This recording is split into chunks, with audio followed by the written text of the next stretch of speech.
Reporting in London, the Queen describing today's discussion as constructive. The scandal over sign stealing is going to cost the manager and the general manager of the Houston Astros the 2020 season. They've just been suspended. The team is also being fined $5 million. In New York, I'm Pam Puso. This is Fox News. Go green, go hybrid, go to Nanbo Insurance, and your next power bill is on us. Insure your hybrid car at Nanbo and get up to $350 towards your next power bill. That's instant savings for keeping our island clean and green. Nanbo has been providing Guam with over 50 years of reliable and affordable auto insurance. At Nanbo, it pays to go green. Terms and conditions apply. Visit nanbo.com or call 477-9754 for details. We understand what matters to you because at Docomo Pacific, we're a family too. With the Now Family program, mom, dad, and kids stay connected on the latest devices the whole family can enjoy. For just $155 a month, get 3 lines with 30 gigs of 4G LTE data each, and endless use of your favorite apps without affecting your monthly data bucket. Add more, get more, save more. Docomo Pacific, better together. Some conditions apply. Chili's 2 for $25 is back. Start with an appetizer to share. Then choose 2 entrees like our mouth-watering old-timer with cheeseburger or the Cajun chicken pasta, grilled chicken with penne and Alfredo sauce, and chili spices. Feeling extra? Upgrade to a personal fajita or our famous half-rack ribs. Bring a friend or a date to Chili's and get 2 entrees for $25. Located on the 2nd floor of Tumon Sands Plaza. Chili's. More life happens here.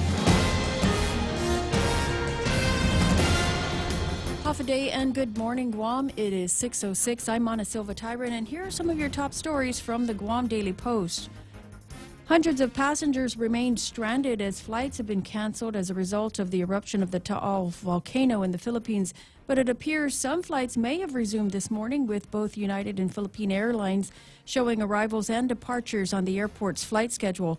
As of 4 p.m. yesterday, the Metro Manila's Ninoy Aquino International Airport terminals were partially opened, while closed portions of some terminals were being cleared of ash. 6 airlines flying to and from Guam were also affected by the eruption of the volcano. Meanwhile, the volcano's eruption also blanketed neighboring towns and cities of the volcano about 43 miles from the international airport. The Philippine Institute of Volcanology and Seismology reported that after a lull, the volcano began spewing lava fountains that rose over 1,600 feet high. Steam plumes shot up about 1.2 miles. More than 450,000 people are estimated to be residing within 8 miles of the danger zone of the volcano, and thousands have already been evacuated. The haze may be visible on Guam, but it's not expected to cause any issues. The Department of Administration will mail 184 tax refund checks this week. The checks total approximately $613,000. They cover returns filed on or before July 20th. A man charged with distributing cocaine found in a barrel that washed ashore was sentenced in court yesterday and will spend the next 57 months in a federal prison. Robert Afeisen pleaded guilty to possession of 11 pounds or more of cocaine with the intent to distribute. Afeisen will serve his time in Oregon and will also serve 4 years of supervised release once he gets out of prison.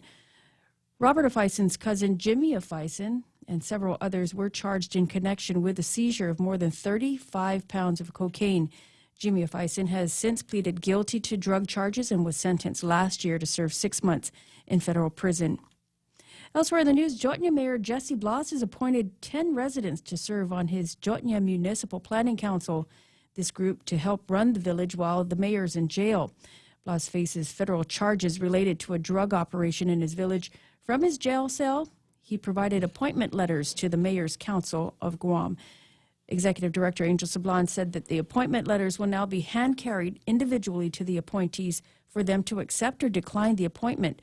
Sablan said once the letters have been signed, the council will publicly release the names of those appointees. The council would be in place to handle the duties of the mayor in his absence. Blas is to remain behind bars at least until his trial starts in February. Reimbursements totaling more than $46,000 in non-appropriated funds to a staff member at the Agate mayor's office have raised some concerns with at least one senator. Senator Regine Bisco-Lee now calling on the Attorney General to look into it. But the mayor of the village says while she's taken the matter to the AG and the OPA, she hasn't even taken his calls to discuss the issue. In her letter to the Attorney General, Leven Camacho, Lee states, over the course of 2019, an individual received reimbursements through non-appropriated funds to pay the Agate mayor's office. Mayor Kevin Susuico responded, however, that his office has followed the rules for reimbursements, which audits can confirm. He also invited the senator and her staff to take a look at the documents that support the reimbursements. He said if the senator has questions, he welcomes a call from her. The mayor says that he has reached out to Lee personally to provide her answers, but she's not responded. The only thing that he has gotten was from the media. The mayor is calling the senator to visit his office and see for herself. More news after this. Hi, welcome to this ad for new Subway sliders, starting at $1.99 each. How do you want it? Cheer squad. Woo! Go Subway sliders starting at $1.99 each. Woo! Give me a ham and jack slider. Ham and jack slider. Give me an Italian spice slider. Italian spice slider. What's that spell? It doesn't really spell anything. New Subway sliders starting at $1.99 each. Go sliders! Subway, make it what you want. Live the balanced lifestyle. Take Care Insurance offers proven wellness and fitness programs to encourage individuals and families to live a healthy, balanced lifestyle through preventative care, being active, eating right, relaxing and unwinding, and being socially connected. They have the island's largest offering of free fitness classes and health education programs for all ages. Join the movement. Follow them on Facebook and Instagram or visit takecareasia.com to learn more. Business owners renewing their business license or applying for a building permit can look forward to improved hours and services at the multi-agency hub, the Business License and Permit Center in the Department of Public Works compound. The Permit Center comprises of the Department of Public Health and Social Services, the Department of Land Management, Public Works, the Department of Revenue and Taxation, the Guam Fire Department, and the Treasurer of Guam. Effective today, each agency will be open Mondays, Wednesdays, and Fridays from 8 a.m. to noon, and then from 1 to 5 p.m. And by April of this year, all agencies at the Permit Center will be open Monday through Friday. Permit Center will also launch an online application process for certain types of licenses by the end of the year. And be cautious when getting into the water. This is Portuguese men-o-war have been spotted on island shores. The sea organisms can sting even if they are washed up ashore and look dead. The Department of Agriculture biologist Brett Tibbett says the season for these men-of-war are between November and February. He says the men-of-war appear as if they are blue bubbles washed ashore on the beach. They can still sting you, even if they look dead. So don't pick them up or touch them with your feet or your hands. According to Tibbetts, after the men of war have washed ashore, they generally decompose after a few days. But as long as the blue bubbles appear, don't touch them. Why are you laughing? Like the legislature, they can still sting you even after they're dead. It's that's the news. There's Montecillo Tyron. Where's the weather? You want to do weather? Let's do weather. Partly cloudy skies and isolated showers. Northeast winds 15 to 20 miles an hour. Daytime highs expected to be about 87 degrees, and overnight lows should be about 76 degrees. Now, when I got out of the house and I hit the road this morning, it was looking through a little bit of a haze, and I thought, well, that happened fast. Haze, is it haze to all? But Michael Knight doesn't think so. No, I just don't see any way the wind currents could have brought haze into our area just yet. The event hasn't been going on as long, and the wind direction predominantly for the higher level of haze has been to take it up towards Japan, and then it gets caught up in a jet stream, and it goes way Someplace somewhere else. Yeah.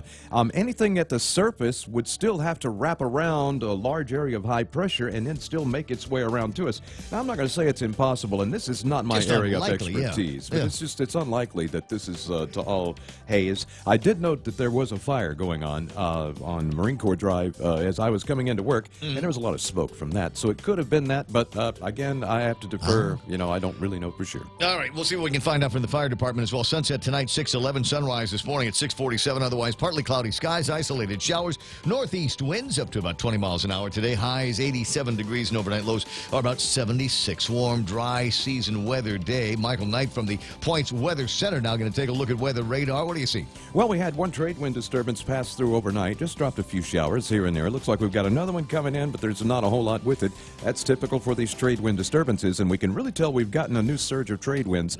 A lot of times you'll see the winds coming from the east, and that's when we're kind of just in a humdrum holding pattern, waiting between systems. But when the winds actually shift and start coming from that northeasterly direction, that's when we've had a new reinforcement of air come in from the north, and the trade winds are back. And indeed they were. I opened the doors this morning. It was much different than yesterday. So yeah, trade wind weather back. It looks like it's going to stay dry for several days. Really nothing on the horizon. We'll see on satellite here, and quite clearly, actually, we can see that bow coming in over the Marianas right now as the surge comes in from the backside here. A lot of that stuff up to the north, that's actually part of the haze from the volcano, but it's also caught up into a cold front, which is back there that you can see kind of right up there at the upper left portion of the screen. That cold front may actually have enough oomph to get through here next week. We'll see how that goes. Literally. They're not talking about that too much. That's just my own observation. Either way, we're looking at good trade wind weather for at least the next 5-7 days, and so nice winds, warm temperatures, and maybe a shower or two. It's 6:50 with it, and then the sunsets. The sun. Yeah. You see the sunset last night? And the one thing that the volcano will do is that there's a lot of particulate matter up at the higher levels of the atmosphere. Sure. I mean, this thing got up to 55,000 feet, and so some of the lighter particles may have even gotten to a higher level, and the winds are much different way up there. So it could have, kind of put a little dusting over up in the upper atmosphere, and yeah, a lot of color in the sunsets, and I think we'll see more of that, and it probably will do the same for our sunrises. Sunrise this morning at 6:47. If you want to test a theory, that's news and weather together. Brought to you by Bank Pacific, banking on the Pacific for 65 years. Yikes, are those Christmas bills coming in already? Those high-interest credit cards at 16, 18, even 24%? Well, we have a New Year's solution for you. A Bank Pacific personal loan with rates as low as 4.65% to pay off those expensive credit cards. It's easy, it's fast, and it's as low as 4.65% APR. Bank Pacific, where others put branches, we place roots. Equal credit opportunity lender as low as 4.65%. Conditions apply. I got you. Portions of the Ray Gibson Show being brought to you by our friends over at, let me say it now, I'm so happy to have these guys aboard as part of the program. Denny's value meals for value deals. Pancake puppies, spam sandwich, French toast slams, classic burgers, loaded chicken skillets, loco moco, and so much more. Don't break the bank and stop on by Denny's today for breakfast, lunch, dinner, or just any time. Portions of the program also brought to you by APL, American President Line's global presence with a local home. The Ray Gibson Show. Morning talk that matters. Call now, 888-TALK. That's 888-8255.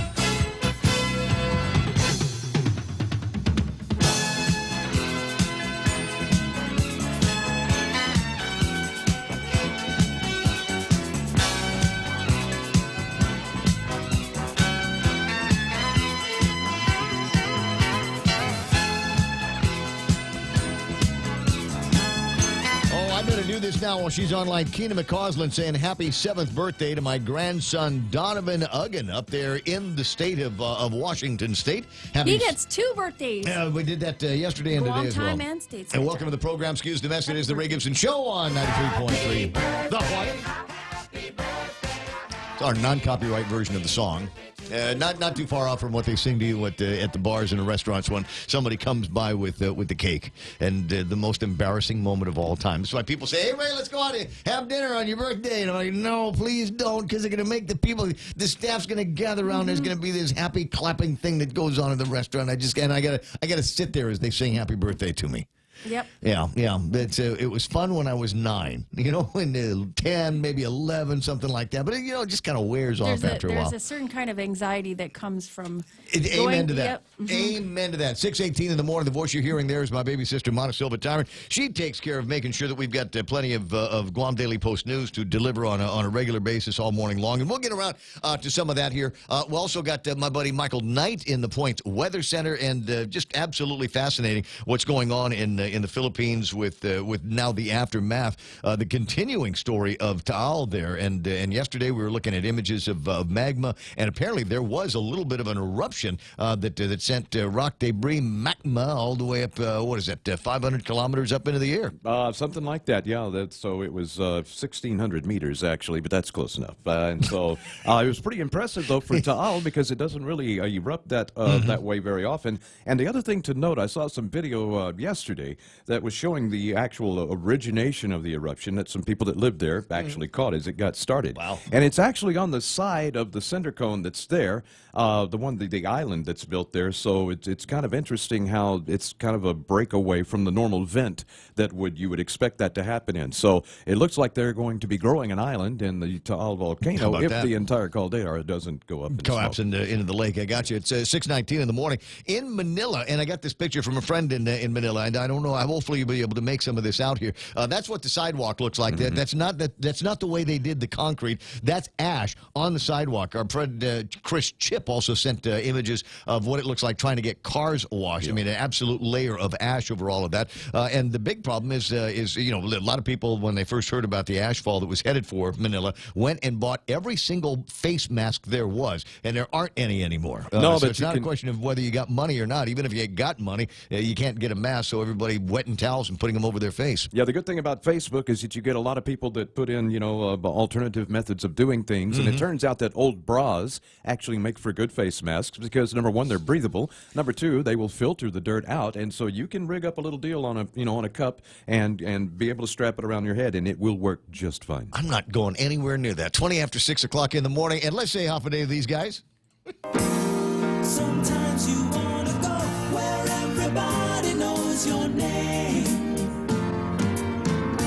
and they're always glad you came.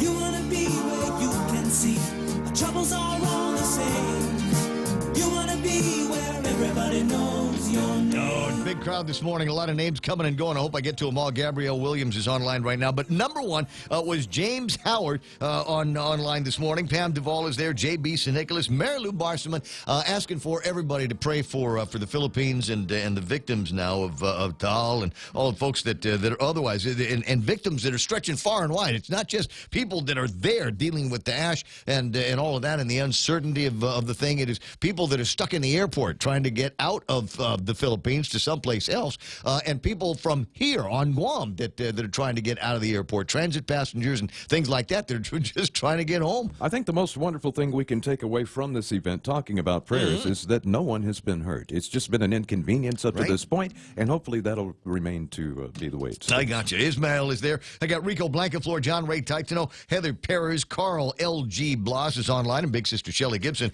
rounds out the top 10. She must not be able to sleep again. Yeah, she was up early this morning. That's good. Chris Chip online right now. I see Sabine Chargaloff and Gus Castro Dasangas talk about Guam Mafia. What, a mafia here? The Nino appoints his generals of Jutnia from behind bars. This the end of the Blas story. The new version of the Blas story here this morning is now he's appointing members to the Municipal Planning Council, and it's apparently like picking a pope or something like that. We don't get to know who it is that he's signing until up. You see the yellow smoke? Until they saw the yellow smoke, and until they sign off and agree to become mayors of the Municipal Planning Council. And I'm just kind of curious, and it's kind of bothersome here. I wouldn't normally have paid attention to it, but based on the allegations that have been made by the federal government against Blas, I want to know who these people are. Me too. I'd like to know who it is that he thinks maybe some ex-girlfriends is right for. Is this going to be a continuation DOC deputies? marshals or whatever. Is this going to be a continuation of his criminal empire there with the municipal planning council? Is that why it took so long? Is he had to figure out who among my people can I trust to continue things? It's like Willy Wonka at the end of it saying, Charlie Bucket, press that button there and see where the elevator goes. It's weird, isn't it? Cindy Knudsen Guzman is online. Haffa Joe Blas says, good morning, Ray and crew. Half a day, all day, Evergreen, South Guam. One of these days, we're going to do our broadcast from Evergreen, South Guam. Ken Gumatau Sinagasson, good morning, Ray. And Mana, don't forget Mike in there. He's part of the show, too. Tony and Annette and Pinko Ada watching the broadcast. Ken Leon Guerrero already got something to complain about, and it is the story about Regine Bisco Lee getting more concerned about getting a headline to kick off her re-election campaign than getting answers to questionable reimbursements. And if you look at it, I mean, at face value, if you look at the story, tens of thousands of dollars that have been reimbursed now, and with not quite as much information and data to support these reimbursements. What does mango mean? Is mango code word for cocaine or crystal methamphetamine? I guess that's what the investigation is eventually going to sort out. And apparently the mayor of Agate, meanwhile in Agate, the mayor's trying to call her on the phone, and apparently nobody's answering the phone. Is that Yeah, what we're apparently hearing? so. He wants to give her the full details because he's responding to her request for information according to what she asked for. Yeah. And so, there's a little bit of explanation that he would like to provide and more details. Come on down to our office and review it, but she's not taking the call. Well, but instead, she goes and calls the Guerrero. AG and the OPA to look into it without giving him a chance to talk to her. So, I mean, it might appear to be hasty. So, what do you think, Ken? You can call that in if you want to. As I said, Tony and Dad and Pinko Ada online this morning. James Howard is there. I got the yes? On the agate thing, if she did take his calls and allowed him to talk to her about it, and then the thing just kind of went away, where's the headline? Then she'd be accused of corruption. So you can't win anyway. And you, being a senator, it's a fine line you walk there. I mean, you got to stay on the right side of the law and certainly not give any, appearances of impropriety. Sure. But you got to also be willing to try to help people out and stuff. But I'm not sure what the procedure is here. Probably a conversation, was worthy. But I think in this situation with people really, throwing stones in their glass houses, she wanted to really be careful about it. Well, and the other part of it is, you think about the allegations that have been made against the governor up in Saipan and others in the government there. And what's the pat answer is always going to be, I welcome an investigation. I've got nothing to hide. In fact, I'd like to go and let's meet on this. Let's have a conversation on it. And whatever is the best way to go. Yeah, I think the difference here is that the folks in Saipan don't want to provide the details. They say and this they do, guy but yeah, and this uncooperative. guy is saying, "Come to the office. I'll give you everything." So this will be one to watch for sure. I said Sandra De Leon Guerrero online this morning says, I'm on YouTube so I can listen at work. Wait a second. You're on YouTube. You can listen at work, but you're also online and Facebook Live. I like that. Just, tell everybody how you do that trick. June Bells, Carino is there. I got my buddy Brad Hewitt watching out for baseball on Guam. We got more baseball coming up. I think they finally got the roster up for today's under 15 games. More on that later. John Santos is online. Ismael says, sounds like a senator can sting you even if they look dead. That was my point. Thanks for remembering it. Josephine Bloss, Major, is on the line here. James Howard.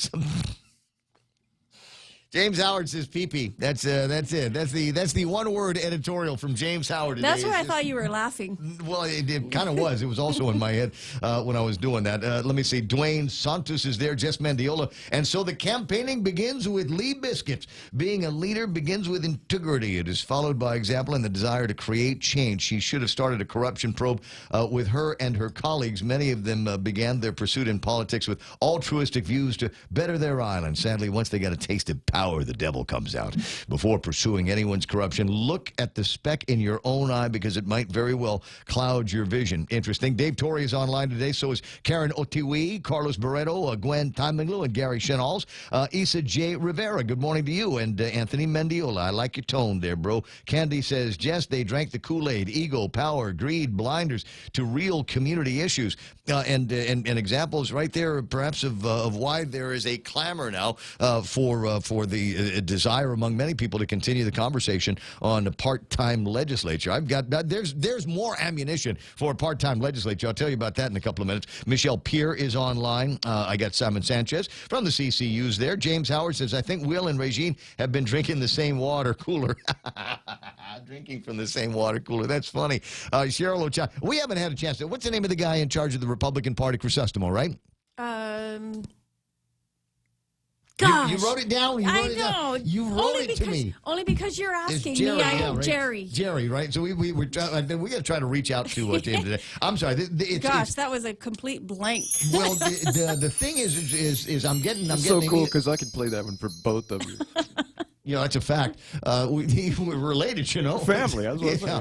So yeah, there's people saying, could you find out from the Republican Party what this nominee designate is that Will Castro is running around claiming that he is? Because I've got the paperwork here. We printed it up the other day. The schedule for caucuses in all of the different parties, and we're not going to have a caucus for the Republican Party for quite some time. So how is it that somebody can be walking around today claiming to be the designated nominee for the Republicans in the race for congressman? I think behavioral health and wellness would be the place to call for that. Start there. Have you read The Secret? The what? The Secret. The book, The Secret. Where thoughts become things. Manifest destiny. So if we believe it, it's so. Yes. So is that where we put our little visualization on the mirrors? A man is a product of his thoughts. Yeah. Oh, boy. No, what he right. thinks he becomes. You're right. I did read that, and I thought that was one of the biggest books of BS I ever saw in my life. I see Cheryl Ochai is online. Anne-Marie Sablon Trousseau is there. Doris Mendiola. Half a day to you, Doris. So John Ray Uggan saying half a day to the point. What's that, Rico? Michael, does the bra have to be empty? See? What did you do here? What did you start? Hey, I'm just passing along some helpful information. I'm sure that particular requirement is optional. Do we have there's got to be pictures. Do we have any video? Do we have any pictures of people walking around Manila with Manila streets with bras attached to their face? No, there wasn't that, but there was a video that showed how to make one out of the bra. Okay, so, I'm going to charge you with finding that, sending me the link so I can play it online so that people don't think that we're just joshing around. Because you know what happens when we start joshing around on the program? We risk, of course, the ire of getting the face. Wait a second, which face is it? You know which face it is that I'm talking about. You gotta have that on cue. I know. I gotta find a way to get the thing so that whenever we determine that we've got to have the frowny face, we can just press and play the actual frowny face. Where is it? It's queuing up now. Now, where did that comment come from? I don't know. This was from the Michael St. Nicholas's speech. No, the bra comment. The Mike St. Nicholas and Michael Knight said it. It's really very sensitive information. Michael Knight says that if you cannot find the appropriate deals to protect yourself from inhaling any of the haze or any of the ash in the Philippines, all you need do is take a bra and stick it in your face. Provides filtration. Yeah, and exactly. I guess big people with big faces would go after bigger bras and they have things extra like that. padding in some. Yeah, so it's like water bras, so you can hookah the thing. I don't know, 6:31 in the morning. So Michael Knight's going to go and find that for us. Who else is playing around? Anthony Mendiola says, let's clean up another park. I think they've been doing some good work out there. It's too bad that, unfortunately, it's not the first time those park areas have been cleaned. There was a time, and it was just a few years ago, that a big deal was made. Hey, don't forget. Remember back in the old days, they had all these parks that were linked by a greenway where, joggers pass, and you got these different park areas that people can go and play. And eventually, society and the buildings kind of encroached on all of that. People forgot there were parks there. Then they went and started cleaning the things up, and it was great for like 20 minutes, and then but we were lousy at maintaining things around here, and they went back to being just kind of junky places. 888-825-5888-TALK, 632. Let me quickly get through the rest of the list. Anthony Chaco is there. Rot Rose Greeno. Wow, where'd that come from? Tommy, that's Hayes from the Thomas Tadella is online. Eunice Mendiola. I got Vince Duenas playing around. Rick Leone, Pat and Norma Jean Flores, Jackie Borja Cabrera. is online. D. Wayne Paredo, good morning. Gina Tabenaris Riley. Manflorita is online. I see Prudential Meno. And who else? Annette Ada Vasquez, listening safely from her comfort of her place out in California. Marla Carbolito is online as well. Ismail saying, hey, look what washed ashore. No, not the speaker, but a Portuguese man-o-war. It can sting you, even if it appears to be dead. And no, don't pee on it, even if that's what the governor said. Leave them alone. Please don't touch, because like the BPT, they hurt a bit too much. It's 6:33 and about time for our first look at headlines from the Guam Daily Post with news. Here's Montezuma Tyler. He found the barrel of cocaine washed ashore, and Robert Afison said he made a bad decision when he picked it up and planned to distribute it. Afison pleaded guilty to possession of more than 35 pounds of cocaine with the intent to distribute. He was sentenced yesterday to 57 months. He'll serve his time in an Oregon federal prison. From his jail cell, Jotnya Mayor Jesse Blas appointed 10 residents to serve on his Jotnya Municipal Planning Council. This group is to help run the village while the mayor is in jail. Once the appointees accept the appointment, their names will be made public. And it appears some flights may have resumed this morning, with both United and Philippine Air showing arrivals and departures on the airport's flight schedule. A number of flights were canceled following the eruption of a Philippine volcano. The volcano's eruption also blanketed neighboring towns and cities about 43 miles from the international airport. Keep monitoring your airlines if you do plan on traveling to and from the Philippines. And those are some of your headlines from the Guam Daily Post. For more on these stories, you can pick up a copy of the paper, log on to their website at postguam.com. I got you. Let me see, 6:34 in the morning, and that is the time for Mike. Can I give them a jingle and ask them about how they can save you money and all kinds of stuff on their mobile internet, even push-to-talk plans. From the start of the NFL football season, Point listeners have gotten together in friendly competition to battle it out in the Points NFL Pick'em contest. Along with weekly winners picking up great prizes, we have also awarded our grand prize winner, Art Hameister. Art correctly guessed 170 picks. Wow! Good enough for him to win a new iPhone from GTA. Congratulations, Art. Thanks to all who participated in the Points NFL Pick'em contest. Brought to you by Current Guam, with special thanks to GTA. Stand by one. Let me see if I can get the traffic gizmo working this morning, give you an idea of what's going to be happening out there where you might be driving around. Don't see anything that's going to slow you down too much right about now. That doesn't mean, and maybe it's because elementary schools don't have classes. I think they've got parent-teacher conferences. My God, what a lineup of disasters. We got the hazy conditions possible. We got man-o-war out there in the water. And my God, parent-teacher conferences. Those poor, poor children. Let me see, I got a little bit of traffic working on, where is that? That's over by the airport. Yeah, it looks like it. Intersection traffic over by the airport, as well as traffic coming out of, let me see, the Route 10 onto Route 16. Nothing much going on at 8, 10, and 16. Most of the rest of 10 is just a little bit of intersection traffic over at 10 and 15, a little bit of traffic over at 4 and 10. Up Route 4, getting into Ordot and the Chalanpago area, expect some delays through there, but nothing else. Yesterday was pretty lousy over by the Navy Hospital and Guam High. Looks like that's all cleared up as of today. Expect some delays over by Polaris Point, as well as traffic getting into Sumai. That's right now traffic. This is The Point.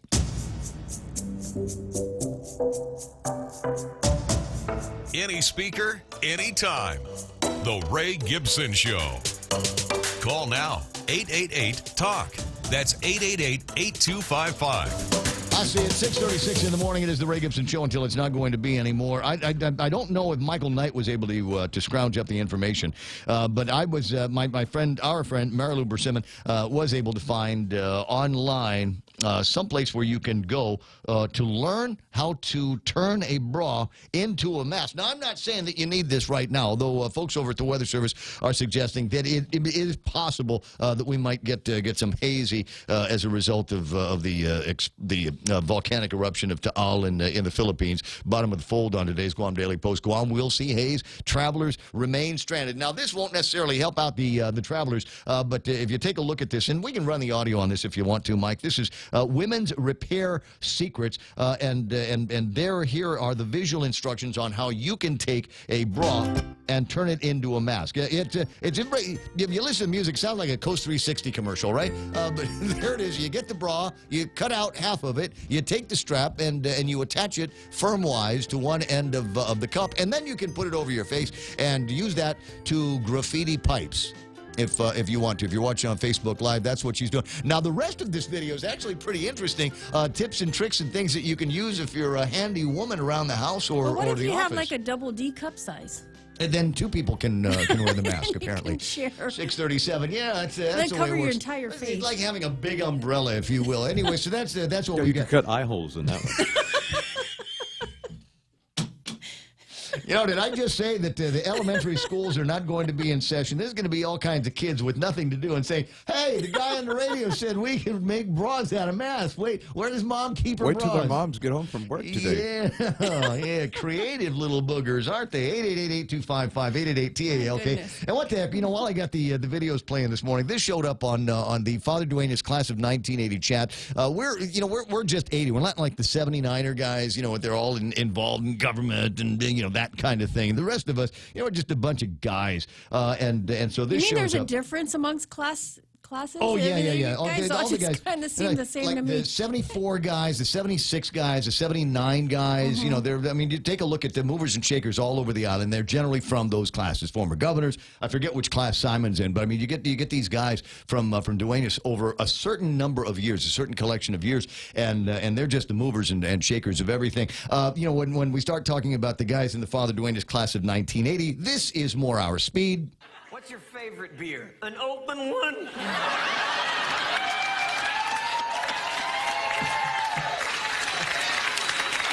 And how do you know when you've had too much? I run out? Yeah, all right. And so that's the kind of thing that keeps us all occupied. And I know what you're thinking. You're 79 or going, dude, I want that video. I want to be able to share that with our WhatsApp group. And I don't know what the genesis of this video is. This is a G4S employee who's apparently just had too much of it. And the audio is clean on this one as well, Mike. So we can play this because this will sound familiar to many wives that might be listening to the broadcast.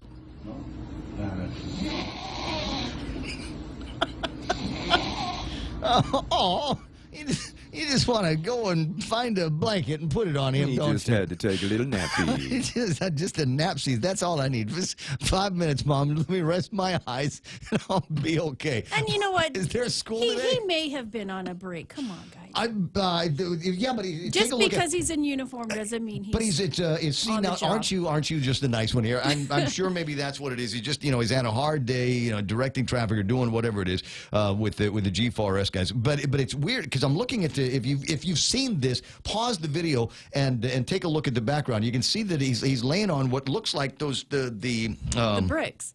Bricks, the kind they use in government buildings and things like that. I was trying to see. I don't Where remember it might have been. I don't remember if we used those bricks at the museum, so I'm not sure. But it kind of could be Tumon somewhere. I gotcha. On another positive note, one thing we can determine by this video is that he is not using meth. No, it's just he's a little Gordo kind of guy. 888-825-5888-TALK. Where do we get to go today? Where is the outrage today? Where do we find that? We get an interesting story here with a couple of things going on to get the poor traveler stuck in Manila, traveler stuck here, and the Ash story. If you get an opportunity to help out somebody that might otherwise be trying to get back to the Philippines and is stuck here, see what you can do, as opposed to the jughead thieves. Thank God they got caught. The guys that we played the video for you yesterday of the guy laying in wait for tourists to pass by so that he could strong arm rob them in the streets of Tumon. It's not as though everything is great in the world of hospitality. This is one of those images, and with the way the internet works, there's no reason why this image couldn't go far and wide, go viral on a nasty basis, and bring some shame to the island of Guam and be cause for people to actually not show up here on Guam. But there's a conversation that is brewing about the possibilities around here of a part-time legislature, and we asked you on the poll. Generally, when people go to the point to check out the online poll, there generally seem to be in favor of the legislature going part-time. There's a few that don't, and for the few that don't think the legislature should go part-time or don't think that there's it will never happen. Let me give you a story here. Page 8 of the Guam Daily Post. Senator wants a day to honor those who've stood up for Guam. Senator Kelly Marsh has introduced introduced a bill that would make September 2nd of each year Haanan I Manatsu Siha Put Itautautano, or Standing Up for the People of Guam Day. It wouldn't be a paid government holiday. In fact, it doesn't look like it accomplishes very much. Would authorize the Commission and Fino Chamorros and basically the Commission on Chamorro Language and the teaching of the history and culture of the indigenous people of Guam to head up the observance of this day. It would be, quote, a special moment in time for us to recognize and commemorate Chamorros and other people of Guam who have stood up for our community in the face of past and continuing challenges and injustices. We need to instill that we on Guam have value and are worth championing, and that we have many who stood up to make our lives better, of whom we should be proud. To not remember, recognize, and commemorate them would be an injustice to our heroines and heroes who have pushed for improvements and justice for the people of Guam. This piece of legislation here, and so we've got all kinds of other holidays and days that we can observe just how great we are, those of us of Chamorro heritage and background. But Kelly wants another day. Is it a day off? No. There'll be parades and fireworks? No. It's just a day to find somebody and commemorate them for commemoration's sake. And I'm going, the hell do we have to spend government money on this for? You know what? Just find a committee out there and name a park after somebody, like we always do, or a street after somebody. That's generally the way it works. But she wants to. Well, we already have an entire month. Exactly. Tomorrow Heritage Month is the month. Can we just roll this into March? That? It's March. Yeah. Why don't we just roll this into that? I don't understand. This is the problem. Is there are solutions? They're coming up with solutions that are out looking for a problem. There's nobody who's asking for this. I don't know. Is it re-election time? Yeah. Can we sugarcoat something in tomorrow and then maybe use that to try to get ourselves re-elected because everything else that we've done in the legislature is junk? I don't know. 888-8255-888-TALK. Let's see what the other Governor LG has to say about that. Well, as one of those who has stood up for the people of Guam in an effort to help make our lives better, I appreciate the gestures on her part, but it still doesn't remove the critical eye to that and other superfluous, needless, wasted bills being introduced into the legislature. This is one of those, hey, you know what? Let's fix the hospital first. How about we take care of the Department of Corrections? How about we get more cops on the street and see if we can do something about rampant crime and theft and burglaries and all of this other stuff. Let's solve those problems, and then we'll take care of all of this feel-good nonsense. Yeah, if we had canceled the FestPac trip, taken that money at the beginning of the year, bought 35 drug-sniffing dogs, and had them go to all the village post office boxes first, maybe we would have different headlines today, you know? But instead, I got to share a story with you, because when I read the Post this morning, and you see all these people being detained for multiple missing of appointments. Oh, yeah. How many chances does it take before somebody over at the courthouse finally goes after you? You're right. There's a couple of these stories. At page 6 of the Daily Post, ex-DOC guard failed to report for his drug test 17 times. 17 times. Now I'm sharing a story with you. When I was a consultant, I'm working in a warehouse in Douglas, Arizona. So for those of you who don't know where Douglas, Arizona is, you go to Tucson, you go 90 miles south of Tucson to a town called Bisbee, which is the biggest hole in the ground man-made hole in the ground in North America, where Alcoa had their aluminum. And then you go 60 miles south of that to the Mexican border, so that you're midway between the Pacific Ocean and New Mexico. And one of the guys in the warehouse missed his drug screening. And while we were at work, court marshals came and drug him out of the warehouse because he missed his appointment. There you go.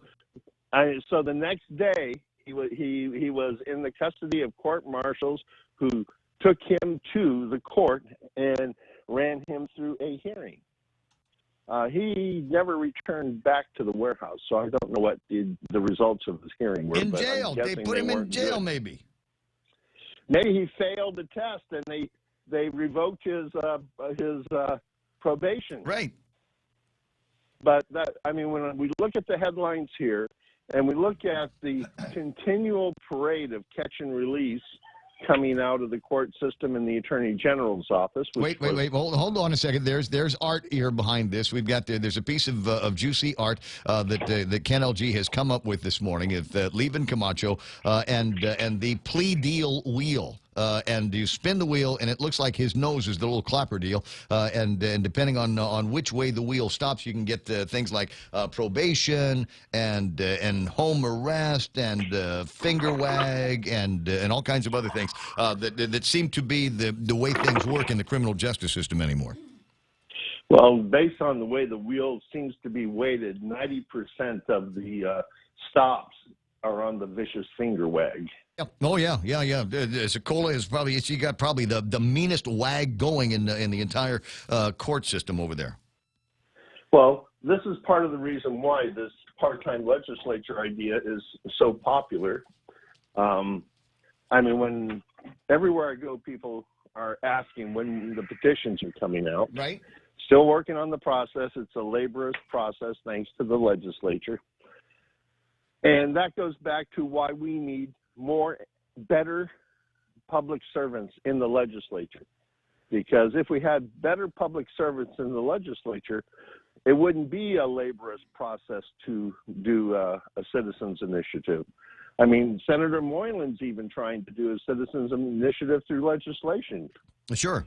You know, and so what we need to do is this election, the senators are running hard already, as we can see with the corruption investigation into the Agate Mayor's office, instead of demand, as secretary, working with Tina Munion Barnes to demand a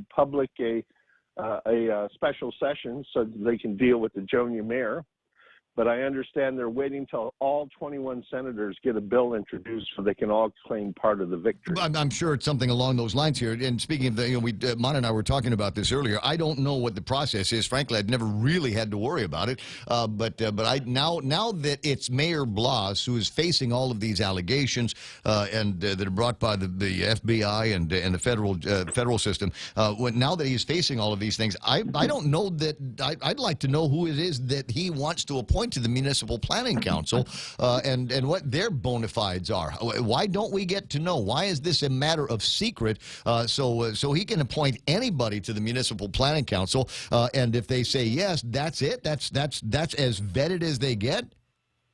I'm not sure myself either, but that's why I'm demanding that the senators drug test these people, because the people I talked to in Jonia, the reason they don't sign the petition is they're afraid.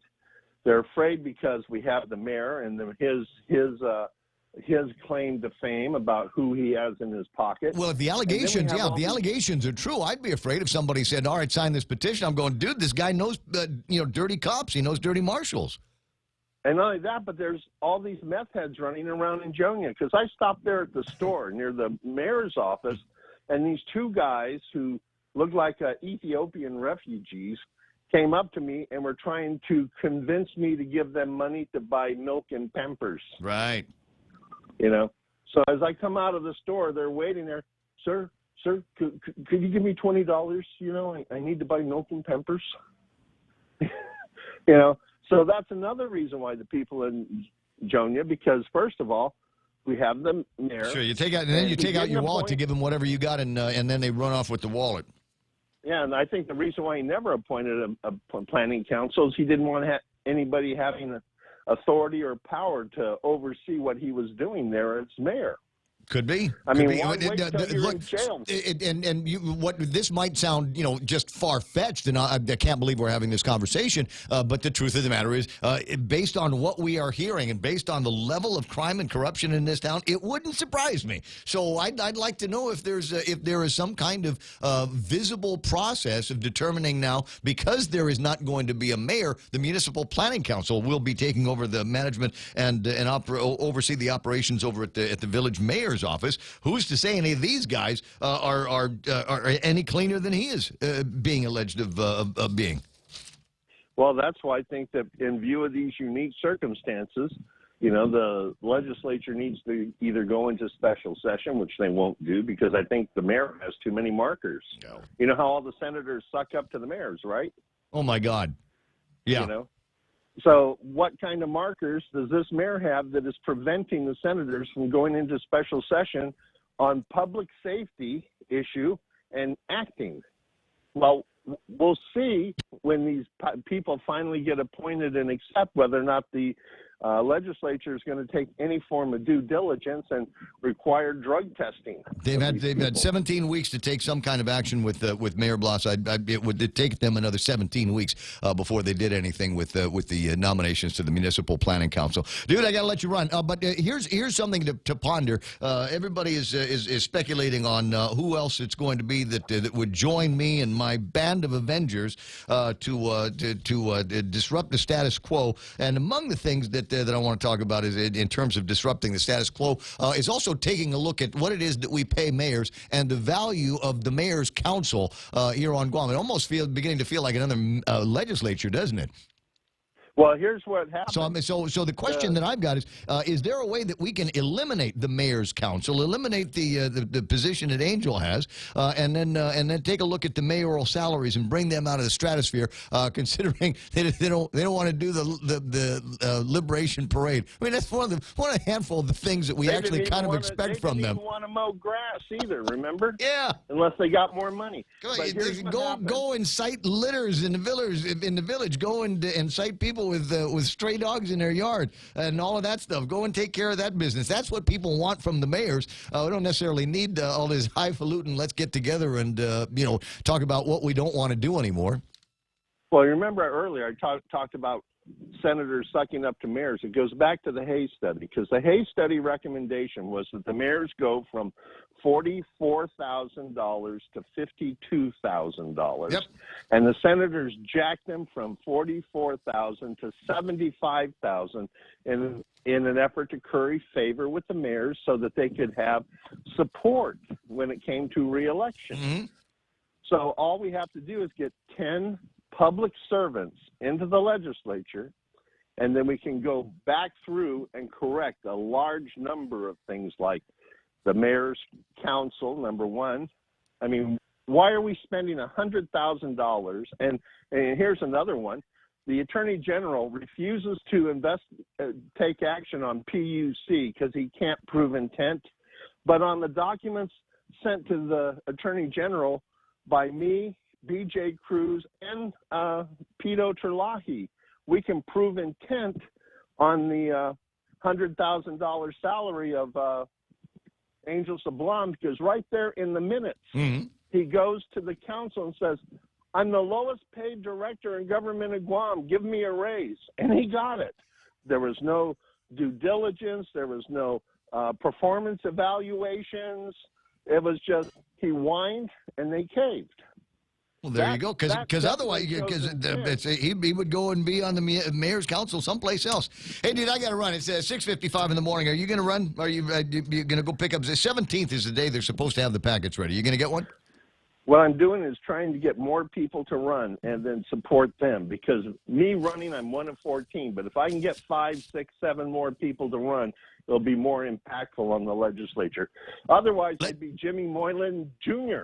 Let's get together. All by myself. Let's get together and share lists. I'll talk to you pretty soon, buddy. All right, 888-8255-888-TALK. That's the genesis of the phone call was talking about these guys on supervised release here. Eugene Senega could go back to prison after being accused of failing to report for drug testing 17 times in 2019. That's pretty much every time they want you to come in, and he didn't go. He just kind of blew the system off, even after he'd done his time, and they let him out. And they said, okay, you're going to be on supervised release. Okay, thank you. At least I'm home with my family and friends, and I can work and take care of Nana, whatever, right? But 7, one, I suppose I could understand. Having a hard time. The car didn't start. I had friends in town. Have you seen where gas prices are? But 17 times the guy couldn't show up to go and pee-pee. Yeah, the way they do it in most other places is they will wait until you show up for your regular probation appointment and then go, oh, by the way, we need you to go pee in this cup real quick. And if you refuse, you immediately go to jail. And there's did you see there's a girl in there also? Woman has been jailed. 23 times she didn't show up. and she failed 5 others. Why did they wait until 23? That's the one that I'm She was going for the scratching my record, head, bro. you know. Wait a second. So they know who she is. They know where she is. I mean, it is. I'm sure they call it supervised release for a reason. And so the expectation is every once in a while you got to show up for a test and explain what's going on with your life. But nope, 23 times she failed to report to 23 other drug tests, serving 3 years of supervised release for a 2015 drug conviction. Appeared before District Court of Guam magistrate judge to answer to the violations brought up by U.S. Probation Services. So this is another example of how these guys have managed to game not just the Guam courts, but also the district court. Even Now, the if it were district me, court judge after I can be missed, made like, to look the- like jackasses. If it were me, after the 5th or 6th time I missed my test, I would say, well, maybe I don't need to go ever. Right. And so, there goes They're this not, 23. they're not checking on me. Yeah, so why pay my taxes? They're not going to be able to find me for 1,000 years. James Howard, $75,000 a year salary plus 24-hour vehicle free, has in-jail drug dealer indicted by the FBI and DEA with free room surrounded by his soldiers and free room and board. Life must be good for the guy. 888-8255. Keep that number handy. You might want to use it in the next hour of the program. If you are sick up and fed about the revolving door in our criminal justice system, please go and attend a public hearing. It'll be 1 o'clock tomorrow afternoon over at the legislature. By some miracle, they have allowed for certain of Jimmy Moylan's bills to get a public hearing, including one that would, relative to minimum sentencing for criminal sexual conduct. Can we please put the pervs behind bars? Here's another one, 97-35, relative to minimum and maximum sentences of third degree of robbery. There's another one, crimes associated with crimes against tourists, and the heinous video that is floating around of this guy lurking in wait for a couple of defenseless Japanese tourists so he could steal their purse. Way to go here, buddy. And so he did. But the good news is, as I said, I knew that the cops were going to have pretty short work of this. I'm sure that they know exactly who these guys were when they saw the car and were looking at the video and said, oh, yeah, it's those two jackholes. We'll go pick them up. And they did. Hopefully they continue to be behind bars. There's a couple of others talking about negligent burning, criminal mischief, and controlled the pre-trial release, which is another one of these things that we got to suffer for criminal sexual conduct, robbery, kidnapping, distribution and possession of controlled substances, and looking to get the electronic devices as part of the bail conditions. There's more of the conversation. We'll see what we can churn up in the next hour of the program. Hey, this is fun, isn't it? 7 o'clock in the morning, got Fox News Live, Montesilva, and Jerry Roberts in the Extra Point. That's all ahead, right here on V Point. The countdown has begun. I'm Pam Puso, Fox News. That was the message authorities say was sent by the shooter at a military base in Pensacola, Florida, weeks before the attack. Attorney General William Barr says 3 U.S. sailors were killed last month when a Saudi national training at the base opened fire. This was an act of terrorism. The evidence shows that the shooter was motivated by jihadist ideology. As a result of the investigation, the U.S. expelling nearly 24 Saudi military students. 21 cadets are on their way back to Saudi Arabia right now. They are being expelled from activities. I want to point out they were not involved in this specific plot. That is from justice officials. However, they did have extremist views and, more disturbingly, allegations of child pornography on several computers and several phones. That's Fox's David Spunt. Strong words on the Senate floor directed at the Speaker of the House. Senate Majority Leader Mitch McConnell saying Nancy Pelosi has finally ended her one-woman blockade. This as she prepares to hand over the articles of impeachment against President Trump. Fox's Jared Halpern is live on Capitol Hill. A House resolution naming impeachment managers and sending over articles of impeachment to the Senate is expected this week. I'm glad the Speaker finally realized she never had any leverage in the first place to dictate Senate procedure to senators and is giving in to bipartisan pressure. Senate Majority Leader Mitch McConnell has rejected proposals from Democrats to lock in additional testimony from witnesses who did not participate in the House inquiry. Instead, McConnell says any decision on new subpoenas will be made after arguments from House Democrats and White House attorneys. Pam. Thanks, Jared. Green arrows on Wall Street. The Dow up 81 points. Phase 1 of the trade deal between the U.S. and China expected to be signed Wednesday. America's listening to Fox News. Happy New Year, folks! KFC's Colonel Sanders here. It's back! A great KFC chicken sale. The $5 box has 2 KFC boneless crispy chicken strips and 2 sides. Our $10 chicken share is your choice of 12 KFC hot wings, 8 chicken strips, or popcorn chicken. And my KFC $20 Wow bucket is back. Wow. 10 pieces original recipe drums and thighs with 2 large red rice. It's a great way to start 2020. This sale only happens in January, so visit us at KFC today. It's finger licking good. The holidays are here and the shopping frenzy begins. Protect yourself with these safe shopping tips. Consider shopping only with retailers you trust or do some research on other retailers you aren't familiar with before proceeding. Don't save your credit card information on retail websites and never make payments when using public Wi-Fi. Switch to cellular data or wait until you get to a secure network to make your purchases. These safe holiday banking tips are brought to you by Bank of Guam, the People's Bank, member FDIC. New details about a deadly rampage in New Jersey that left 4 people dead, including a Jersey City detective. Authorities say the 2 people who stormed a kosher grocery had planned the assault for some time and were also involved in another shooting of a Jewish person the week earlier. The suspects were killed after a lengthy gun battle with law enforcement. The man accused of storming a Hanukkah celebration in New York armed with a machete has pleaded not guilty to 10 federal hate crimes. Grafton Thomas is being held on $5 million bail. His attorney has questions. I've had from the beginning the sense from speaking with the gentleman and otherwise that there are real issues as to his competency, but I'm not the person ultimately who makes that determination, even on our side. A competency hearing will be held in March. 5 people were hurt in the attack. A tragic end to a weeks-long search for a missing woman. Ashley Manning boarded a flight from Dallas to Los Angeles on November 13 last year and disappeared. Her family reported the disappearance to police when they didn't hear from her following that flight. And now the news the family feared the most. 29-year-old Ashley Manning's body discovered in the back of a U-Haul truck wrapped in plastic and cardboard and duct tape. The U-Haul, rented by a person not yet publicly identified by police, later found abandoned, then moved to a U-Haul facility, and the human remains discovered as workers cleaned out the vehicle. Fox's Jonathan Hunt. Police now reviewing cameras at Los Angeles International Airport. If you're still using Microsoft's Windows 7, your computer might soon be at risk. Tomorrow, Microsoft will stop providing free security updates. That means computers will become more vulnerable to malware and to hacking. I'm Pam Puso. This is Fox News.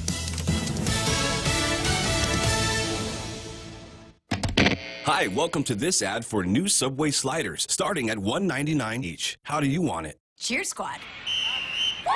Go Subway sliders, starting at $1.99 each. Woo! Give me a ham and jack slider. Ham and jack slider. Give me an Italian spice slider. Italian spice slider. What's that spell? It doesn't really spell anything. New Subway sliders, starting at $1.99 each. Go Sliders! Subway, make it what you want.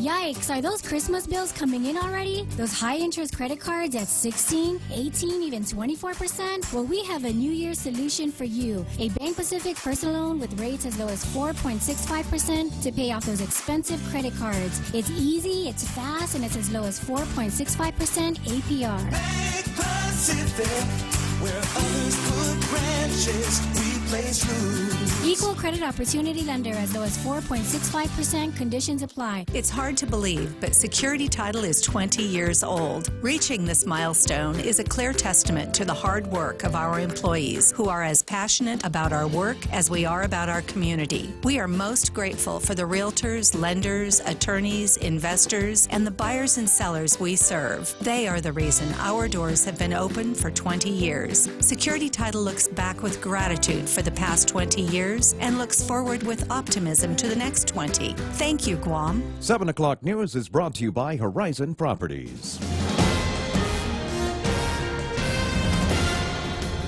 Half a day and good morning. It's 7:06. I'm Ana Silva Tyron. Here are some of your top stories from the Guam Daily Post. Jotnya Mayor Jesse Blas has appointed 10 residents to serve on his Jotnya Municipal Planning Council. This group is to help run the village while the mayor is in jail. Blas faces federal charges related to a drug operation that took place in his village. From his jail cell, He provided appointment letters to the Mayor's Council of Guam. Executive Director Angel Sablan said that the appointment letters will now be hand-carried individually to each of the appointees for them to accept or decline their appointment. Sablan says once the letters have been signed, the council will publicly release the names of these appointees. The council would be in place to handle the duties of the mayor in his absence. Blas is to remain behind bars at least until his trial begins in February. Police arrested 2 men for allegedly robbing 2 women who are tourists near the Fiesta Resort in Tumon early Sunday morning. A clip of a security video showing the incident widely spread on social media yesterday. 29-year-old Joaquin Villagomez Congo was arrested on charges of robbery and assault, and 38-year-old Scott Quitacho Santos was charged with guilt established by complicity. The 2 men were walking along the 2 women were walking along the sidewalk in Tumon when one of the men emerged from the bushes and grabbed their purses and fled in a red sedan. Police were able to track down the suspected vehicle in Dededo. Well, hundreds of passengers remain stranded as flights have been canceled as a result of the eruption of the Taal volcano in the Philippines. But it appears some flights have resumed this morning, with both United and Philippine Airlines showing arrivals and departures on the airport's flight schedule. As of 4 p.m. yesterday, the Metro Manila Ninoy Aquino International Airport terminals were partially opened, while closed portions of some terminals were being cleared of ash. 6 airlines flying to and from Guam were affected by the eruption of the volcano. Meanwhile, the volcano's eruption also blanketed neighboring towns and cities of the volcano around 43 miles from the international airport. The Philippine Institute of Volcanology and Seismology reported that after a lull, the volcano began spewing lava fountains. Steam plumes also shot up to 1.2 miles high. More than 450,000 people are estimated to be residing within 8.6 miles of the danger zone of the volcano, and thousands have already been evacuated. The haze may be visible to Guam, but it's not expected to cause any other issues. We'll have more news after this. Rent, lease. What does Horizon do for you? Here's a clue. Advertising, marketing, screening, inspecting, instructing, leasing and signing, collecting and complying, inquiring and assessing, coordinating, repairing, renewing, enforcing, evicting, moving, cleaning, rekeying, communicating. Do it yourself and you'll find it taxing. We work hard to keep the vacancies low, so at the end of the month, you collect the dough. Proven and trusted. Horizon Properties. We do it all. 777-7792.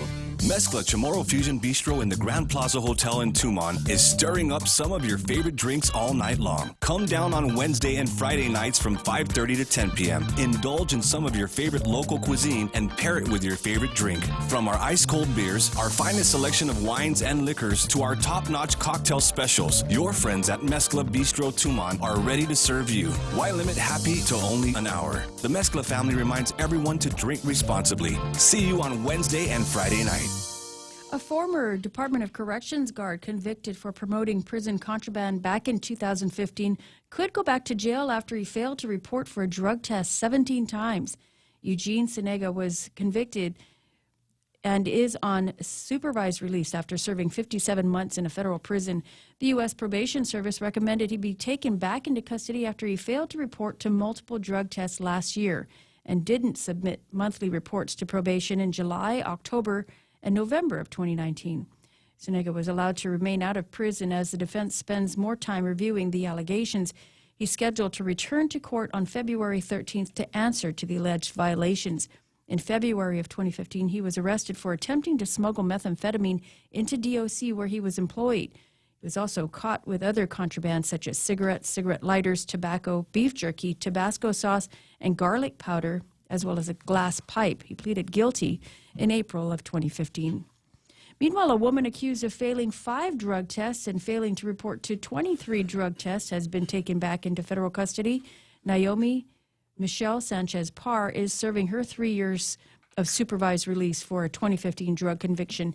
She's also accused of failing to comply with substance abuse treatment, submit monthly reports to probation in September, October, and November of 2019, comply with probation officers' instructions, and failed to pay her special assessment fee. Her attorney, Joseph Rosano, asked the court for time to review the allegations. The defense also asked that Parr remain out of prison as she's currently employed and is caring for 3 children. However, the probation and U.S. attorney's offices objected to the continued release. The court had her taken into custody. She's scheduled to appear back in court on January 27th. In 2015, Parr admitted to authorities that she had arranged for drugs to be sent to her using someone else's mailing address.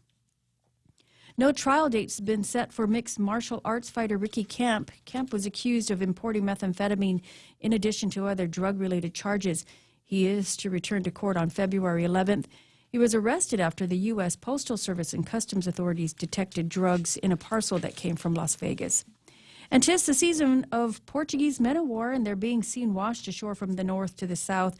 The Department of Agriculture says the men-o-war are drifters, and they come here with the winds and currents. The season runs from November through February, and they can still sting you even after they're dead. So don't pick them up or touch them with your bare hands or feet. Drifters, they're kind of like radio people. They're drifters, and they'll sting you even if they look dead. Like senators. It's 7:13 in the morning. We'll take a look at the weather as soon as I can find it there. I got wads of paper all over me. Partly cloudy skies with some isolated showers. Winds from the northeast.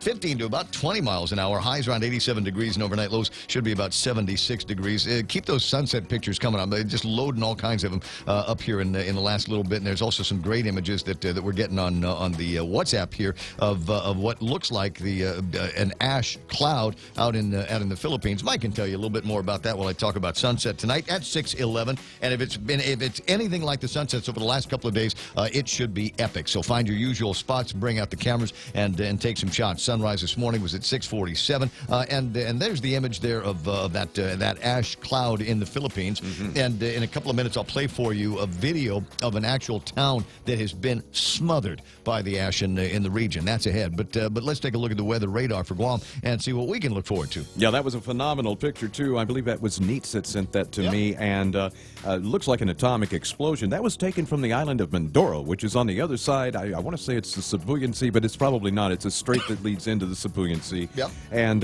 so several miles away, and wow, just impressive. It's just spectacular. Well, I'll tell you what, as awful as these things and capable of bringing death and destruction, some of the pictures and video that we've seen of it, the lightning shots that we've seen, all of the different colors of the cloud as it goes up and reaches for the sky. Yeah, I think, Filipinos need to think that, God is really on their side, because if you're going to have a volcanic eruption, this is how you want it to be. Yeah. Kind of calm and quiet and spectacular, and just leave a little dust and ash every now. Of course, it's hell to clean up, so good luck on that. And plus, it's raining there. When it rains, it makes it even worse. Yeah. Looking at radar right now, got a trade wind disturbance. Looks like it's petering out as it comes on through. Of course, we're in the switch of the diurnal cycles, so maybe some sunshine will bring those showers back to life, but they'll probably be past us at that point. Not much upstream either. We'll go to satellite real quick, and we'll see that there's not much going on. Just check the forecast discussion from the National Weather Service. Oh, yeah, we're way up there by Okinawa right there. Moving it. Right. Just keep talking. So it's going to be pretty nice. I mean, again, the forecast discussion talking about trade wind weather for at least the next several days. Could be a little bit of an increase in moisture by this weekend, but again, they're not real confident about that.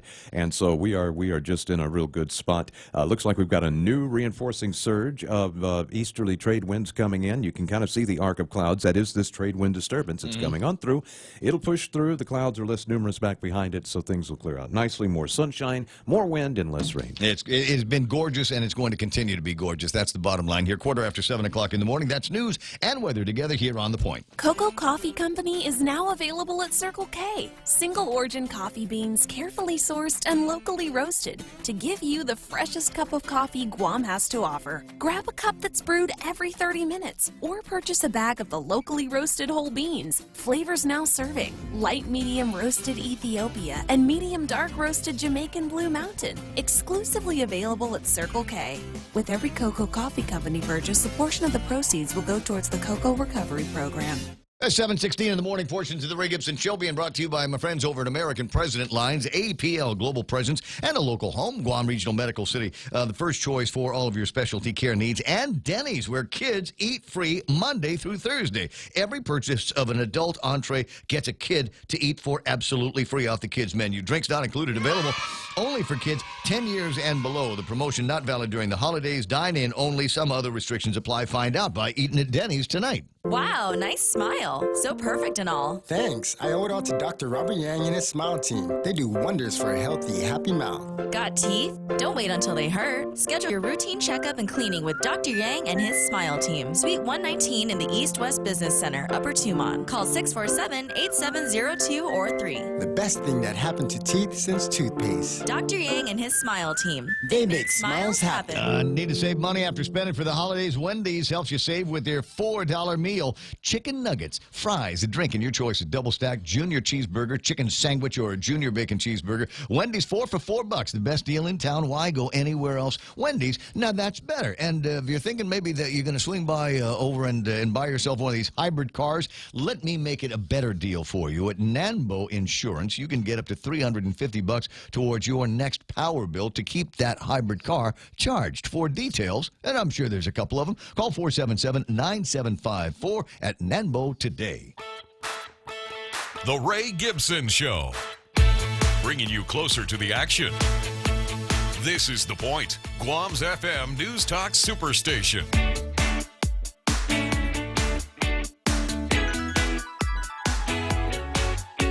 Frustrated. I gotta reconfigure my email basket thing here this morning, and because I want to find out something. They've released a magistrate report on the two jugheads that robbed the tourist down in Tumon the other night. What's the names here? Ken Congo and Scott Kititsu Santos have been interviewed and admitted to driving the defendant and tossing stolen items and things like that out of the window. So they busted the guys. And let me tell you, I told you this was going to be quick police work, right? Mm-hmm. You want to know how quick it was? So the incident took place about 12:37 in the morning. They were arrested at about 1:25 in the morning. Wow. So, like I said, the cops knew exactly who these guys were, had all the evidence that they needed from the surveillance video, and probably figured, oh, it's Ken and Scott again, and went to their place out in Lada Avenue up in Dededo, interviewed them, and then arrested them for robbery and the crimes against tourists. So that's what they've got here. They've got third-degree robbery, two counts of third-degree robbery against them, and I suppose there might be some superseding indictments to go after these guys so that they can add the additional vulnerable and tourists. Don't we still have those on the books? Aren't there additional charges that can be brought because they are vulnerable victims and it's two guys against girls? Yeah. Well, I don't know if you would say they're vulnerable just because they're girls. I think the vulnerability would be like the old people, young maybe? people. Yeah. I don't know. I forget what it is, but it's two guys, strong arm robbing a couple of women. So, like I said, cops doing their job, getting these guys in here. Let's watch this case and make sure that they get into a courtroom where they've got a judge that's going to throw the book at them and finally rid these guys from the community. I also wanted to take a look at what's going on with the traffic. It's not necessarily traffic time, but I am watching traffic on Route 3 over by the schools busy up and traffic over by the intersection over at GRMC. Same thing happening up in Jigo.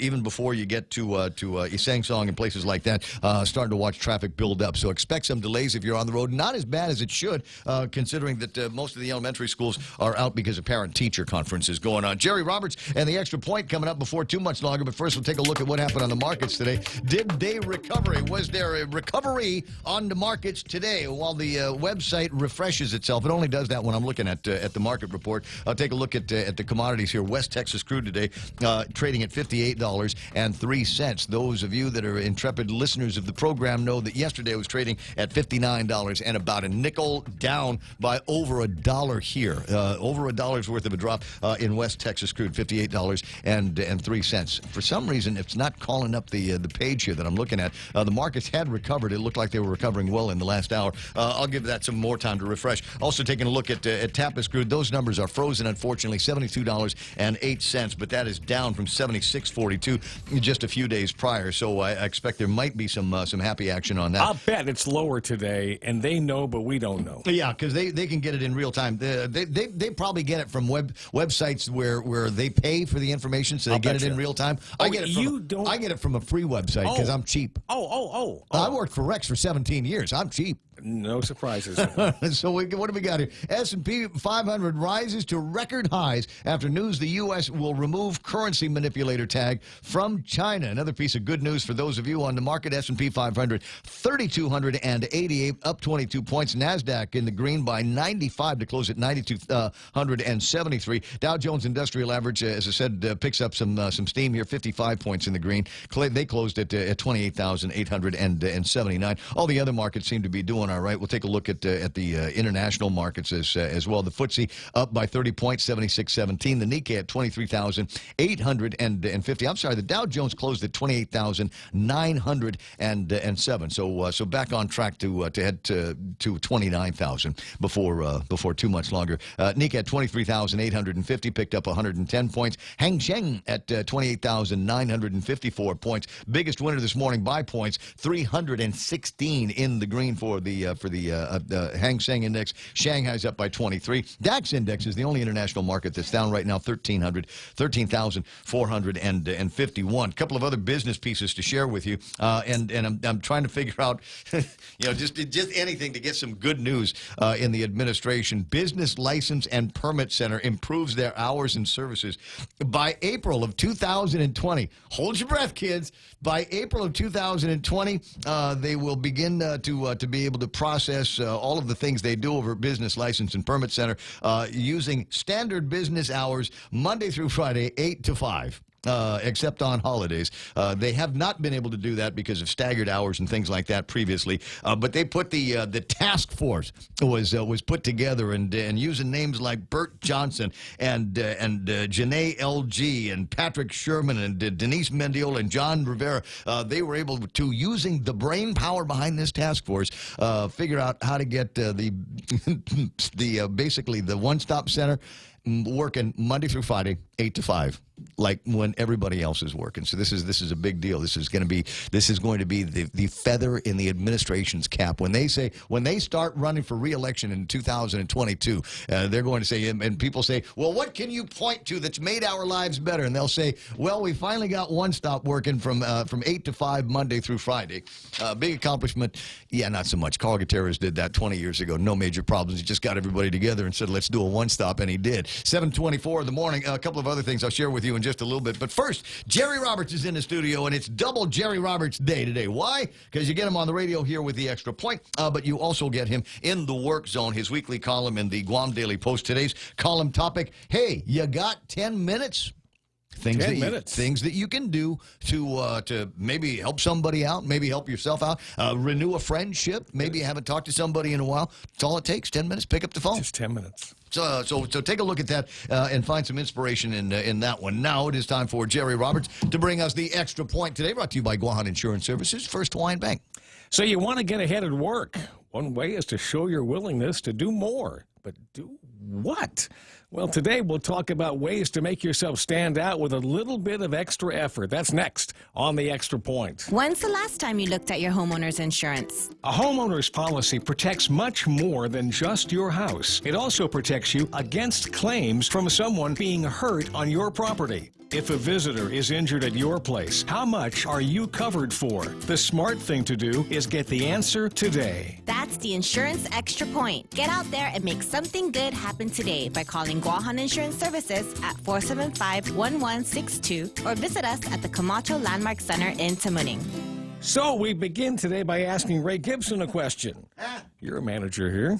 You got any little projects and things you've started or want to start and just haven't gotten around to it, or they're half done, and somebody could come to you and say, Ray, can I jump in and help you out? Anything like that on your plate? I have a Google Tasks list that now is... How long is it? It is all day long. So, if somebody here at the radio station or any of all three radio stations jumped in and said, Ray, I'm your guy, I'm your girl, I would like to jump in and do some work for you and take on a project that you've been wanting to get done for a long time. Would you be open to such a concept? Oh, absolutely. There you go. Absolutely. So now I will continue. I tell you one right now. Yes, it's a little switch in Michael's studio, so that when somebody bangs on a door at 7:30 in the morning, he can press a switch and let him in.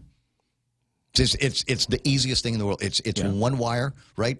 connection on either end, and we're done. So the person needs to have a little bit of electrical ability. Yeah, if you can plug in a stereo, yeah, this is the job for you. Okay, well, there's an opportunity. Over the last couple of years, the topic of standing out among other workers has been mentioned on several occasions. I've suggested that doing a little bit more can help you get on the radar screens of the people who make the decisions on who advances in their career. Whenever I get onto this issue, some people say, okay, I can do more, but what should I be looking to do and who should I be talking to? Let's answer those questions today. Number one, talk to your boss, and here are the words to say. Listen carefully. Boss, I'm ready to accept more responsibility in addition to handling my current job. Get that? In addition to handling my current job. That'll become more clear as we move forward. What I'm looking for are small projects. Small projects the company needs done that I can do on the side. Does anything come to mind? Now, I want to go to him or her first and work within the chain of command. There's a good chance your direct supervisor won't come up with anything. Wait a week, check in again, and see if they did. Number two, if not, make the same pitch to your boss's boss. When you move up the organizational chart, there is a better chance for finding small projects and tasks that have been thought of but never started, or started and not finished, which you can adopt as well. In asking a more senior leader, you may pick up a better project than your supervisor could offer. Number three, you can wait another week and poke your nose into his or her office and see if they have something for you, and if not, move on to the HR manager. This is a person who should know where those potential or abandoned projects are. You can make the same speech. Number four, still nothing? Wait a couple of weeks and hit up the HR manager and the boss's boss again. Now, why?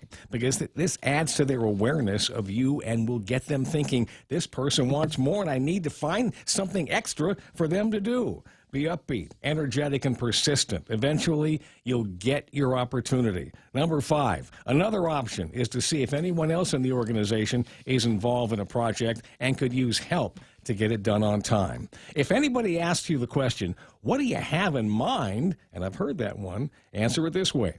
I'd love to get my hands on something you feel has value, where I can show my abilities, learn something new, and become better equipped to move forward. You shouldn't have to say anything beyond that. A side note to this, you absolutely must keep doing your existing job at a high level. If you don't and your primary work falls off, this will ruin the effort and cast a negative light on you.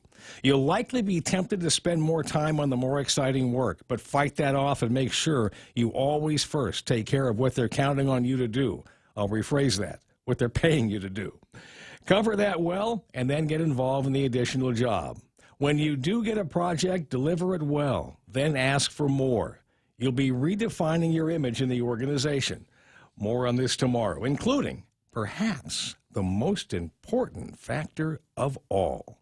That's the extra point. Get out there and make something good happen today. For 93.3, The Ray Gibson Show, Guahan Insurance Services, and First Hawaiian Bank. I'm Jerry Roberts. Gotcha, 7:29 in the morning. Yeah, sometimes it's as simple as that, and you'd be surprised at the pile of to-dos that your boss might have. And it's not hard stuff. It doesn't require a PhD or a PE at the end of your name. It's just that the boss generally doesn't have a lot of time to get around to doing all that stuff. And you will stand out because you asked, and most people will not. Exactly. So start looking around the office and talking to the boss today about ways that you can help out. Now, as mentioned, there's a couple of other businessy things that you might want to get your hands on. The guys over at PTAC, Boris and his team there, have got these free workshops, and this could be a very, very interesting one.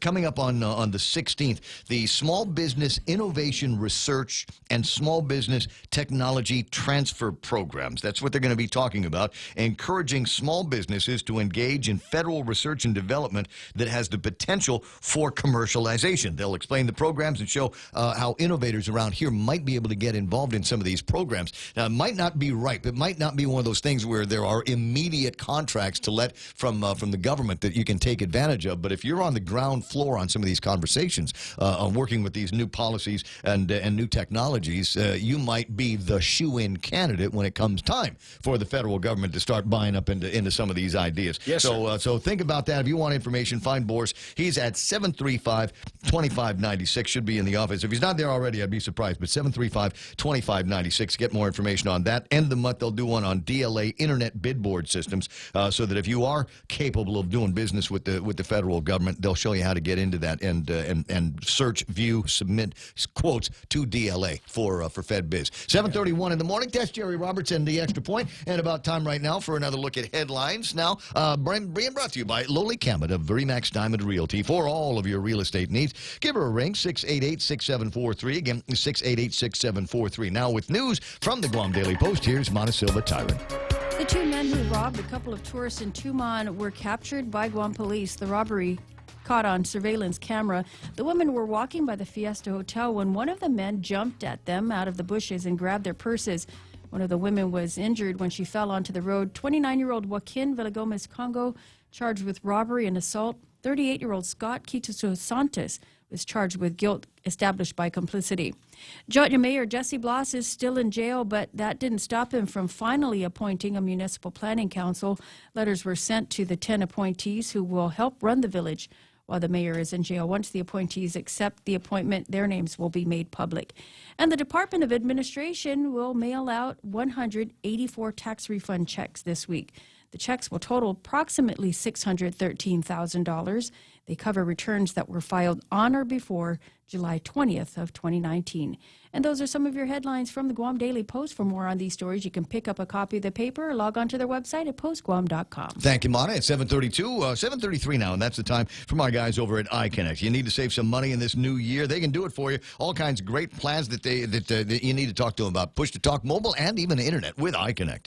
Lolita Camet from Remax Diamond Realty, a friendly, hardworking, and passionate Remax professional who is committed to helping you make a difference in your life and helping you achieve the American dream of home ownership. She also specializes in commercial leasing, land sales, local residential sales leasing, military, and corporate relocation. So for all your real estate needs, call Lolita Camet from Remax Diamond Realty at 688-6743. That's 688-6743. I gotcha.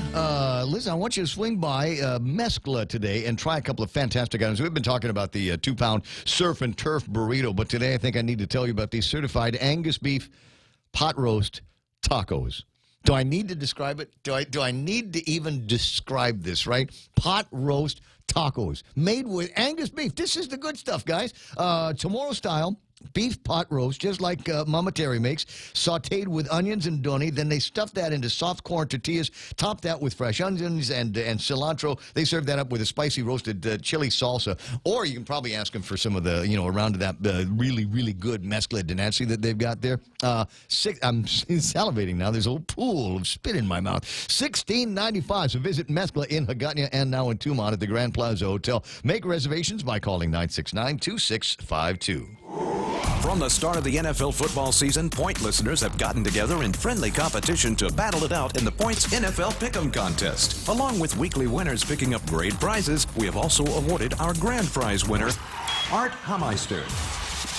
Art correctly guessed 170 picks. Wow. Good enough for him to win a new iPhone from GTA. Congratulations, Art. Thanks to all who participated in the Points NFL Pick'em contest. Brought to you by Current Guam with special thanks to GTA.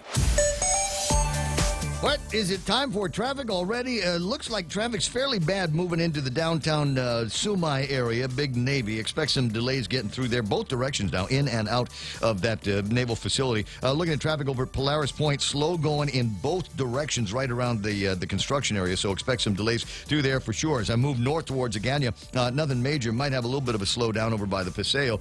Maybe a lot of people just getting out of their cars and taking a long, loving view at the sewage treatment plant that we've got out there. Then there's traffic on Route 4 getting into the downtown Hagåtña area. Expect delays over where the construction is and also getting into the Ordot Silanpago area. Barragata 8, 10, and 16. If you're on 10, expect delays heading towards the intersection. Then once you get through the intersection, it's slow going as well until you get past that one good intersection into Teedson. 10 and 15, a little bit busy down there. 4 and 10, busy as well. As usual, though, at this time of day, the action is up in Dededo. Wai Sang Song getting clogged a little bit. It's meeting traffic coming in from from Gigo and the northern parts of Dededo. Expect traffic in both directions to be working slow at the intersection where we've got the new flea market down there. And of course, Route 3 is never fun at this time of day. So if you're on that roadway, just expect delays, and it'll take you a while to get through that intersection on Marine Corps Drive. But once you do, you'll get to see even more of your friends and neighbors because it's going to clog up there as well in about 5 minutes. That's right now traffic here on The Point. GRMC's cardiology department treats most complex heart problems. In our catheterization lab, cardiologists use imaging equipment to treat clogged arteries that can cause heart attacks or heart failure. We perform balloon angioplasty, stenting, and other life-saving cardiac procedures. If you suffer from a heart condition, have your provider refer you to GRMC's cardiology clinic at 645-5500. GRMC, where patients are partners.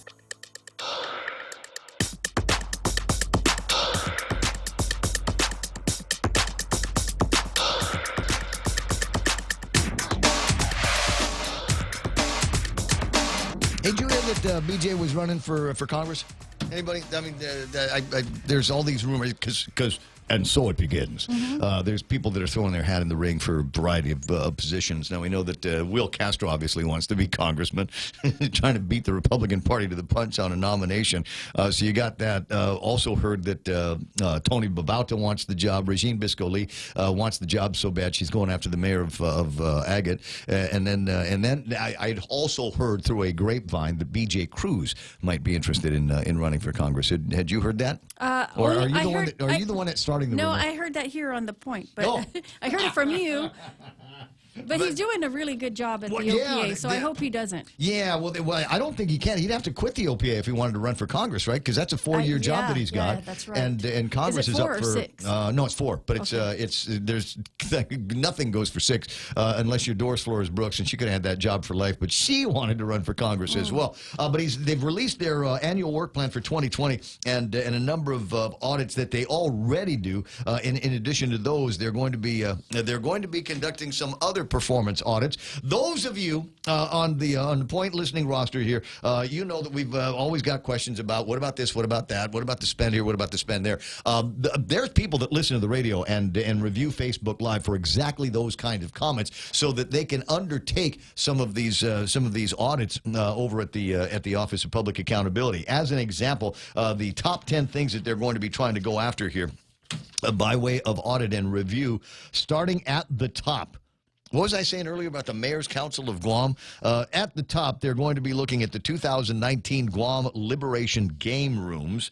And it was actually part of their annual work plan from last year, but they're going to carry it over into this year as well to see if they can capture some more data and find out how we managed to come up so short on the game rooms. As much money as people believe that goes through that little casino and the gaming activities, how it's possible we made so little money on that. 20 away from the top of the hour, they're going to be looking at the Physicians Services contract at Guam Memorial Hospital, which has come up a couple of times. I think it was Jerome Landstrom just a few weeks ago that made the claims that there's these doctors basically double dipping over at Guam Memorial Hospital, and a practice that is costing them significant dollars. So they're going to look at that. The Department of Revenue and Taxation is going to be looking at the waiver of interest fees on the business privilege taxes, short-term vacation rentals. Public Health and Social Services are going to be looking at the Affordable Care Act. Government-wide controls over government-issued credit cards. Wow. Shades of the end of the Gutierrez administration. You remember when I'm trying to remember who it was that brought all these allegations against members of the certainly cabinet level positions in Gutierrez's administration, and alleged abuses of credit cards back in those days. Names that we know, names of some people that were chased out of the government of Guam, period, and some people that were chased out but found their way back as a result of it. So it'd be interesting to see what they find in 2020.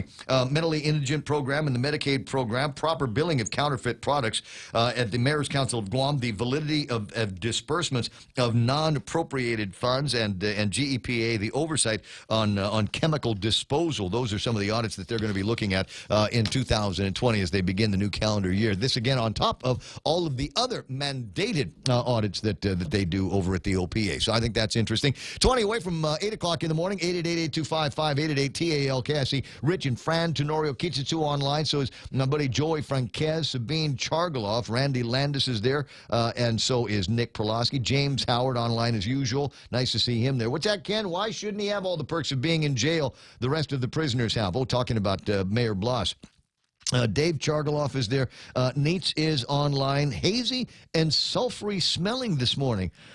You know what? We need to find out from that might be your imagination because no, I smelled it when I got here, but I think it might be that she fire. who smelt it dealt it. I don't know. It's because it might be the fire. There might be something else that's burning. That's but because according to Mike, and he's the guy that can read the weather patterns and the wind patterns, we should not as early as today be getting. But, I smelled it getting out of my car, so I did have to stop because I was thinking, oh no, I hope it's not coming from my engine. Say your husband been in that car recently? Who else is online this morning? I got Ismael and Joey and Chalorna, Joey Joffers, Chalorna Laurent from over at Guam Regional Medical City. Candy Knudsen, Guzman. Tony Chaco saying we can add Ray Gibson and Troy Torres. To what? What would you like to add? The coalition of the willing? That's what I'm beginning to call it here, kids. It's the coalition of the willing. Ken Leon Guerrero said it absolutely right in the last hour. All it would require is 8 at the minimum. 8 at the minimum of people that could go in there and hold some kind of majority. So when somebody comes up and says, hey, I've got this great idea for a day in September that doesn't actually do anything that we aren't already doing in March, then you get to 8 people that would say no. We're not even going to talk about that and let it die in committee. Thank you very much for introducing it, but that's a go-nowhere piece of legislation. Can we concentrate on fixing some of the big problems that we have? So a coalition of the unwilling, 8 people like Troy, or 8 people like a Ken, or 8 people like, well, there's any number of people. Like I said, we ought to get together and compare lists one of these days. But if we really did it, I mean, if you really wanted to dress it up, you get 10. You get 10. Because if you got 10 people, everybody thinking the same way, and they can be Republicans and Democrats. The ideas here don't necessarily belong to just one group or party. It's just people that are fed up with the status quo. And trust me, there's people on both sides of the aisle, figuratively speaking, that are sick up and fed of the status quo and the idea that there seem to be a bunch of people that are elected representatives that don't seem to be representing everybody. So you get 10 of them together. And you know what you can do with 10 votes at the legislature, don't you, Mona? What's that?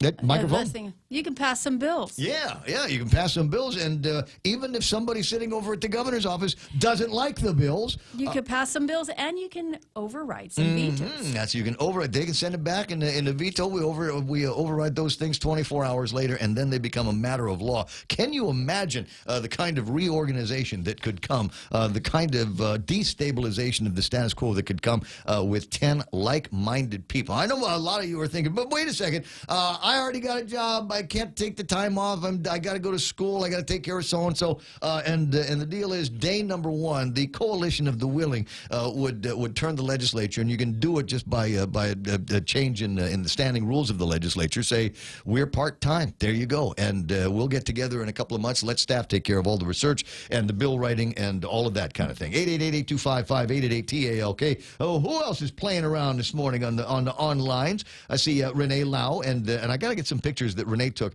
from the car yesterday of Sunset. Jules Elmer is there. Pam Duvall, David Mays, Wen is online. Off of Joey St. Nicholas. Good to have you there. Vaughn Lujan, Jay Felicitas, Ike Isaki, and happy belated birthday to Mrs. Ike. Tammy from over at the post office. I got Charlene, Duane Skitsu online, and Rooster.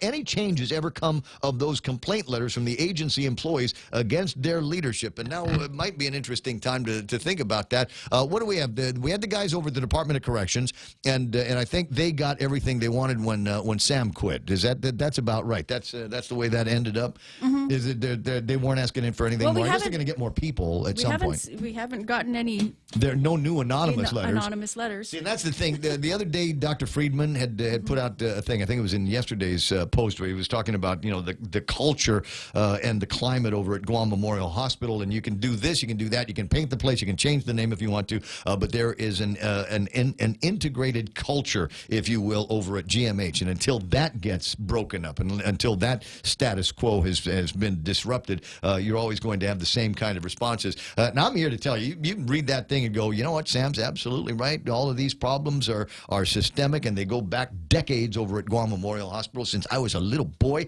Even the old hospital. It goes back to even the old Guam Memorial Hospital. But you're not going to change that. So the problem, Sam, is that you wrote the letter and you signed your name to it. You signed your name to it. Apparently, the way to get things done around here is to send up anonymous letters to the legislature, the media, the attorney general, Not and necessarily the governor's so, office. because the folks from the National Guard sent an anonymous letter, and nothing happened there. Didn't they get a town hall? Didn't they get a meeting? No. No? Didn't what's her name sit down with everybody? No. Really? She did not. All this time. It's just the status quo continues? Maybe they need to write more anonymous letters. Yeah. Oh, Send it here to the Why. Post. No, I know We'll why. take it. You know why nothing happened on that one? Because there was an anonymous letter that was in support of her. You remember? Yeah. There were a couple of anonymous letters that were saying that we've had it, we're tired of the way things are, and we don't like the people that she's put in command and things like that. And then somebody wrote another letter that said, no, she's nice. Leave her alone. This is the way, and so I think that's the plan here. Somebody's got to come out with some more stuff and write letters in the opposite direction. Rooster is online. James Vega, Karen, Ed and Karen Uttalan, Andy Tidinko is there. Galo Perez, Bert Duarte. Good to have all these people here. Kenny Williams is online. And what does it say? I thought Kelly was honoring the Marine Corps. No, that's not where she's headed. Adonis Quito Mendiola, who has accepted, I believe, the draft of his brother to run for senator. Jose Martinez is there. Levon C. Guerrero Meno, and plenty more are online this morning. Hey, do me a favor when you can. Press the share button on whatever it is that you're watching. Do you believe in life after love? He's happy like he's a San Francisco 49ers fan because you knew where I was headed. Press that button and say thanks to everybody that's helping out and telling them that this is where you get your entertainment information in the morning. I got that Chris Duenas online. Chris, I'm going to get to you in a second, but I got it. I get my very close friend, personal friend, Cable 6 online. Ernie Galito from AK is online, and we were talking, among other things, about folks that are stranded at Guam International Airport waiting for flights to take them back to Manila so that they can either go home or go somewhere else. But there's also a bunch of people, and it's surprising how many people in my timeline are stranded in Manila trying to get out of town as well, up to and including a number of AK employees. Good morning, Ernie. Half a day. How are you, Ray? I'm okay. I made it back before the island erupted. Before Lake Tahoe. Yeah, I was in Manila for a week or so, right around the New Year's holiday. Had a fantastic time, and near as I can tell, though, despite how much fun I had, still not responsible for the volcano's eruption. But you had sent AK had sent some people out there, right? Yeah, it was part of our year-end sales campaign, and so these are the top performers in all different departments who earned a trip to the Philippines. Very, very nice, and going a little bit longer than they expected, eh? Yeah, they were supposed to come in Sunday morning at dark 30, but unfortunately the airport was closed at NAIA. So I've been trying to convince people. There's an ad that you guys have got for a maintenance guy over at AK to do all kinds of different things. I was talking about it on the radio yesterday because I thought, there's a bunch of, this is the kind of company you want to get lined up with. They've been doing business on Guam for about 100 years. You figure they know what they're doing in terms of taking care of their employees. So what is it exactly that AK is doing to help these guys from Guam and CNMI stay comfortable before they can get back on the plane? Well, for all the salary employees, of course, they'll continue to keep their salary. Oh, that's but nice. Hourly employees, some of our service techs and parts advisors, they're hourly, so they'll get paid vacation for the times that they miss because of the volcanic eruption. Mm-hmm. So we're providing extra rooms and plus transportation back and forth to the airport since they had to stay there overnight. But we've got some good word from Philippine Airlines, and most of our people will be home here by the 17th. We got some people coming in on the 14th, which is today. And everybody be home by the 17th. If you do shopping and dining on the streets and staying in B&Bs, you might be able to make your way without spending too much money. But between here and the 17th, in a nice hotel in Makati, that's a couple of $100 a night. Who's covering that? AK is. You got any openings? Of course. Yeah, I mean, that's some straight up stuff here. I just want to take an opportunity to congratulate you and your team over at AK for looking out for these guys. I mean, it's a tough situation. They're valuable to us and valuable to their customers, so we have to make sure they're taken care of and they're comfortable. We want them home safe. Yeah, I got that. Well, I just wanted to pass along that happy story. Well, thank you very much, Ray. All right, buddy. I'll talk to you pretty soon. All right, take care. You know I will. 888-825-5888-TALK. You want another happy story? I got happy stories all over because there's just so much frowny face we can get into. Former senator and an occasional replacement host for Ray Gibson on 93.3 The Point. Chris Duenas joins me. Hey, Chris, how you doing? Half day, Ray and Mana. I enjoy it every time you give me that opportunity. And Mana and I had a great time. Yeah, well, here's the up and down on that. I might not be taking as many breaks as I would normally do because I'm lounging in Manila at the pool over at the Avant, and I'm getting notes from people saying, "Stay there. Chris is doing a great job." Well, that's awfully nice and nice to hear, and it's your following, Ray, and it's just fun to sit in there and just have a good time. But, it was me sending the notes. There you go. I knew Mana was taking good care of me. And Michael might have been doing that too. Yeah, Mike might have been up to that. Kevin, virtually everybody in the front office. And yeah, stay there. Chris is doing a great job. Mana's got the news. It's all handled. 7:51. Now, I know when I don't know about something and I need to pick up on the advice of an expert, but I'm told that the mahi are running. You know, they've come in. It was a little light for me a couple weekends ago, but I hear it's been picking up. So we're looking at maybe Friday or Saturday heading out and taking a look. Really? Okay. So now, is there anything specific about that kind of? I mean, is it just mahi that is running? Is that peculiar to this time of year, or is there just kind of an unexpected spike? I don't know. No, definitely. This time of year. In fact, they're late. The Wahoo run, at least at least the times that I was able to get out and talking to some of the guys, the Wahoo run was a little bit light too. That might be in on this full moon.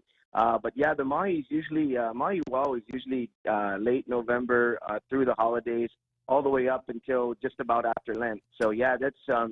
Mahi show up just in time for Lent. I can taste the fish Kelligwin in my mouth now, and mahi burgers that are out there. So if you go out, say on a Friday, you and I and Jimmy Moylan go out and hit the banks, and I'm assuming a stroll up north and then right around Retidian and maybe coming back. Is that about right?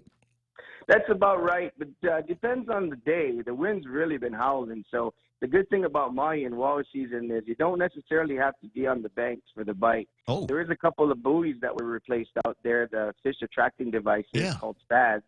And so if you get around a fad or sometimes you get into certain areas, those fish are plentiful, usually even in open waters or along the coast in the 20-60 fathoms area. So the thing is that that's the kind of the benefit of when Blue Sky Talker is showing us all those heavy winds that are here, and sometimes you can go out for only a 2 or 3, 4 hour trip, and sometimes fill up the box because those fish come a little closer in. So yeah, when this time of year getting to the banks, you got to really pick your days. Maybe today wouldn't be a problem, but normally when those trades are running, you'll have to go really early in the morning, and you'll probably be coming home, before noon. Well, I got a friend that is trying to put together a couple of outings, and she's thinking, in terms of 2 hours out, maybe a 4-hour boat ride or something like that. But you're right. I've been out on fairly short rides around this time of year, and just amazed. It seems like just as soon as we get into trolling speed out of Boat Basin, you put the lines in the water,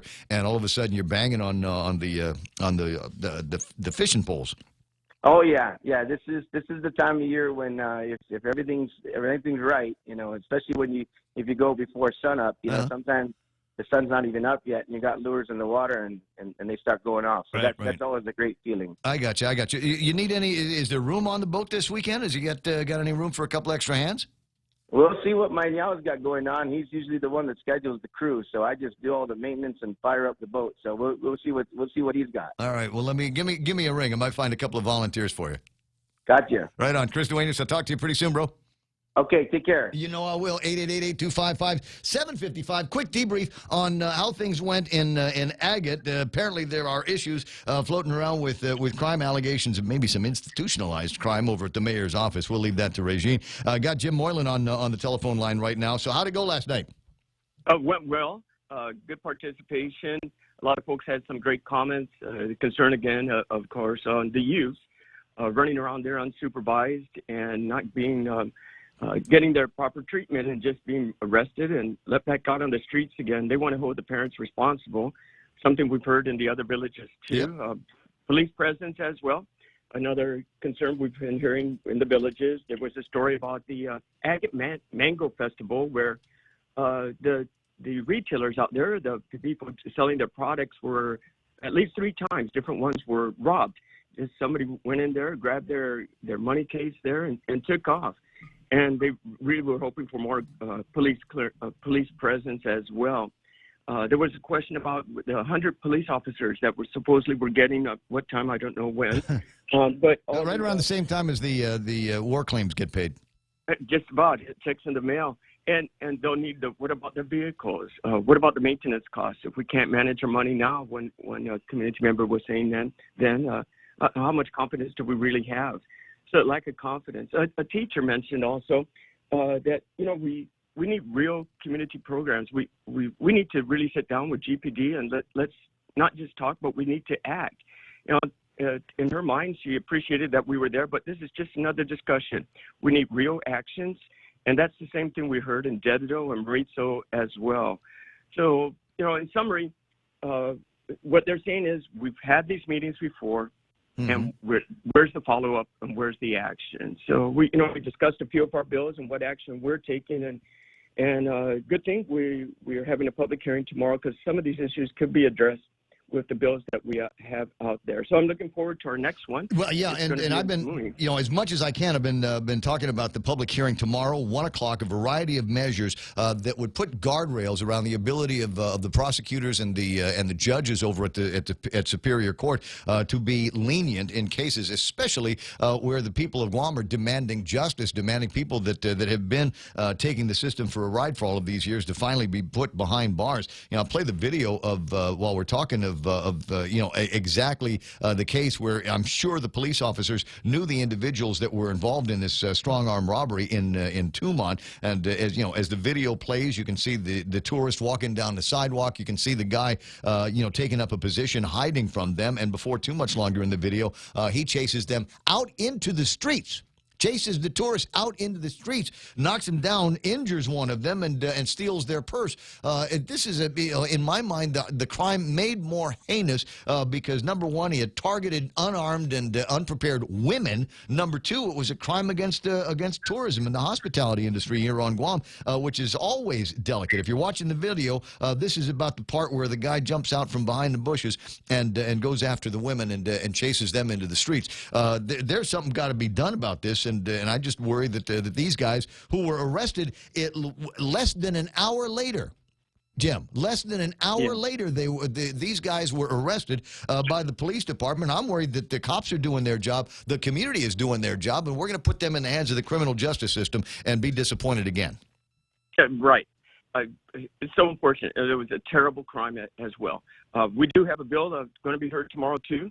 And that's crimes against tourists because that affects our economy. So, yeah, amazing. The cops knew, or the video was just so excellent. But yeah, we need to do something. And what is it going to take? We can have special days for different things. Maybe we need a special day to fight crime. Right? A special day to fight crime. Thank you. Yeah. Well, the good news is they're going to be opening up the what is it called? The One Stop's going to be open from 8 to 5 Monday through Friday because we finally figured out the miracle of scheduling people so they could all be there at the same time. Great. Great. But not today. April. You have to wait until April because this doesn't. Hey, Senator, I'm told there's another anonymous letter from the National Guard. Why don't you help those guys out and take a look into that? I'll be happy to.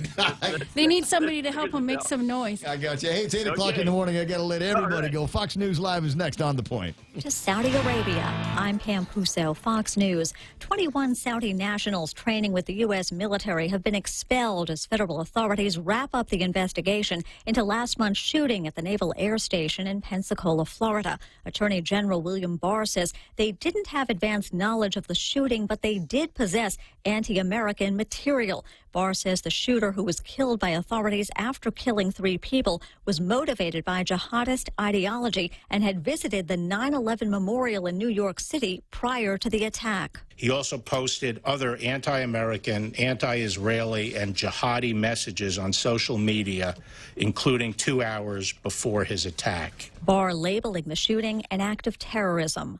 We killed the #1 terrorist in the world. President Trump saying that moments ago while defending the U.S. airstrike that took out Iran's top general. Bad person killed a lot of Americans, killed a lot of people. We killed him. And when the Democrats try and defend him, it's a disgrace to our country. They can't do that. The president also defending the intelligence he received before the strike, calling it totally consistent. Meantime, in Iran, another day of outrage as angry protesters call out the regime for the accidental shoot-down of a Ukrainian airplane. Demonstrators chanting, "Down with the dictator." Security officials responding with tear gas and, according to some reports, live fire. Iran claims it will cooperate with the international community in a probe into the crash. 5 countries with citizens on the plane, including Canada and Ukraine, will meet Thursday to see how to pursue criminal charges against Iran. Fox's Greg Palcott monitoring developments from Kiev. More gains on Wall Street. The Dow up 83 points, the S&P adding 23, the NASDAQ plus 95. America's listening to Fox News. GRMC's Neuroscience and Neurology Department treats a wide spectrum of disorders associated with the nervous system, spine, and brain. Some of the more common disorders include seizures, epilepsy, dementia, sleep disorders, migraine, and stroke, which is one of the leading causes of death on Guam.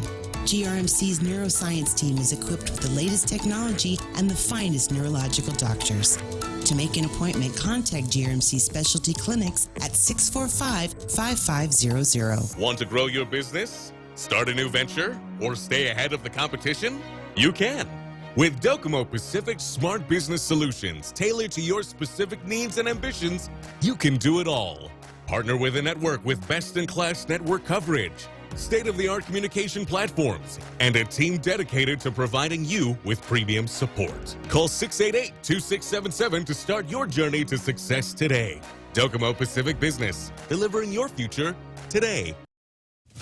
Some movement on the impeachment front is expected this week from House Speaker Nancy Pelosi. Pelosi meets with Democrats tomorrow morning in a caucus to discuss the next steps. The Speaker has to schedule a short debate and vote to name the impeachment managers and send the articles to the Senate. Fox's Chad Pergram on Capitol Hill.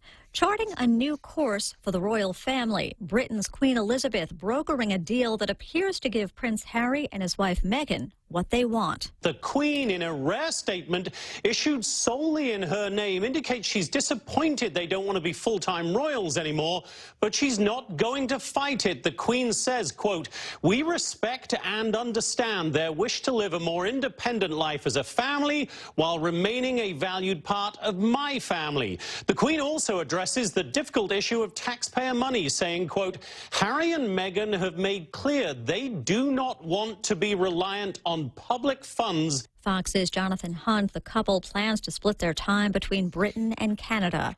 The nominations are out, and Joker leads the pack ahead of the Oscars. The supervillain story has 11 nods. The Irishman has 10. Scarlett Johansson shows up in 2 categories, one for Best Supporting Actress for Jojo Rabbit and Best Actress for Marriage Story, where she'll compete with Cynthia Erivo for Harriet, Saoirse Ronan for Little Women, Charlize Theron for Bombshell, and Renee Zellweger for Judy. That's Fox's Tanya J. Powers. The swamps of South Florida are teeming with hunters, Burmese python hunters. It's been 4 years now since the last python challenge in the Everglades. The invasive reptile is believed responsible for a massive reduction in wildlife, including the near complete elimination of rabbits and foxes. $20,000 worth of cash and prizes are available. Pam Puso, Fox News. Here at Here at APL, our core values give the company its heart and soul. Whether it's connecting your business with our global network through our newly enhanced service or investing our efforts into giving back to the community, APL is committed to serving you. We humbly honor the opportunity to find innovative solutions for you and your business. To learn more about our enhanced service, call 588-4651 or visit www.apl.com/Guam for more details.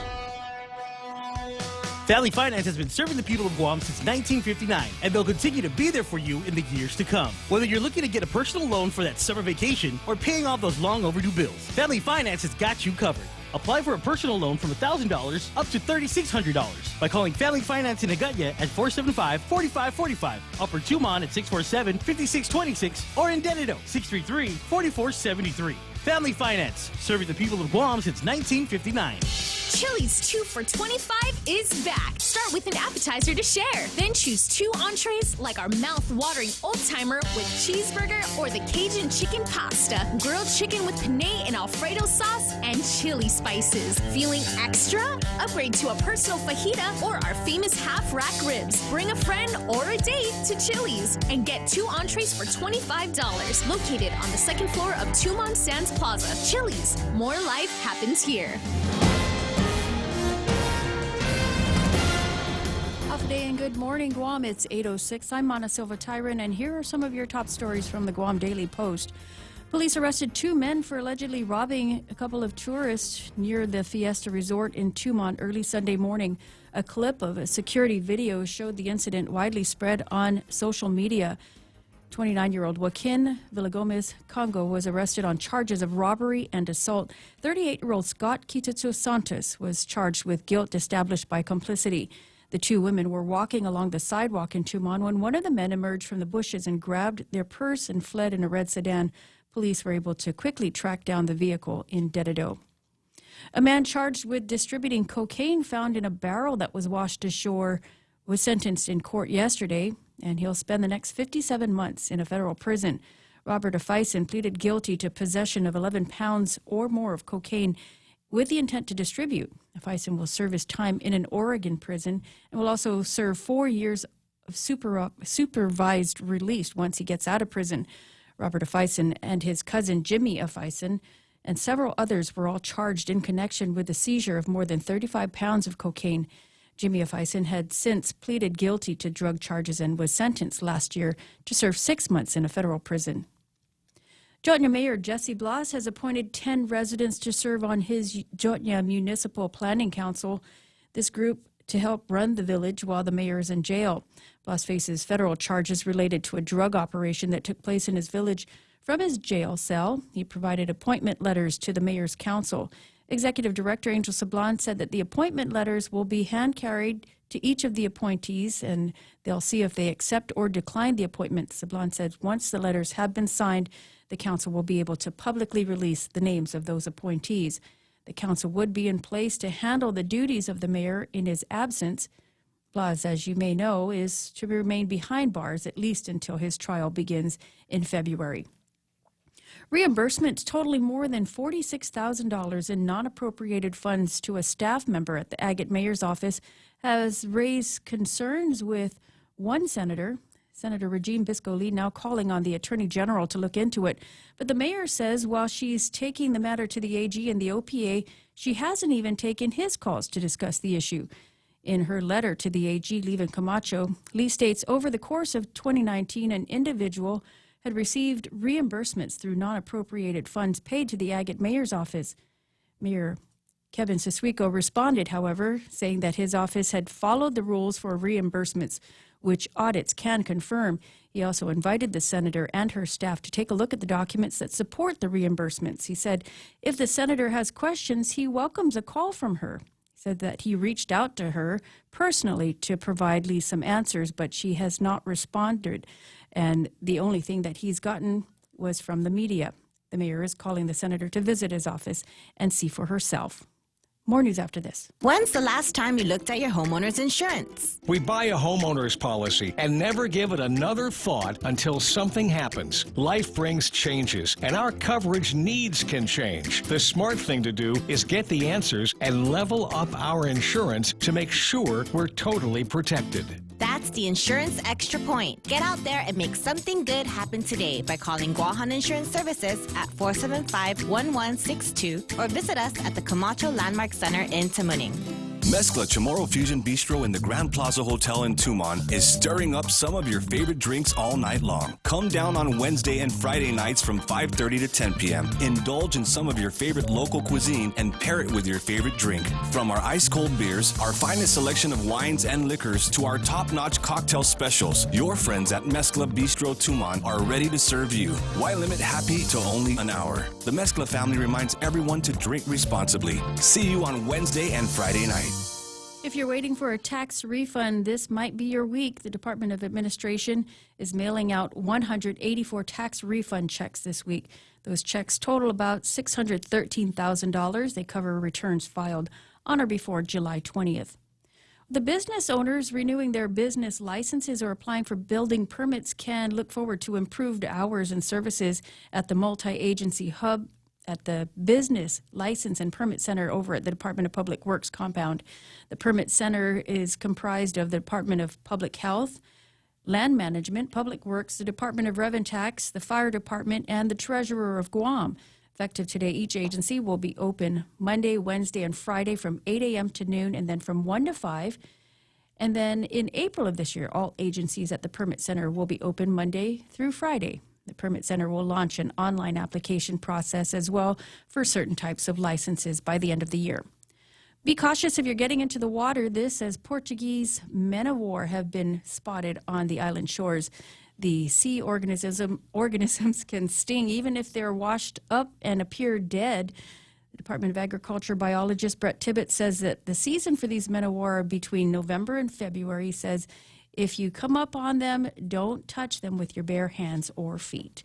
And those are some of your top stories. Use somebody else's hands. Why not? Mayor, touch that. 8:12 in the morning. That's the news here from Monticello Tyrant and the Guam Daily Post. Partly cloudy skies are in the forecast today. Expect some isolated showers as well. Northeast winds 15 to about 20 miles an hour with daytime highs 87 degrees. We expect the overnight lows to be about 76 degrees because it's Guam in January. That's why. Sunset tonight at 6:11 or so. We'll watch the sunrise this morning or tomorrow morning about 6:47. Groovy kind of day, and it doesn't look like there's hardly anything in the radar that's going to bring any kind of meaningful impact to the island other than what we are currently enjoying. Yeah, we're currently actually seeing a bit of a reinforcement of the trade winds. They're coming back now after that weak trade wind trough gave us all that trouble over the weekend and starting the week. So things are clearing out quite nicely and a new surge coming in. You can tell by the winds outside and by the radar because there's just not a whole lot there. You can tell even better by satellite and you'll see this arc in the clouds that I'm talking about as we point at Guam. Kind of a, semicircular arc there and just moving on through the Marianas here. Got a lot of activity, a lot of motion going on because we got weather systems coming in here. We've got this surge coming in, but we've also got a cold front up in the upper left portion of this screen as we see it right here. And it looks like that cold front has dipped far enough down that if it slides east and maintains a little bit of strength with that high pressure behind it, we could actually see a weak cold front come through here sometime next week. They're not talking much about it on the Weather Service because, they don't want to get us hyped up too much. But, yeah, we could actually see a real nice shot of cool air, and then we might even get in close to those records. What is the record? 65, 64, something like that. It would be nice to have that. Anyway, for the next few days, it's going to be real nice. Get out there, get your grill marks, get your nice opportunities to go out and enjoy some I have in the last couple of days noticed that there are some times where I walk into a building to warm up because it's that cool out in some of the places between the breezes that we've got. Would you say this is good baseball weather? Absolutely. Yeah, without question, although we could use a little more rain, but we've been getting some overnight rain, which does help give a little bit of moisture to the field. That helps add a little bounce to that infield. So it'll dry out, though, as things go on, unless they hit with the water hose. Well, we're going to get some baseball in the forecast for today. That's coming up with Mark Colby on the other side. 8:14 in the morning, that's news and weather together here on The Point. Wow, nice smile. so perfect and all. Thanks. I owe it all to Dr. Robert Yang and his Smile team. They do wonders for a healthy, happy mouth. Got teeth? Don't wait until they hurt. Schedule your routine checkup and cleaning with Dr. Yang and his Smile team. Suite 119 in the East West Business Center, Upper Tumon. Call 647-8702 or 3. The best thing that happened to teeth since toothpaste. Dr. Yang and his Smile team. They make smiles happen. Attention, people with mouths. Go to Dr. Yang. 8:15 in the morning. Attention, people with mouths. Go to Denny's every Monday through Friday. They got a variety of local favorite soups. They got chicken adobo Monday, oxtail soup today. Ooh. Thursday, chicken tinola. Wednesday, on Wednesday, and chicken. Wait. Oh, okay. Oh, I see. It's oxtail soup at Denny's Tuesdays and Thursdays. Chicken tinola on Wednesday and pork sinigang on Friday. All orders served with rice while supplies last. Make Denny's your new lunch spots. Portions of the program brought to you by American President Lines, APL Global Presence, and a local home. Plus, Take Care, offering proven wellness and fitness programs to encourage you and your familia to live a healthy, balanced lifestyle. Preventative care, being active, eating right, relaxing, and unwinding, plus being socially connected. They've got all the programs that do exactly those things at Take Care. News to fill your mind. Talk to get it out.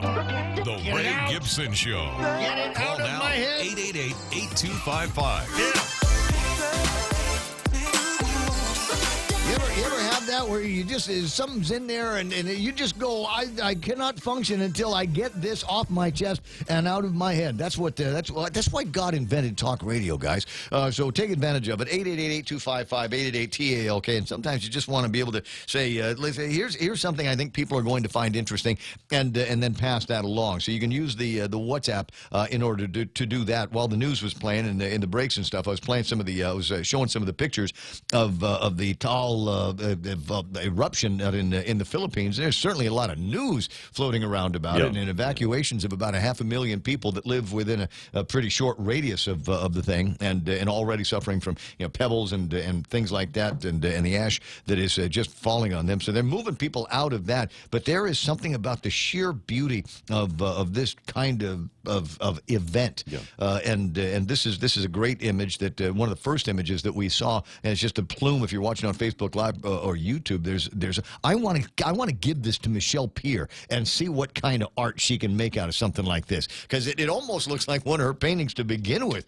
So I think that would be fantastic to see put in another form. Mana was asking about lava and lava flow out of there, and apparently there are places in the eruption where you can get your hands on some. Used to be magma, and now it's lava. Yeah, and it looks like this is actually in the main cone of the island. So whatever started out on the edge has evidently moved back into the main shaft, which is good news, because that doesn't mean you're going to have any kind of weird things that haven't happened before, but it is going to grow a little bit. I'll go back to the lightning one, because I've had a lot of people ask me about, why is there lightning in these volcanic clouds? And, I get questions about, like, is it the heat or is it something else? But it's really not. What it is that the dynamics are the same with a cloud coming from a volcano as they are in a rising thunderstorm. Yeah. You get a lot of upward motion, you get a lot of friction in the atmosphere, plus now you have a lot of particulate matter that also builds up an electrical charge. So all it has to do is find a ground, and that's usually pretty easy with all the rock around, and so you get a lot of lightning in those things. But whatever it is, and I played some of that video as well while the news was playing from Fox News. Played some of the video from that, and it's amazing, because it's not like, here's a lightning, here's a bolt of lightning, here's another bolt. It's bolts of lightning, everything happening simultaneous. And can you just imagine what it's like to be very, very close to all of that? It must be like being close to Mana. 8:18 in the morning, and is it time to pretend to talk about sports? We're just in awe. That's it. We're just in awe. 8:18 in the morning, and yeah, it is time to talk about sports. Before we get to Mark Colby, just a couple of things to take care of. This weekend, Academy's 2K, 5K. It's the 18th. Sister said you have to be there, so you have to be there. And one of my favorite things about it is a ton of the alumni. It's not just the current students at the Academy of Our Lady of Guam that are there handling most of this. It's great to see a bunch of the alumni and people that, in fact, people that I went to school with in the 70s and 80s. You went to Academy? I was at Academy just about every day after school until sister kicked me out. She said, "Get out of here. None of these girls are going to date you. Just go, Gibson." And so that was the deal with me over there. But I still support the school one way or the other. So you've got all of that. And then I was talking with young Mason the other day, who came back in time to help them open up the new tennis courts up in Dededo. And I asked him the other day. I said, "How was it? How do they play?" And he says they play just like state-of-the-art tennis courts in the United States. Apparently, there's a way to do tennis courts, right? And between Torgan and his team over there, they figured out that way. Had the construction guys do it. So lights, fences, the action on the court, it all feels like you're playing in the States. So it is now Mason approved here for those of you that want to go and check out the new courts that Torgan and I were talking about the other day. There is going to be baseball, not necessarily Guam Major League Baseball, but it's under 15, the Oceania Baseball Classic that's taking place over at Guam Major League. The voice of Guam Major League is Mark Colby. And a question for you, Mark, if you don't mind, before we get started into everything.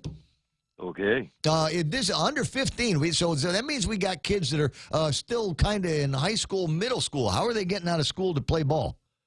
To my understanding, just like last week with a bunch of the boys who were, junior national age, they have like a permission or excuse from work or schools allowing them to participate, because this is a national event. So this is kind of like a field trip, if you will. Oh, nice. Okay, so and we've got a bunch of different teams. So actually, a couple of different teams from different places. CNMI under 15s are here, as are the New Zealand kids. And it looks like we've got a roster of events. So finally, it's not just Game 1 and Game 2.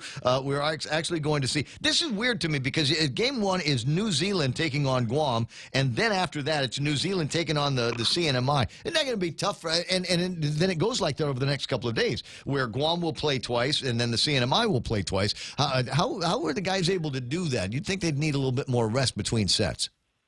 Well, in all honesty, I think they'll be okay because they are still under 15. It's not like 30, 40-year-olds that, you're kind of beaten after 9 innings and then you got to go again. These kids are a little bit more, what's it called, endurance, so they're springier than us. That's it. Just say it. They're springier than old farts like you, Gibson. That's why. Yeah, when I was 15 in the summer times of Texas, I would go out at 7 in the morning, play baseball, and I wouldn't get home till dark, which is about 9 o'clock. Play all day. There you go. So that was at least a triple header. At least a triple header. Yeah, I got that. So at any rate, we got those games that are going to be played against. So it's New Zealand versus Guam starting at noon, and that will be followed by New Zealand versus the CNMI at 3. And the rest of the schedule we can talk about as the days go by and we get closer. This ought to be done by what, the weekend?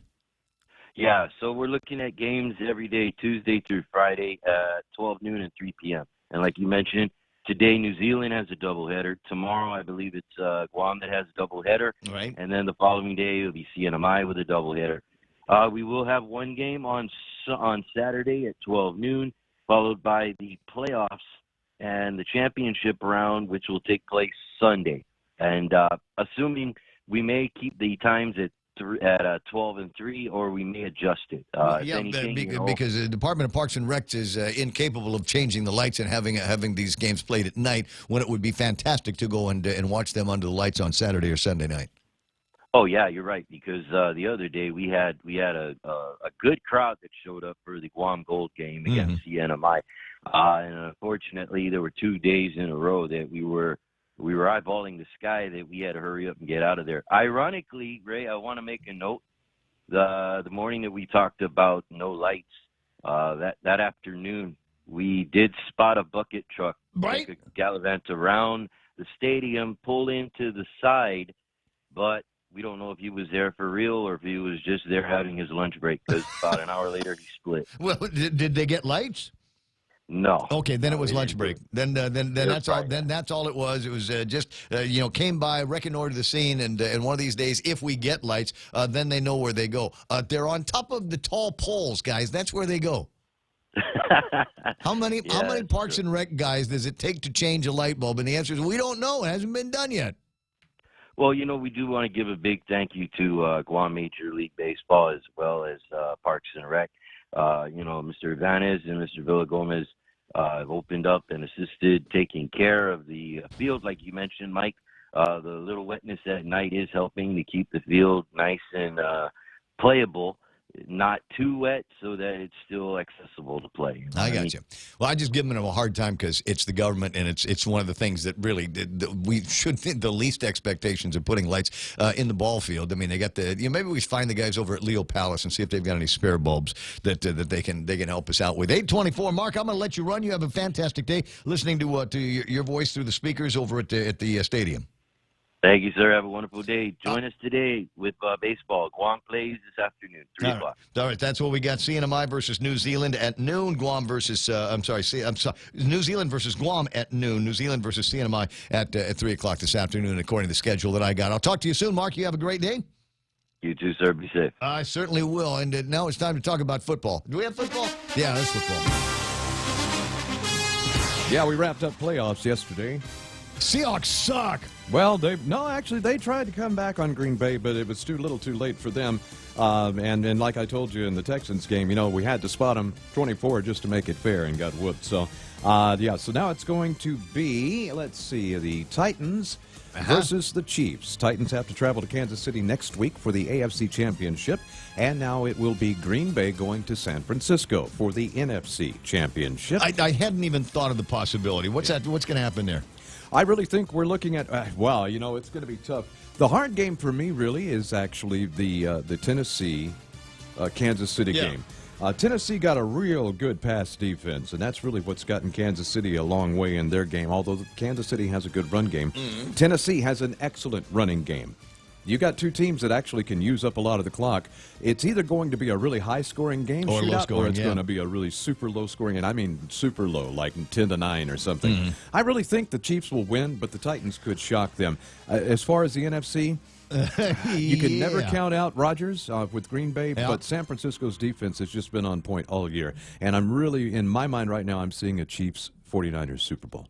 What's that? But a lot of people are hoping for a Chiefs Green Bay Super Bowl because that would be a replay of the very first ever Super Bowl. Keenan McCausland is now a Packers. Go Pack, go. Is what she's saying. My team left Houston 20 years ago to become the Titans.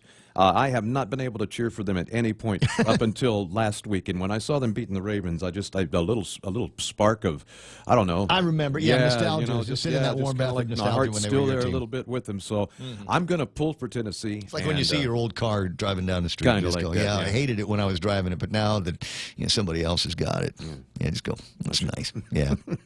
Same thing with X's. Well, sometimes, yeah. Although most time X's for a reason. All my exes live in Texas. God, take me to a karaoke bar. I need to sing that song now. 8:27. So I mean, that's the big deal, and there are going to be some awesome places to go and watch the show a little bit later on. We'll talk about those kinds of things, and then try to figure out how we're going to be padding up portions of the program like sports in the future. Because after football's done, there really isn't anything else going on. I mean, we can make a big deal. Guam International Marathon is coming up, and you're starting to see a lot more people that are out there. And for those of you that have started your New Year's resolution and need a reason to go past January the 19th, and we talked about this a week ago. January 19th is kind of the official, unofficial Quitters Day. So if you've got a New Year's resolution, you went out there and got the nice yoga pants and running shoes and a watch and stuff like that, and you just don't, you're looking for a reason to stay motivated with this New Year's resolution. Guam International Marathon is going to be coming up. Now, you don't have to run the marathon. There's 4 races, 5K, 10K, half marathon, and the full marathon. And if you're looking for a reason to stay, hooked into your resolution, go online to GuamInternationalMarathon.com and sign up for a race, and then start training for the race. I mean, for some people, that's all you need to carry you over past the time that you'd quit, and then just get down to Tumon and start running. And it's great, from where I was watching people doing the running, and it's nice to see people that you can tell by looking they just started. And then running along the same path. There's Ryan Matanzo running along there. Rodney Berdalia was out running the other night, and so you get some of the old school guys and some of the new school guys virtually running around the same place. Should be able to get a lot of inspiration and motivation for you when you do that. And you get a cool shirt. And you get a cool shirt to try. And a chance to win a trip. I didn't get one yet. I'm just saying I didn't get one. It was a big shot in my way into free admission to the half marathon, but I didn't get my shirt yet, guys. Maybe something I can wear here on the radio one of these days. I'm going to do a little bit of sports commentary here, and we're going to bring it back full circle back to baseball. Many people have heard the news now. The Major League Baseball has handed down the penalties to the Houston Astros general manager and has suspended them for the entire season. The owner of the Astros just about an hour ago fired both of them. Cheaters never win. Winners do not have to cheat. As a fan of the team, I'm just completely embarrassed that they even got involved in this sort of thing. It all still goes back to the Astros in the 2017 World Series were caught stealing signs from the Dodgers. Mm-hmm. It's not that stealing signs is bad, because that happens in baseball. It's just you're not supposed to use technology to do it, and that's what the Astros did. Other teams are being investigated, including the Red Sox, which picked up Alex Cora from the Astros, made him their manager right after that World Series. So a lot of that going on. All I can say is kudos to my owner, Jim Crane, for taking the right action and firing both of these guys, although there is a tinge of sadness, too, because it means the end. That's pretty much the end of our run. Lou now is the one that put this team together. Hinch managed them to perfection over the last 2 or 3 years. And so it looks like the Astros may be headed back to a few lean years. But, you know, the right decision was made. Never cheat. Yeah. Cheaters just don't get anywhere. Somebody tell the Packers that. Not the Packers, the Patriots that. Yeah. There's the guys. Remember the inflation gate and all of that. 8:30 in the morning, and I think that's all the time that we have to pretend to talk about sports. I do want to, because I know he listens all the time, and his friends do as well, want to send out a happy birthday message to one of my favorite guys in the whole wide world. In fact, he had just written an editorial about how he had gotten some nice treatment from a stranger the other day. But me and my old man call him Brooksy for as long as I can remember. Jim Brooks is celebrating his birthday today. And I hope this is another. It's already another in a long string of birthdays, and I hope you have plenty more to come. You got the lovely Doris that takes care of you. I know you got kids, grandkids, and folks spread out all the way around the world. You are a truly blessed man, Jim, and want to wish you a happy birthday. It's 8:31. Headline news with Montesilva Tyrants coming up next. From the start of the NFL football season, Point listeners have gotten together in friendly competition to battle it out in the Points NFL Pick'em contest. Along with weekly winners picking up great prizes, we have also awarded our grand prize winner, Art Hameister. Art correctly guessed 170 picks. Wow. Good enough for him to win a new iPhone from GTA. Congratulations, Art.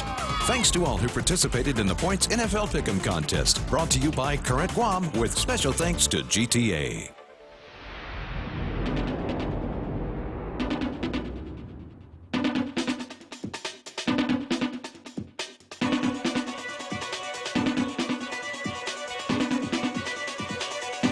Sure. No, I just remembered off the top of my head that it was Jim's birthday today. I did not get this out of Facebook. I did not get a message from Facebook saying that, hey, it's Jim Brooks' birthday.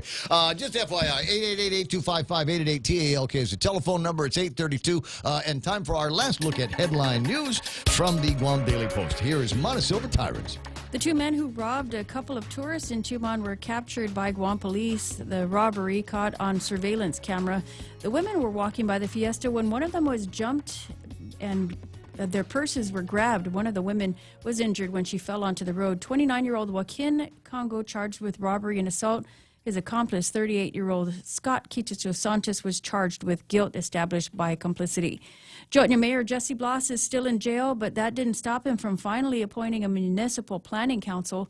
Letters were sent to the 10 appointees who will help run the village while the mayor is in jail. Once the appointees accept the appointment, their names will be made public. And the Department of Administration will mail out 184 tax refund checks this week.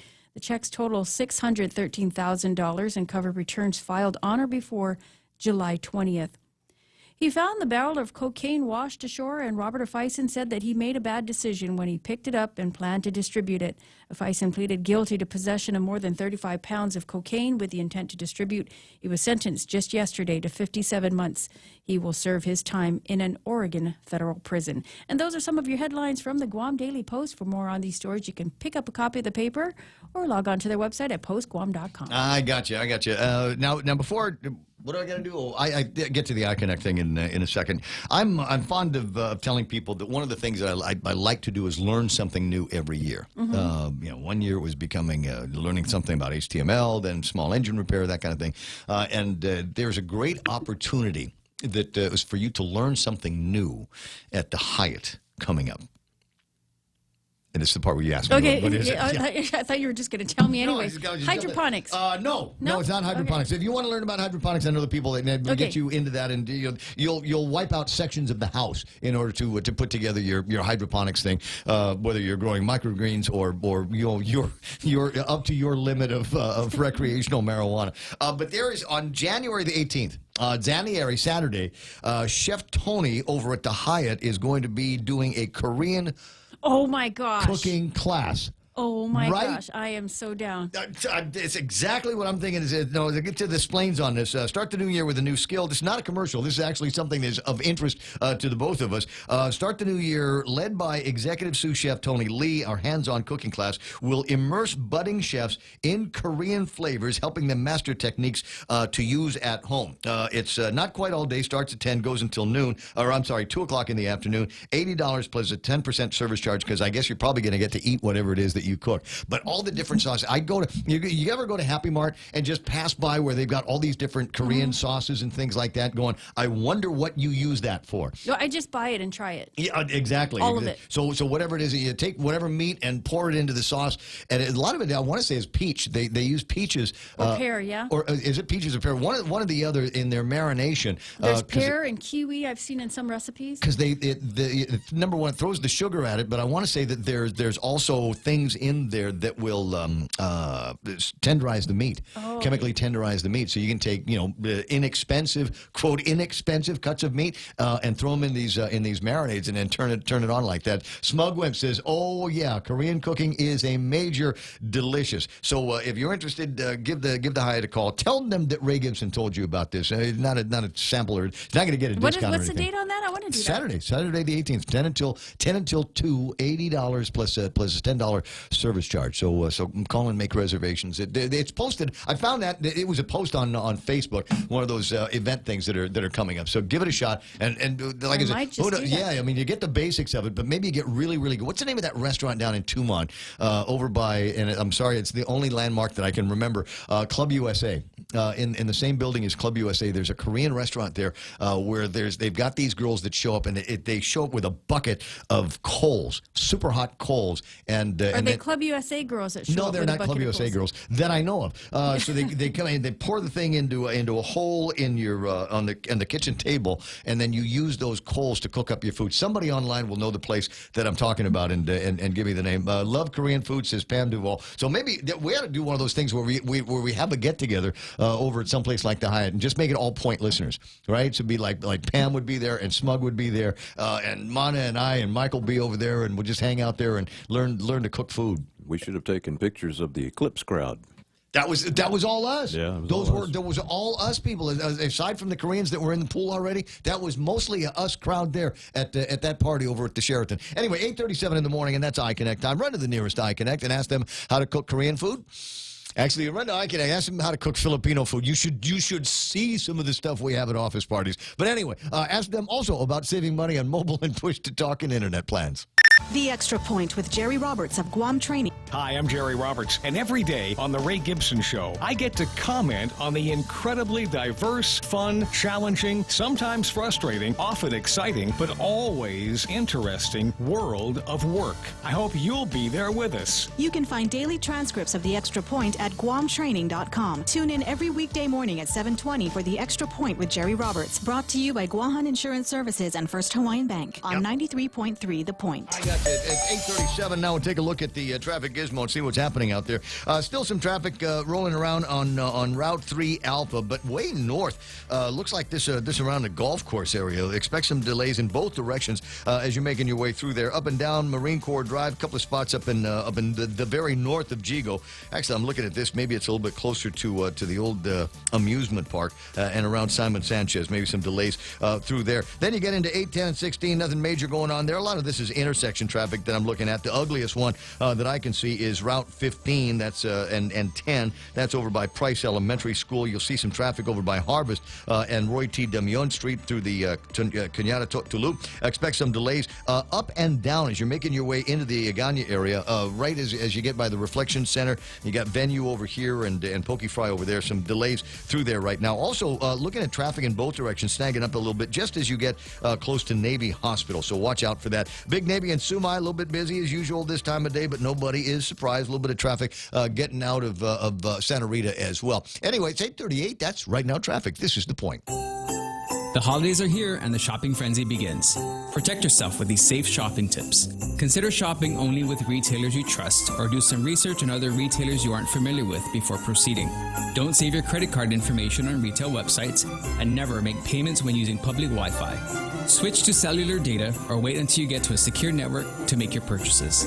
These safe holiday banking tips are brought to you by Bank of Guam, the People's Bank, member FDIC.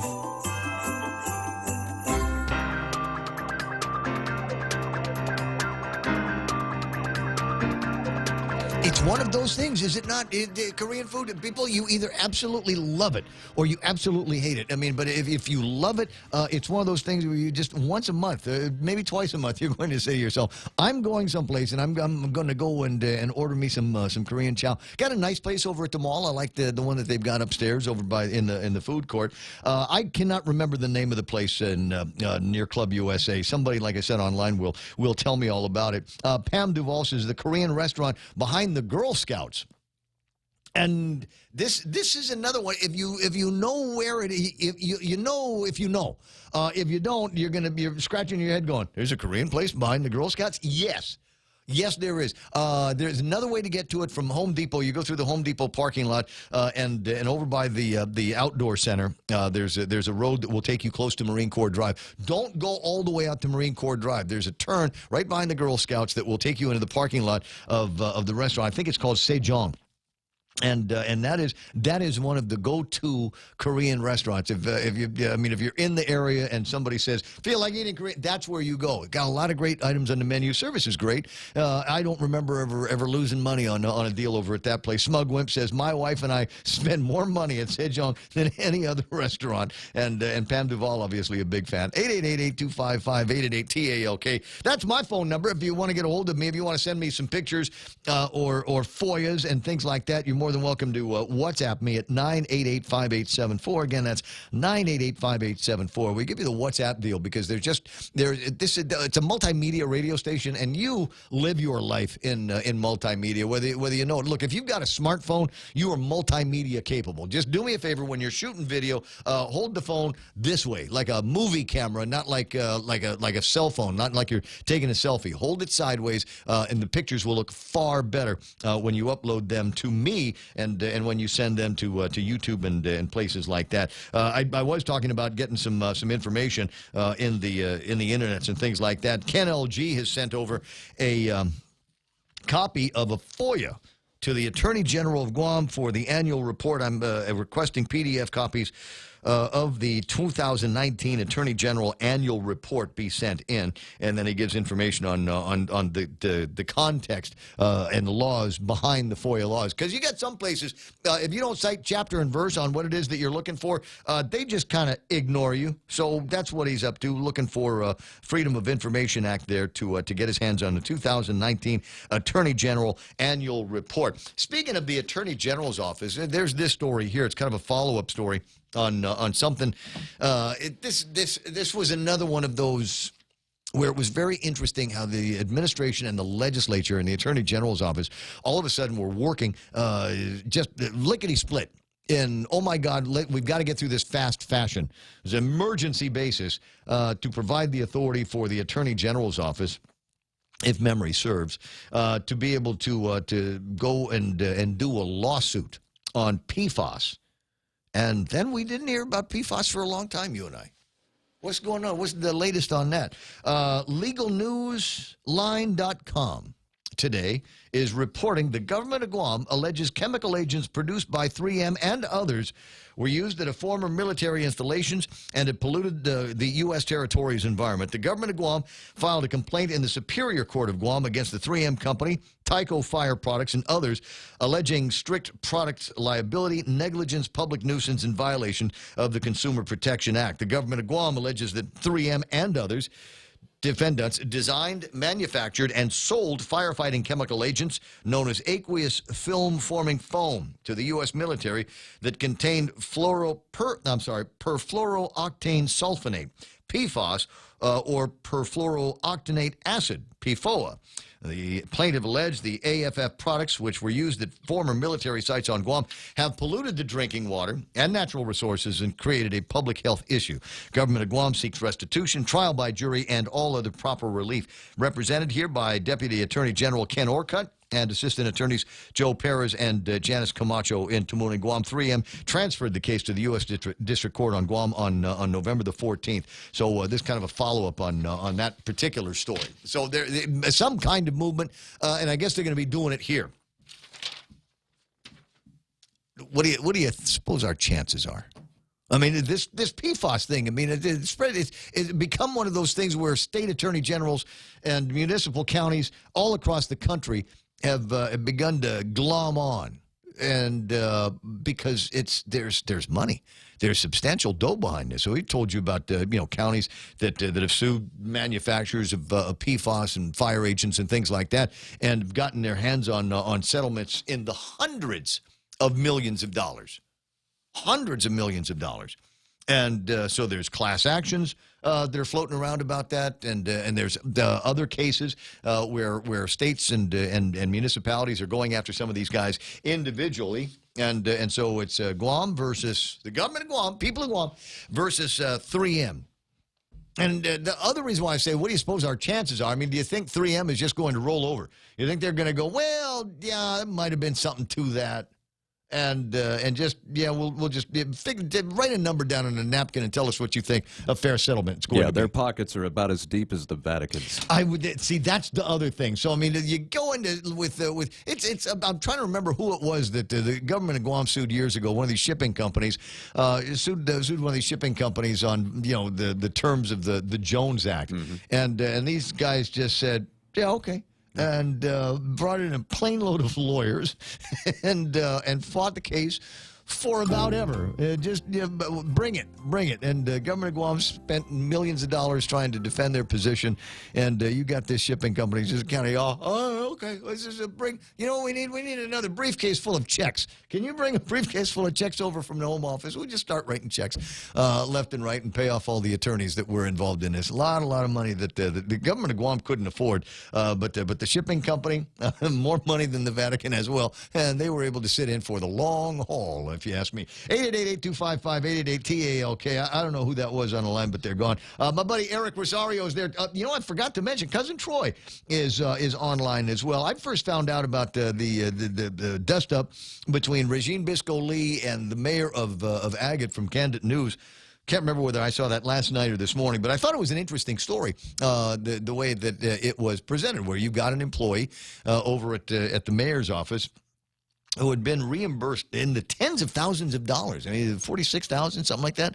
Just a ton of money that was moving off in that direction. And I guess they got their hands on a spreadsheet over at Regine Lee's office and weren't happy with what they saw. So now they're making a big stink about it and sending things over to the Attorney General's office. Mayor Susuico down in Agate saying, what? Just, can you call me? Just check me first, and I'll tell you what all of this is. If you got questions, I'd be happy to answer. You don't have to turn it into some kind of a federal case. Of course, the conversation can be made that, yeah, you do have to turn it into a federal case. She's running, in the very least, for re-election. In the 36th Guam legislature. Some say that she is also running and a little whisper campaign that Regine wants to go and work in Washington, D.C., this time as a congresswoman. There was once upon a time where she actually worked, I believe, for Congresswoman Vidalia. It was a long, long time ago before she did a few other things that gave her the political capital and the visible notoriety to run for office here. Successfully, I might add. So we'll see what happens. You need to brace yourself, guys, as we're listening to the broadcast, as we're hearing more and more. Every little thing is going to be cause for a press release of one kind or another that is going to tout the inimitable skills and passion and drive of all of these people in the 35th Guam legislature who want to run and retain office in the 36th Guam legislature. So be on the lookout for a barrage. The most important position in a senatorial office right now, if you ask me, is going to be whoever it is that knows how to write a press release. And those guys are going to be the most valuable people, and will just be vomiting press releases between here and the election like you wouldn't believe. Trying to get what we in the business refer to as earned media. That's the goal. That's the goal, is for somebody to get a press release like me and read it on the radio and say, wow, isn't this great? As an example, wasn't that long ago I was talking about the miracle that has been achieved with the administration. There's for years and years and years, there's one stop right down the street, across the street from the front doors of this radio station. There's the Business License and Permit Center over at DPW. Now, I've very few opportunities in my life to have to do anything with a one stop. The majority of them were times back in the 90s. I don't know, when I was pursuing some real estate goals. Then I have to go to one stop all the time. You got to get the signature from this guy, that guy, the other guy, DPW dudes, fire department dudes, rev and tax dudes. There are all kinds of people that you needed to get. You get a business license, and some people claim it's really difficult to get a business license on Guam. It's not that tough. Depending on what style of license that you're going for. But still in all, at some point, you're going to have to go and sit down in front of a couple of people in the government of Guam, and they're going to have to bless your application. And generally, that's done over at the One Stop. Now, the last time I had to do it a few years ago, I recall being in and out. Absolutely no problem. Not much of a delay. I showed them the paperwork, paid my money over at the treasurer, and got a stamp. Bang, bingo, I'm in business. But apparently, I might have been the exception. Apparently, there was a time where the offices were unable to be open 8 to 5 Monday through Friday. Agency hours were staggered due to staff availability. But they say in this press release from the administration, touting our oh my God resolution of that problem by April of 2020. That's right, ladies and gentlemen. By the second quarter of 2020. You'll be able to go to the place in any hours you choose, anytime between 8 o'clock in the morning and noon, and 1 o'clock in the afternoon and 5 o'clock. And not, to say, not to give you too much of a hard time about it, but could you have somebody there at lunchtime when people actually have time to go? And see you? I mean, entrepreneurs, they're working for somebody else. Is it possible that you could go and visit them? A couple of people I've been dying to talk to over the last couple of days. I was looking for Tom Haddock because I wanted to get Uncle Tom on the radio, talk about the big 5K that took place over the weekend. But I do have the executive manager. It's my buddy JQ, John Canetta, is on the line. Hey, John, how you doing? Good morning, Ray, and good morning, Guam. Bro, can I tell you what a fantastic job you did emceeing the 5K on Saturday? Oh, thank you. I guess folks didn't realize that I had some kind of hidden talent. Well, I've known about it for a long time. And frankly, I was just glad because I didn't have to do it. I got to run the race and enjoyed it. You guys did a fantastic job here. Anyways, I just wanted to roll over a couple of things here. Visible now from Marine Corps Drive, at least where I am in the front office, is some construction going on over at the airport. Give me a little bit more about that, what it is that I'm seeing going on. Well, definitely, we still have our third floor construction project that's going on. And, of course, on top of that, we also have the construction that's going on to mitigate and to do our seismic beams that are putting in so that when we do have an earthquake with a magnitude of at least 6 on the Richter scale, that our airport does not collapse or what. But so our seismic beams are being put in to ensure that our airports are able to withstand an earthquake of that magnitude. Also, we have our ARF facility that's being built now. And of course, a continuing ongoing project with the rehabilitation of our aprons. Yeah. Well, so the project, the third floor project, I mean, the other stuff that you're talking about is kind of interesting, but it's a third floor project that I think is going to be the most interesting because that means that we'll finally have sterile separation between outbound and inbound passengers, and we can remove that god-awful, butt-ugly, movable curtain that goes down the concourse. That's correct, and so that's the key. And and we're tracking at August of 2020. However, we have some construction management folks that are in here to make sure that are we really on track for August 2020, or is it what's a real good date that we're tracking at? So we're hoping that we'll get back some good news and try and alleviate the delay and as far as the completion of the project. Yeah, my recollection was early on as you began to do the demolition and the walls, all of a sudden you find the construction that you found was not the same as was on the as-built prints, and so that was cause for some rather expensive delays through there. Gotcha. And now you've got some guests staying with you over at the airport now, stuck waiting to get back to the Philippines. What is it that you guys are doing at the airport to see to their creature comforts and needs? I mean, it used to be it was just stuck for a layover for a couple of hours. Now it's going to be a couple of days. Well, yeah, that's true. So right now, of course, because of the volcanic eruption over in Philippines, a lot of the folks that were connecting on United Airlines from Honolulu to Manila have been stuck and stranded here at the airport.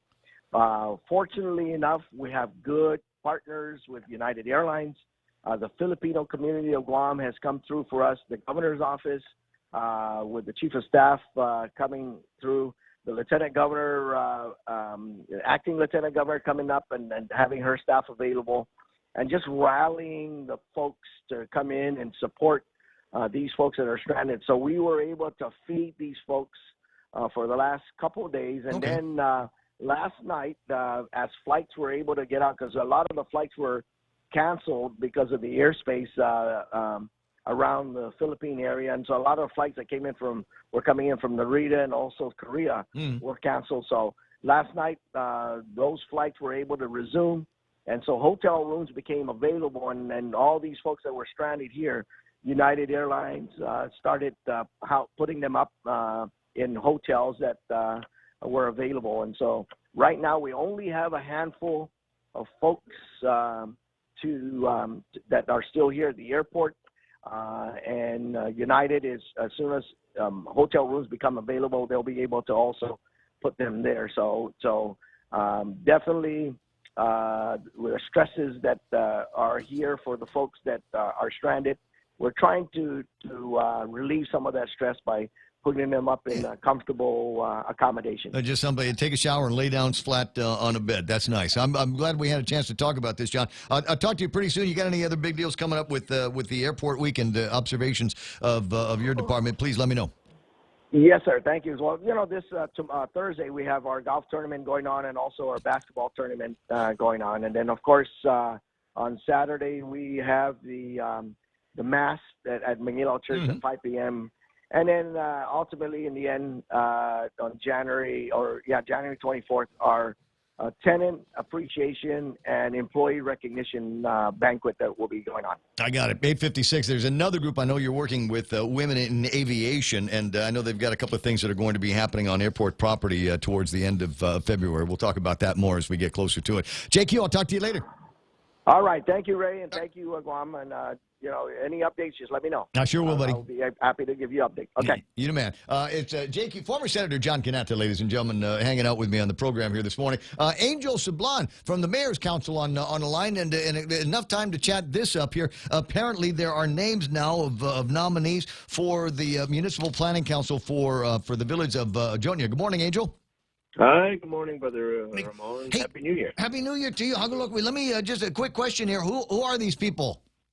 Until they all accept their nominations, that's when we'll release the names. They're still being given their appointment letters, and hopefully they'll be all done today. But what if it's somebody that the residents don't like? Do they? Why is it confidential? That part I don't understand. And it is questions floating around about who these people are. Is this going to be a continuation? Because we want to give them a chance first to either accept or decline the nomination before they even make the name public. Okay, so if they accept, once they all accept, then the names will be released. All right. So once they accept, and then in the case, say, of somebody that the residents of Zonia don't like, do they have any redress? Is there somebody that they can talk to, something that they can do to say no, I don't want Ray Gibson on the Municipal Planning Council. In fact, anybody but him. Yeah, well, anybody from Jonia that can come up and relay their concerns, but it's a strictly voluntary position appointment, and I'm sure that they've already considered all the things happening, and if they didn't want to help Jonia move along, they probably won't accept the appointment. nomination. If they do want to accept it and help Jonia along, then I'm sure the people that are being appointed are of course outstanding, upstanding residents of Jonia. I mean, I think the mayor is going to go. They thought when they elected the guy. I guess we don't have enough time here in this hour, but just real quick, and this is all within the mayor's authority to be able to appoint from behind bars and under these federal allegations. He still has the authority to do this. Well, according to the AG's opinion, he's the only one that can appoint the council members, and he's still the mayor. He hasn't been stripped of that title. I got you. Angel, it's always fun talking with you. Wish we had more time. I'll see you at Home Depot, okay? Okay, take care. Yeah, well, that's usually where frankly, it's usually where I get caught up with a lot of people in the aisles of Home Depot. Listen, just enough time here to remind you what radio station you're listening to is a headquarters for Fox News and some outstanding programming from the mainland. We got, what's his name, Rush Limbaugh's on the radio, comes on. Before Tall Tales, that's the real big attraction in the afternoon, Tall Tales with Bob Klitsky. And we've got another hour of talk radio to kill between you and I here on 93.3 KUSG. I got you. This is The Point. Sending them home. I'm Lisa Lacera, Fox News. This was an act of terrorism. Attorney General William Barr talking about last month's deadly shooting at a Florida Navy base. On December 6th, Second Lieutenant Mohammed Saeed al-Shamrani, a member of the Royal Saudi Air Force, entered a building on grounds of the Pensacola Naval Air Station and killed 3 U.S. sailors and severely wounded 8 other Americans. He was killed during the attack. 21 Saudis who have been training in the U.S. have been removed and sent back to Saudi Arabia. The Justice Department says al-Shamrani had taken to Twitter before the shooting, criticizing U.S. support for Israel and accusing America of being anti-Muslim. He was a bad person who killed lots of Americans. President Trump again talking about the strike that killed Iranian General Qasem Soleimani. We killed the #1 terrorist in the world, Soleimani, and it should have been done 20 years ago. The president criticizing Democrats who he says are defending Soleimani, and he says that's not working for them politically. Senate Majority Leader Mitch McConnell with praise for the people of Iran who have taken to the streets after Tehran admitted accidentally shooting down a Ukrainian airliner last week, killing everyone on board. Even under threat of tear gas or even gunfire, the brave people of Iran are themselves displaying more willingness to criticize their own brutal rulers than we saw in the initial responses from some Democrats and so-called experts right here at home. Demonstrators have been chanting down with the dictator. Security has been responding with tear gas, and some reports say with live fire. On Wall Street, stocks are closing higher, sending the S&P and NASDAQ to record highs ahead of the signing of a Phase 1 trade deal with China. The Dow rose 83, the NASDAQ added 95. America's listening to Fox News. The holidays are here and the shopping frenzy begins. Protect yourself with these safe shopping tips. Consider shopping only with retailers you trust or do some research on other retailers you aren't familiar with before proceeding. Don't save your credit card information on retail websites and never make payments when using public Wi-Fi. Switch to cellular data or wait until you get to a secure network to make your purchases. These safe holiday banking tips are brought to you by Bank of Guam, the People's Bank, member FDIC. It's hard to believe, but Security Title is 20 years old. Reaching this milestone is a clear testament to the hard work of our employees, who are as passionate about our work as we are about our community. We are most grateful for the realtors, lenders, attorneys, investors, and the buyers and sellers we serve. They are the reason our doors have been open for 20 years. Security Title looks back with gratitude for the past 20 years and looks forward with optimism to the next 20. Thank you, Guam. The suspect in the stabbing of 5 people at a Hanukkah gathering in suburban New York pleads not guilty to federal hate crime charges. Grafton Thomas entered the plea in a White Plains courtroom. He is charged with trying to kill people based on their religious views and obstructing free religious expression. Thomas answered the judge's questions in court, saying he was aware of the charges, but his attorney, Michael Sussman, said he had some doubts about that. In talking with him about the charges, which is my duty, that's my impression. that there's disconnect. Sussman says the next steps in the case will deal with Thomas' competency. If he submits motions based on a psychiatric evaluation, a competency hearing will be held in March. In New York, Gernal Scott, Fox News. Following hefty punishment for Major League Baseball, the Houston Astros decide to cut ties with their manager and GM over a cheating scandal. Learning the fate of their manager and GM Monday, the Houston Astros wasted no time making a change in leadership. Today, I have made the decision to dismiss A.J. Hinch and Jeff Luhnow. Astros chairman Jim Crane, in a press conference shortly after Major League Baseball announced the year-long suspension of manager A.J. Hinch and general manager Jeff Luhnow, stemming from signal stealing during the team's 2017 World Series winning campaign. A league investigation confirming the Astros cheated by using a camera-based sign-stealing system at Minute Maid Park, relaying information to the dugout, then onto the field. In addition to those suspensions, the Astros were fined $5 million and will forfeit their next 2 first- and second-round draft picks. Matt Napolitano, Fox News. Queen Elizabeth has agreed to grant Prince Harry and wife Meghan their wish for a more independent life, allowing them to live part-time in Canada. The Queen releasing the statement after a meeting of the senior royals and have agreed there will be a period of transition. Last week, Harry and Meghan announced they wish to step back as senior royals. I'm Lisa Lacera, and this is Fox News.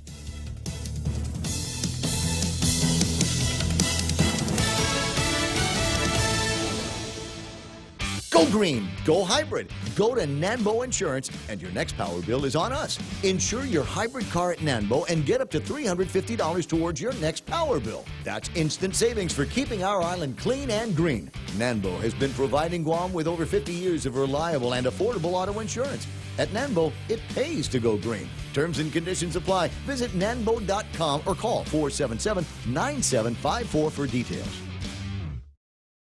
Portions of the Ray Gibson Show brought to you by APL. That's American President Line's global presence with a local home. Also being brought to you by the team over at Wendy's. Start 2020 fresh with Wendy's salads. Make them fresh every day. Set a goal this year to eat healthier and feel healthier. And you can do that with salads. 5 of them to choose from. Now, I got a couple of favorites. One of them is the classic Parmesan Caesar salad. And I'll tell you why it's one of my favorites. Because it comes naturally with the spicy chicken. And I don't think there's anybody that does spicy chicken better than Wendy's. And the fruity apple pecan pie, if you're feeling fruity, you want to try one of those things. Lots and lots of flavors going on. I wish I could give you all of the ingredients that they have in there, but you're going to try one of these things. Now, I'm also one of the guys that will instead of getting the baked chicken that they put in there, I'll ask them for a spicy chicken on that one as well, and make the flavors even less simple. A lot of complex things going on. It ain't just a salad, and it tastes good too. Make your mama proud. Eat your greens at Wendy's. Now that's better. Real Talk Radio is back. The Ray Gibson Show. Morning talk that matters. Call now. 888-TALK. That's 888-8255.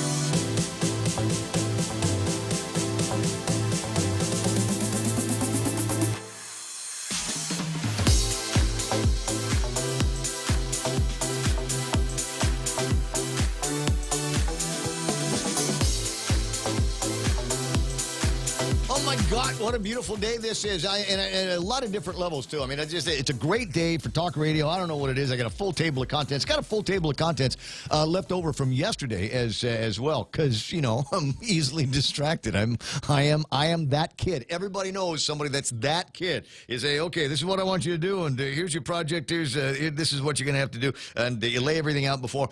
And you got to check on me about every 10 minutes, because I may have started on a topic and ended up in a completely and totally different place. I hope it's entertaining. I hope at the end of it all, you still have a degree of what's the word I'm looking for? Like a must listen thing. Like you have to listen because for exactly that reason. Because you don't know what's coming up next. Because you don't know where I'm going to be going, who I'm going to be talking to on the phone. But you do know that it's going to be good. At least I hope you think it's going to be good. 7 after 9 o'clock in the morning. I was confused because Facebook made me a Point top fan, and I never listen. Yeah, right? I'm the same thing. Normally in here doing all that and pushing the buttons. That's the voice of Michael Knight. Let me bring in another voice that you're familiar with. Now, you were already on this morning. Did I mention something where you go, oh, hell, I got to talk about that too? Yes. At the end of your last hour, you were talking about the vital position of press release writer.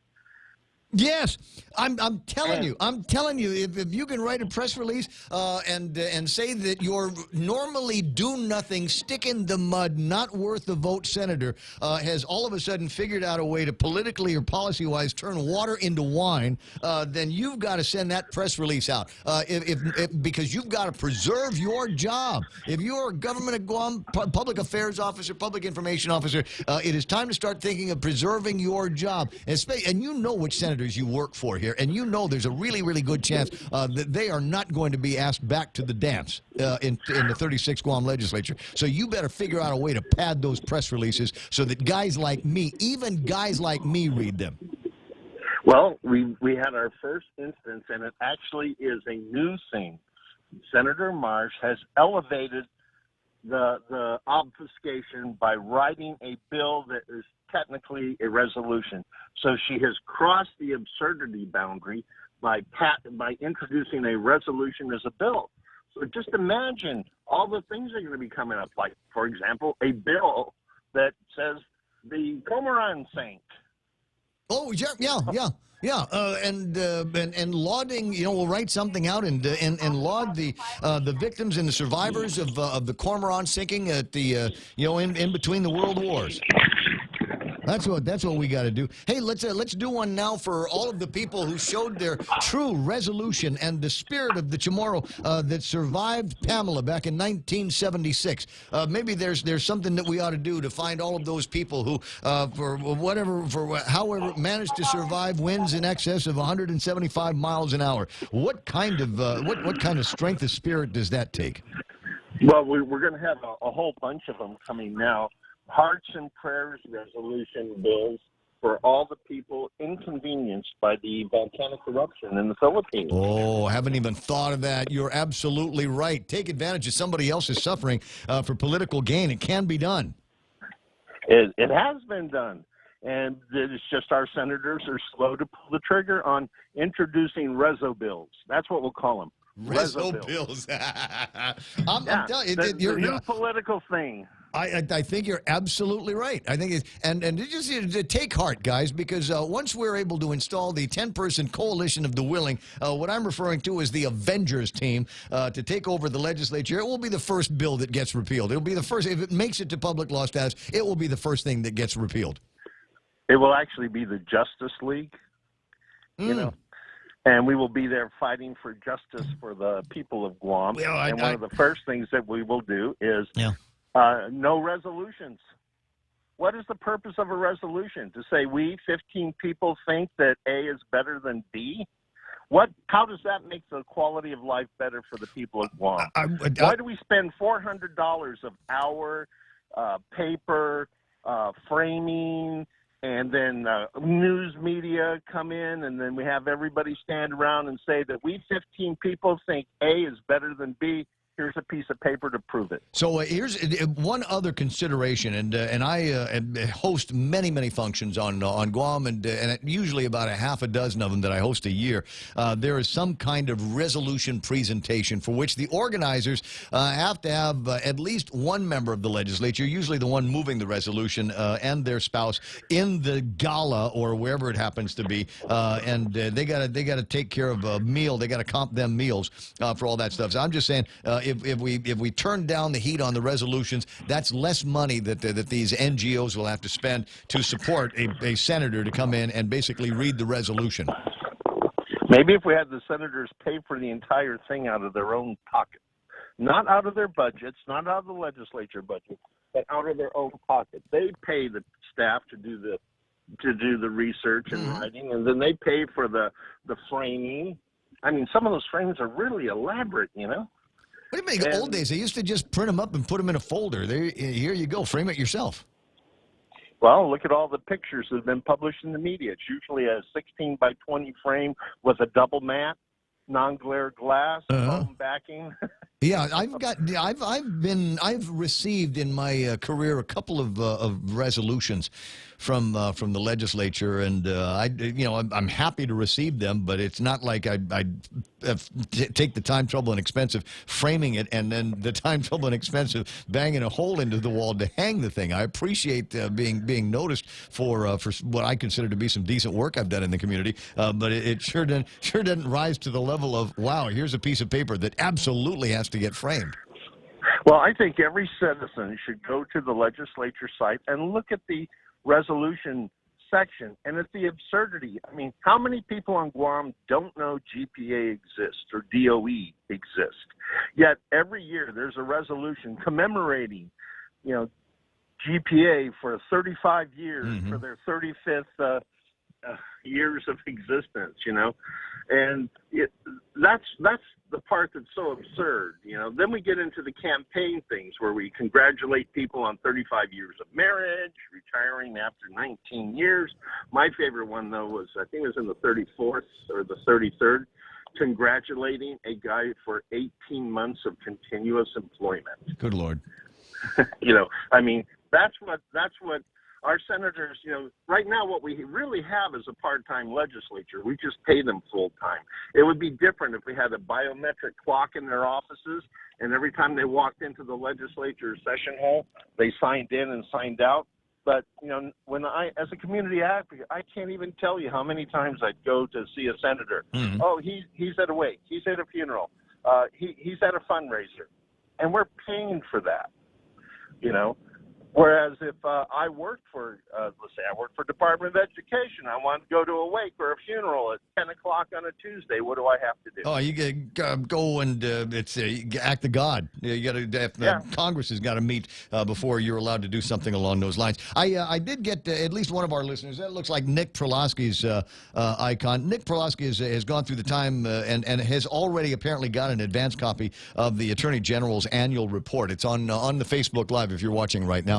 There it is on Facebook Live. You can take a look and see it. It's the version that he has is a blank sheet of paper. But anyway, so that might be what you can expect from your troubles of going through the deal. Like I said, here's what we need to do, my friend, is you start getting the names together, and we'll start identifying people that need to be part. And I heard a couple of people on Bob's show yesterday talking about perhaps a willingness to become a member of the coalition of the willing. Now, I don't know if I'd call them the Justice League, because frankly, I've always found that there are more people that like the Marvel comics than DC comics. So if you go Justice League, that's a DC thing. If you go Avengers, and there's billions of dollars being made on movies for the Avengers, that's a Marvel theme. So I'd be careful. I'd run that through marketing first. Well, unfortunately, I don't have a marketing department. We just have a department of common sense, and that's what we use as we review all the different bills and resolutions coming out of the legislature. And it's a small litmus test. Does this bill benefit the people of Guam in any way, shape, or form, or does it benefit politically well insiders or perpetual employment within government of Guam? Yeah. And 75% of the time, it's either perpetual employment with government of Guam or politically well-connected insiders. We need to shift that. So 75% of the bills pass the common sense test and will benefit the people of Guam. And that's what... Well, no, Ken, no, shoot higher than that. We need to get 100%. There needs to be 100% of all of this stuff, and then you sit down with enough people and you start getting some good ideas. And one of the ideas that came up in a conversation that I was having with somebody who I'd like to become a member of the coalition of the willing here is we need to do more for our police department. Now, you can pull somebody over in a car, proceeds go to the building fund over at the judiciary. Well, when the hell are they going to be done building that place? Well, one of the things I propose can we take those dollars?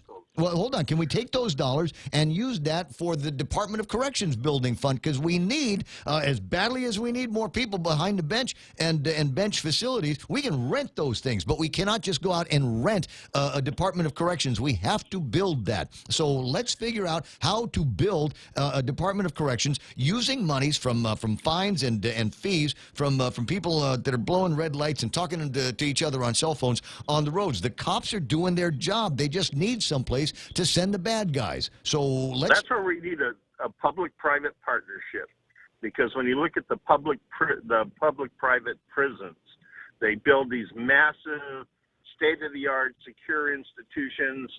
And when you look at what we're paying for prisoners, I mean, all the ones we're sending to the mainland because we can't store them here, I think we're paying something like $200, $300 a day, something like that.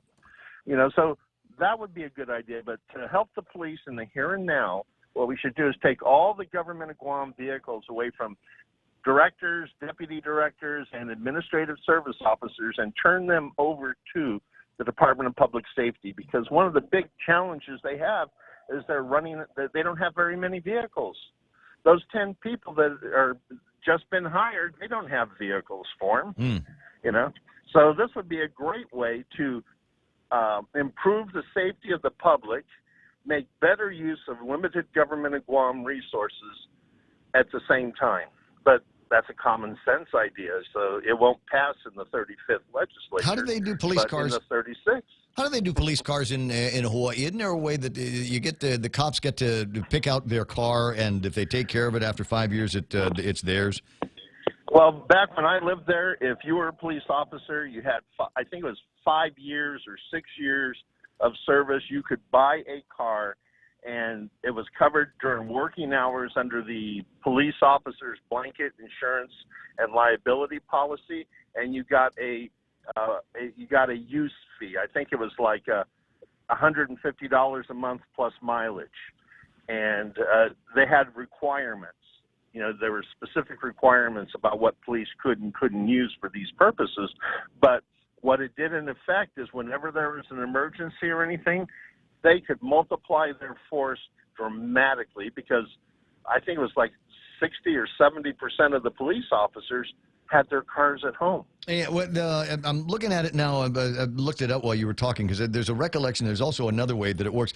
Is they are state subsidized. So if I was a police officer and I wanted to get a cruiser and equip it with lights and some of the things that you need to perform as a police officer with a private vehicle, then the state would subsidize that vehicle, and over the course of depending on make and model and things like that, and then over the course of the years, that subsidy, because you're using your POV as a government vehicle, there's a subsidy and things like that, and at the end of it, it becomes your car free and clear. There's more to it than that, but it's and I believe that Senator Guthertz years ago was looking at something like this, but ran into some kind of crazy opposition. At any rate, 20 after 9, dude, I got to run. I'll talk to you again.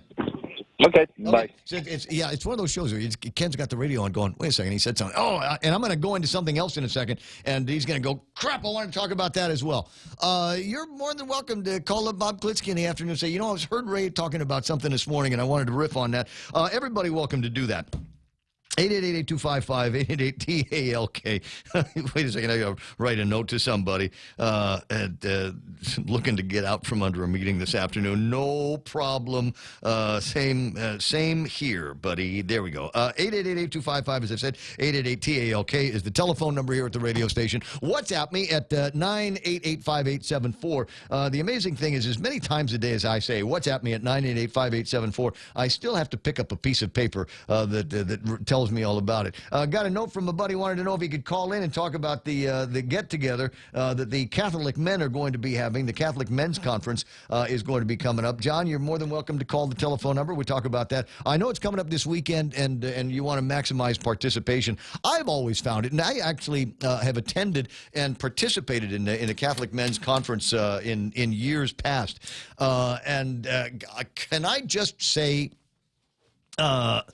how much of a fish out of water I've always felt at those things. And it's crazy. I'm born and raised a Catholic, which I suppose dooms me to a little bit of, cradle Catholic kind of mentality. I always figured that I needed to be there, or that the church needed to be there for me, but it's actually vice versa. The men of the church need to be there to support their church and the lifestyle that the church helps guide them into. But we're getting deep into topics in their Catholic lives that I was just not equipped to talk about. And fortunately, it was they brought me in to be the moderator of So you were doing most of the talking, but not Yeah, I the was substance. a moderator of, well, it was a panel discussion, so I did my best. I did the research on the topics as much as I could, so I knew that, like doing a talk show, I've done the research into the topics that I want to talk about. I've read the newspapers, I've read the TV scripts, I'm literate on the issues, so I brought myself to that point. So if it did turn into one of those things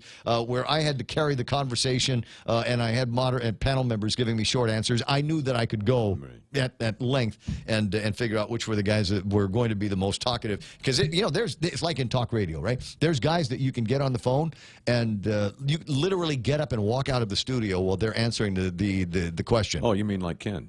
Simon. I was thinking more Simon. Well, but anyway, so you guys, and Joanne Brown could do that too. When we were talking to Joanne Brown, the only thing At is the end of the day. that you had to stop her at 13 at the end of the days. Kind of miss her sometimes, The only reason to call her now is to ask her questions about the port, and I don't want to do that. I know that there's some guys in the journalism and communication game where they're trying to pit Joanne Brown against Roy Respicio or Robert Underwood against Mike St. I'm sorry, I'm not that guy. I think it makes for decent fireworks, but. I don't know. More light, less heat is my deal. Anyway, 9:24 in the morning, 888-8255, like I said, is the telephone number. Items in the table of contents. Well, I've got time to get over them because I haven't done jack with these topics in a while. Do you play? We have threatened on this program on one or two occasions to go to bingo. Oh, yeah. The topic has come up. And I'll tell you a couple of reasons. Thanks, Jose. Men's Conference Saturday, January the 18th, 7 a.m. to 3 p.m. Go get yourself registered at St. Anthony and tell them Ray Gibson sent you because I want every member that shows up to the Men's Catholic Conference to pray specifically for me. For me. I'll take care of the rest. You just prayers going out to Ray Gibson. They're going to say, what's it for? Just general purposes. Just make me healthy and smart. But anyway, so there's, which one of these? It was one of these bingo places. Plumeria. So I'm looking at the ad that Plumeria's got, and it's, as bingo ads go, it looks like just run-of-the-mill bingo ads. $1,000 for the special 7 package, super jackpot. The winnings could be $30,000 if you get bingo in 47 numbers or less, which is close to the theoretical minimum. To be able to get a super jackpot. Plumeria Blackout in 52 numbers or less. And again, 52 numbers is about the theoretical minimum on being able to, the numbers called versus filling in all of the holes. Now, that I think is great. $5,000 if you get the blackout, and somebody's Ten Maria or Auntie Dang is going to win that. But there's also, in an attempt to get more, I suppose, women into the fold, 2 designer bag drawings that are going to take place this weekend, one on Saturday and another one on Sunday. So the possibility of winning $5,000 is one thing, but hey, we might be able to win some pretty designer bags. I guess one of these designer places, is shutting down soon, and I know this because there are women in my life, and the same way that we've got like Tina Barnes WhatsApp, the same way the radio station's got a WhatsApp, there are women out there that have like a shopping WhatsApp. Oh, no. And whenever I'm serious. Whenever there's a big sale, they're texting each other and we'll all go together and we'll all shop together and we'll see if we can go and get what would normally be $1,000 bag. Seriously, $1,000 purse. That should be a topic at the Men's Catholic Conference. How the heck are we supposed to support a closer relationship with God if we've got to buy $1,000 purses for our wives and girlfriends? That needs to be a thing. But yeah. I'm serious, guys. You don't know it. You have no idea. But there's a very good chance. Just take a look at the purse that your woman is running around with these days. Take a look at the purse and just ask her, hey, how much does this thing cost? What this cost? Now, you're asking for trouble. I tell you that because she'll ask you a question like, well, how much did that gun cost? I saw the new speakers that you loaded into the car. How much that cost? How much the tires in the truck cost? Okay, so but just ask her, honey, how much did that purse cost you? And if she says $250, she's lying. No such thing. I don't think. If it's a designer bag, it ain't coming in that low. Oh, but I bought it on sale. Oh, so it wasn't $1,000. It was $950. But just watch out for that kind of thing. I'm not saying it's a bad thing. I've just never been the kind of guy that gets my jollies owning something with somebody else's name on it. Yeah. And I'm saying that looking at Mike wearing a Nike shirt, and I'm positive that the brand of jeans that I'm wearing has probably got somebody's name on it as well. I do like to get the little symbols off of the Michael Kors purses, though, because it's my initials. Yeah, that is nice. Or there's a few others like that, but I've just never been big on that kind of thing. So I'm always kind of amused, and will hesitate to roll my eyes when I see some very special ladies in my life running around just happier than happy can be, because there's somebody going out of business and they can buy designer handbags at a 50% discount. 9:28 in the morning. Is that iConnect time? It is. Yeah, we're close enough to it. Swing by iConnect and ask them how they can save you money on purses from a variety of designers. No, I'm serious, because there's girls that work there. They're the ones I'm talking about. There's girls that work over there that are plugged in with those same WhatsApp groups. So, yeah, they can save you money on mobile and internet and push-to-talk and designer purses. Cocoa Coffee Company is now available at Circle K. Single-origin coffee beans carefully sourced and locally roasted to give you the freshest cup of coffee Guam has to offer. Grab a cup that's brewed every 30 minutes or purchase a bag of the locally roasted whole beans. Flavors now serving: light medium roasted Ethiopia and medium dark roasted Jamaican Blue Mountain. Exclusively available at Circle K. With every Cocoa Coffee Company purchase, a portion of the proceeds will go towards the Cocoa Recovery Program. Yeah, see, and while the commercial's playing, I got a note from a very close, very dear personal friend of mine. We got to get together here, you and Di and your husband and the boys. We got to get together again soon. And she's asking me, designer purses? Where? I'll have to. I don't know if the sale is still going on, but I'll because I'm not in that WhatsApp group, but I'll do my best and see what I can find out for you. Denny's offering seniors ages 55 and up a special menu that comes with free soup or salad for lunch, and at dinner time, people with a valid AARP card gets a 10% discount on their meals at Denny's. From the start of the NFL football season, Point listeners have gotten together in friendly competition to battle it out in the Points NFL Pick'em contest. Along with weekly winners picking up great prizes, we have also awarded our grand prize winner, Art Hameister. Art correctly guessed 170 picks. Wow. Good enough for him to win a new iPhone from GTA. Congratulations, Art. Thanks to all who participated in the Points NFL Pick'em contest. Brought to you by Current Guam, with special thanks to GTA.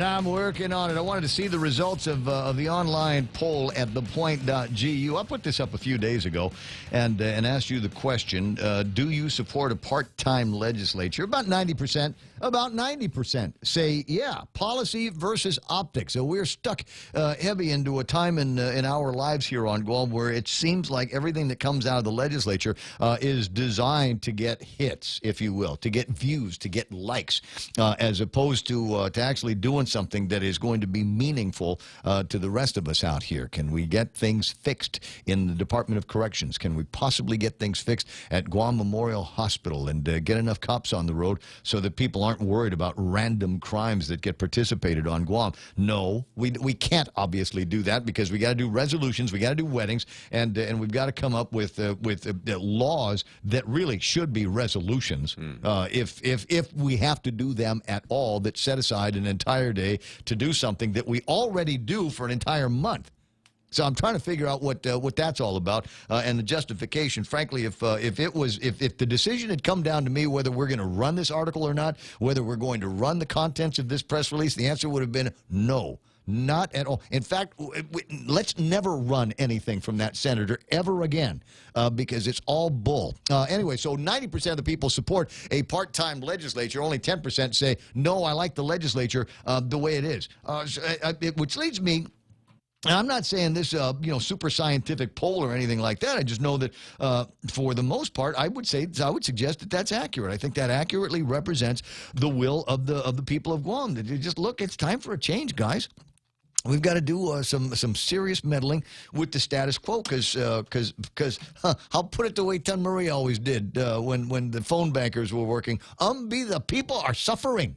They are suffering out there. But everybody else seems to be eating filet mignon and eating at the fancy buffets and all of that kind of thing. Yeah, and the fact is many of the states use part-time legislatures, and they're running a whole lot more than we are, and doing so quite successfully. So there's no reason why this needs to be full-time. It's just, I don't know. Well, that's my opinion. Yeah, just feel like they've got to spring into action for every little thing. Like the way they sprung into action when Mayor Blas got in trouble and we needed to figure out who was going to be running the village of what is it, 17, 18 weeks later, and there's still no resolution on that. And the nearest thing that they've got is the idea that he's going to make his nominations for the Municipal Planning Council. We don't get to know who he's even thinking of unless they accept the nomination, after which time I don't know who gets to stand up and say yes or no to these guys, because that's what I'm going to be looking for, is some of the names of people going, yeah, not him because he's a dirtbag. He's one of the people I think that the feds are looking at as well, but we don't get to know that because policy, that's the way they do that. Wasn't the original part-time legislature part-time? Is a question on the WhatsApp. Yes, the Guam legislature for many years was a part-time body. A pleasure to be the grandson of Ray Underwood, who served in the legislature, and his full-time job, his life. He did one of a couple of things. But he ran the store, Mariana Sales, which was the family business since the end of the Second World War, 50s, 60s, 70s. He ran that store. Wake up at the crack of dawn, go downstairs, count the money, get everything ready for the clerks and everybody, and get that set up. Lunchtime, he'd go and take a nap after he made some soup, and then do work until 6 or 7 o'clock at night, except when the legislature was in session. And like I said, in those days, he would put on long pants because Daddy always wore shorts. And he's one of those dads. I called him Daddy, but my grandfather. And as soon as he was done with business for the day, he would take off whatever shirt he was wearing, and take off whatever shorts he was wearing, and he just had not briefs, but he had boxers, and that's what Daddy wore around the house all the time. And it was an open door, like many houses on Guam in the 1960s. It was open door, so there was any chance that at 7 o'clock at night, one of the neighbors would come by, and Daddy'd be sitting on the chair, drinking a scotch or watching TV or something, and Grandma would say, "Oh, well, so and so is here. Your cousin Mark is here. You want to put some pants on?" No, I don't want to put pants on. Yeah, boxers have got this crazy thing where the opening will open up a little bit if you sit just right. Opportune moments too. So that's one of my memories. But he'd put long pants on and sandals and a nice shirt and go spend some time over at the legislature for a while. And because they were only in session for a limited amount of time, and the senators themselves already had jobs. They had other things that they were doing in the community. There were staff. There was people there. And he'd show up at the legislature and say, "Okay, what are we voting on?" Because it was ready for them by then. They didn't have to do all of this other stuff. The committees took care of that kind of thing, and they'd get out, and that was it. And you lose the election, well, big deal. All right, I had a term in the legislature. That's all I needed, is the service, and that was it. And then I don't know, I can't remember when it was, but at some time the legislature decided that they were needed for all kinds of things and responses to all kinds of critical actions that were being taken by the government. There are different ways that we look at the government of Guam. And I think one of them is the distribution of powers, the Organic Act, again, because it was, I think, written from the perspective of preserving the powers of a sole administrator, like they had in the naval government. Didn't really give much power and pull to the guys over at the legislature. Didn't need to. They weren't doing all that much back then. But as the legislative body goes full-time, as the body grows, then it's going to want more power and be able to protect itself as opposed to, and be able to attack the governor's office kind of at will. Unfortunately, we don't see that now. There is no loyal opposition like we used to see in the past. I mean, there were times, so you think about it, when I want to say Defunto Ben Pangilinan was the Speaker of the legislature, and you got Carl Gutierrez running the island. You're going, wow, Democrat here, Democrat there. And they fought like you wouldn't believe. There were fights in there like you wouldn't believe. And even when he wasn't the Speaker of the legislature, even when he was a member of the Republican minority, there was still loyal opposition from the legislature against the governor. Anyway, thoughts about that? You're welcome to it. What's the number? 9:37. I wasn't going to give you. I was going to give you the time. Homeless count. Going to be on January 31st. They do this every year to try to figure out how bad the homeless problem is getting here on Guam. And I can tell you by simple observation, I am seeing more homeless people here.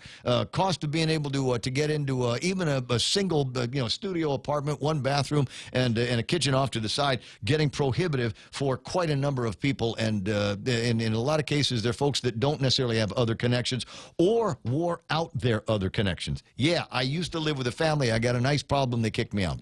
And I don't know where to go, so I think I'm just going to live on the streets. And I think after a while, you get used to living on the streets. And you get to a point where, hey, this isn't so bad. I know where they keep the food. I know where there's a nice lady that leaves food out and will take care of me. I know what time the kitty dot opens. And I know where there's comfortable and safe places to sleep, so I won't get wet in the rain. Yeah, that's actually how it works. You know, they get out there and they get familiar with the surroundings, and it is so responsibility-free. Mm-hmm. It actually becomes kind of comfortable to be out there because now you're only worrying about you. There are no taxes. There's nothing. All you got to do is get your food for the day, find a place to lay down somewhere, and that's all you have to worry about all day long. Now, for many people, including myself, it sounds to be much too simplistic a lifestyle. And, yeah, I could never see myself being homeless. I've been close to it at times, but never allowed myself to go there. But for those folks, they make the change, and they basically, a lot of them check out just on their own volition. But I don't want to. How do I say that? I've never could cotton to that. And it's not that I silver spoon or anything like that. It just can you afford a six-pack doing that?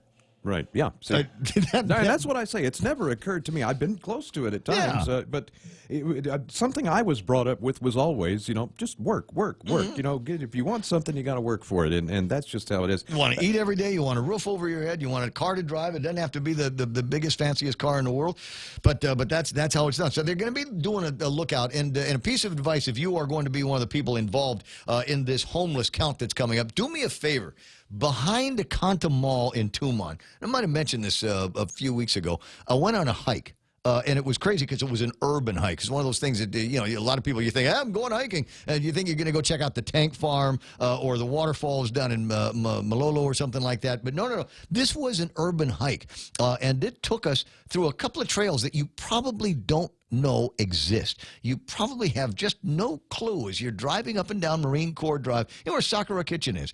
There's an apartment building just as you pass that. If you're headed southbound, there's an apartment building, and then at the end of the parking lot for the apartment building is a hole in the jungle. It used to be a road, but it's a hole in the jungle now.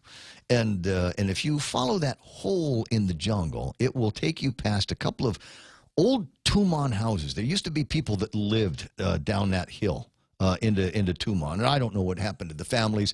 Maybe it's one of those cases where the kids all left island and mom and dad stayed there until they died, and the kids didn't want to come back and do anything. But there are still structures there, and there are people living in those structures. No power, no water, no road, no access to anything, no running water, there's no sewage. I don't know what they're doing with their trash. I don't know what they're doing with their poop, but they're back there. And there's at least one two-story structure back there that from the looks of it, there must have been 15 people living in it. And but here's the thing, these weren't locals. And you looked at the buildings, and one of the people I was hiking with was saying, oh, those poor devils. I said, that's probably better than what they were living in on their home islands. But around here, I think would refer to that as a homeless situation because they are living kind of out of doors and without the modern conveniences. And yes, there were children there, unfortunately. So if you are one of those people, there is a hole right over there in that place. You call me up, I'll tell you exactly where it is, and you just got to go. There's a functioning nunu tree down in that part of the island, and if you follow the hole in the boonies all the way down, it eventually comes out to a semi-paved road. behind the Akanta Mall, which is next to another structure, an old apartment building that has since been shuttered up. And the reason why it's been shuttered up is because they don't want home people moving in there as well. Tanya Emmett, Affligwe Conception is online. Huffa Barbly and Guerrero, Anita Santos is online. And that looks like the very pretty Corrine Camacho Quintanilla that's online with us this morning. Nick Perlowski is hanging out. It's a sensitive personal matter, which is why we're not allowed to find out who it is that the mayor of Jotnya wants to be on the municipal. It's really very sensitive information. Planning Council. Oh, follow. Can we do a follow? A couple hours ago, I was talking with Mana about the anonymous letters, right? And saying that Dr. Friedman, Jerome Landstrom, and doctors like that are not going to get any traction on their thoughts on Guam Memorial Hospital. The simple reason is because they don't care to hear from white doctors. Oops, did I say that out loud? I did, didn't I? No, the simple matter is because it didn't come in the appropriate format. If you really want to get things going around here, you have to send it in the form of an anonymous letter to the legislature, Attorney General's office, OPA, and the governor's office, and of course the media. And Mana said, you know, that didn't work with might have worked for the DepCorps guys because they wanted to get rid of Brennan, and they did. So I'm also told they're supposed to be getting all kinds of other resources. I got to look at that deal they put together and see if the administration's lived up to it. But at any rate, so something did happen there. But Mana was saying there were a bunch of folks in the Guard that sent up a couple of anonymous letters, and nothing happened from that. Yeah. Governor didn't bend. I guess there were some meetings and things like that between the governor and the tag, but nothing major happened. And I said, well, my recollection is because there was an anonymous letter that came through that supported the tag and all of the changes that she has made. So one canceled out the other. But apparently, Mana said, and she didn't give me a copy, but I'll bug her for it later on. Apparently, there is another anonymous letter that had recently been penned by guardsmen and reservists, again sent to the governor's office. So maybe there are a couple of shoes that will drop on that. Did I say Joey Toba is online? Good. Johnny Rosario there. Hafakande. There's Scott Nelson. Mingo Ree is online. And Pam Duval says, let's meet at a Korean restaurant and talk more about a comedy show. It's been a whirlwind of outrageous and ridiculous issues. We need to put a twist on that frustration and laugh a little while we work to fix them. Okay with me. Ted Lewis says nobody wants to lose their job if you had a public-private partnership because the private prison company would run the operations, not the government of Guam. Ted, agree, disagree. The point that I will disagree on is I grew up on Guam when GTA stood for Guam Telephone Authority, and it was a government of Guam operation, and they. Much as they tried, they had some people that really did try to turn it into something that we could refer to as kind of a technical marvel. You know, they were looking at oh God, what do they call it? PTS technology, PTD. Push to now. I'm not going to remember. It was the precursor, basically, of wireless cell phones and that kind of thing. In fact, you know, the first cell phone carrier that I remember dealing with was GTA, the Guam Telephone Authority, from a long time ago. They've got those bona fides, and the recollection. Some people will say I'm wrong or I'm misremembering it, but I don't think so. You could go to Andy's Watch Shop in Agana and buy a cell phone. You take it over to GTA, and they would activate the phone. And for a while they were testing the cell phone towers and things like that, you could get free service. Now, I don't think it lasted any longer than about 60 days.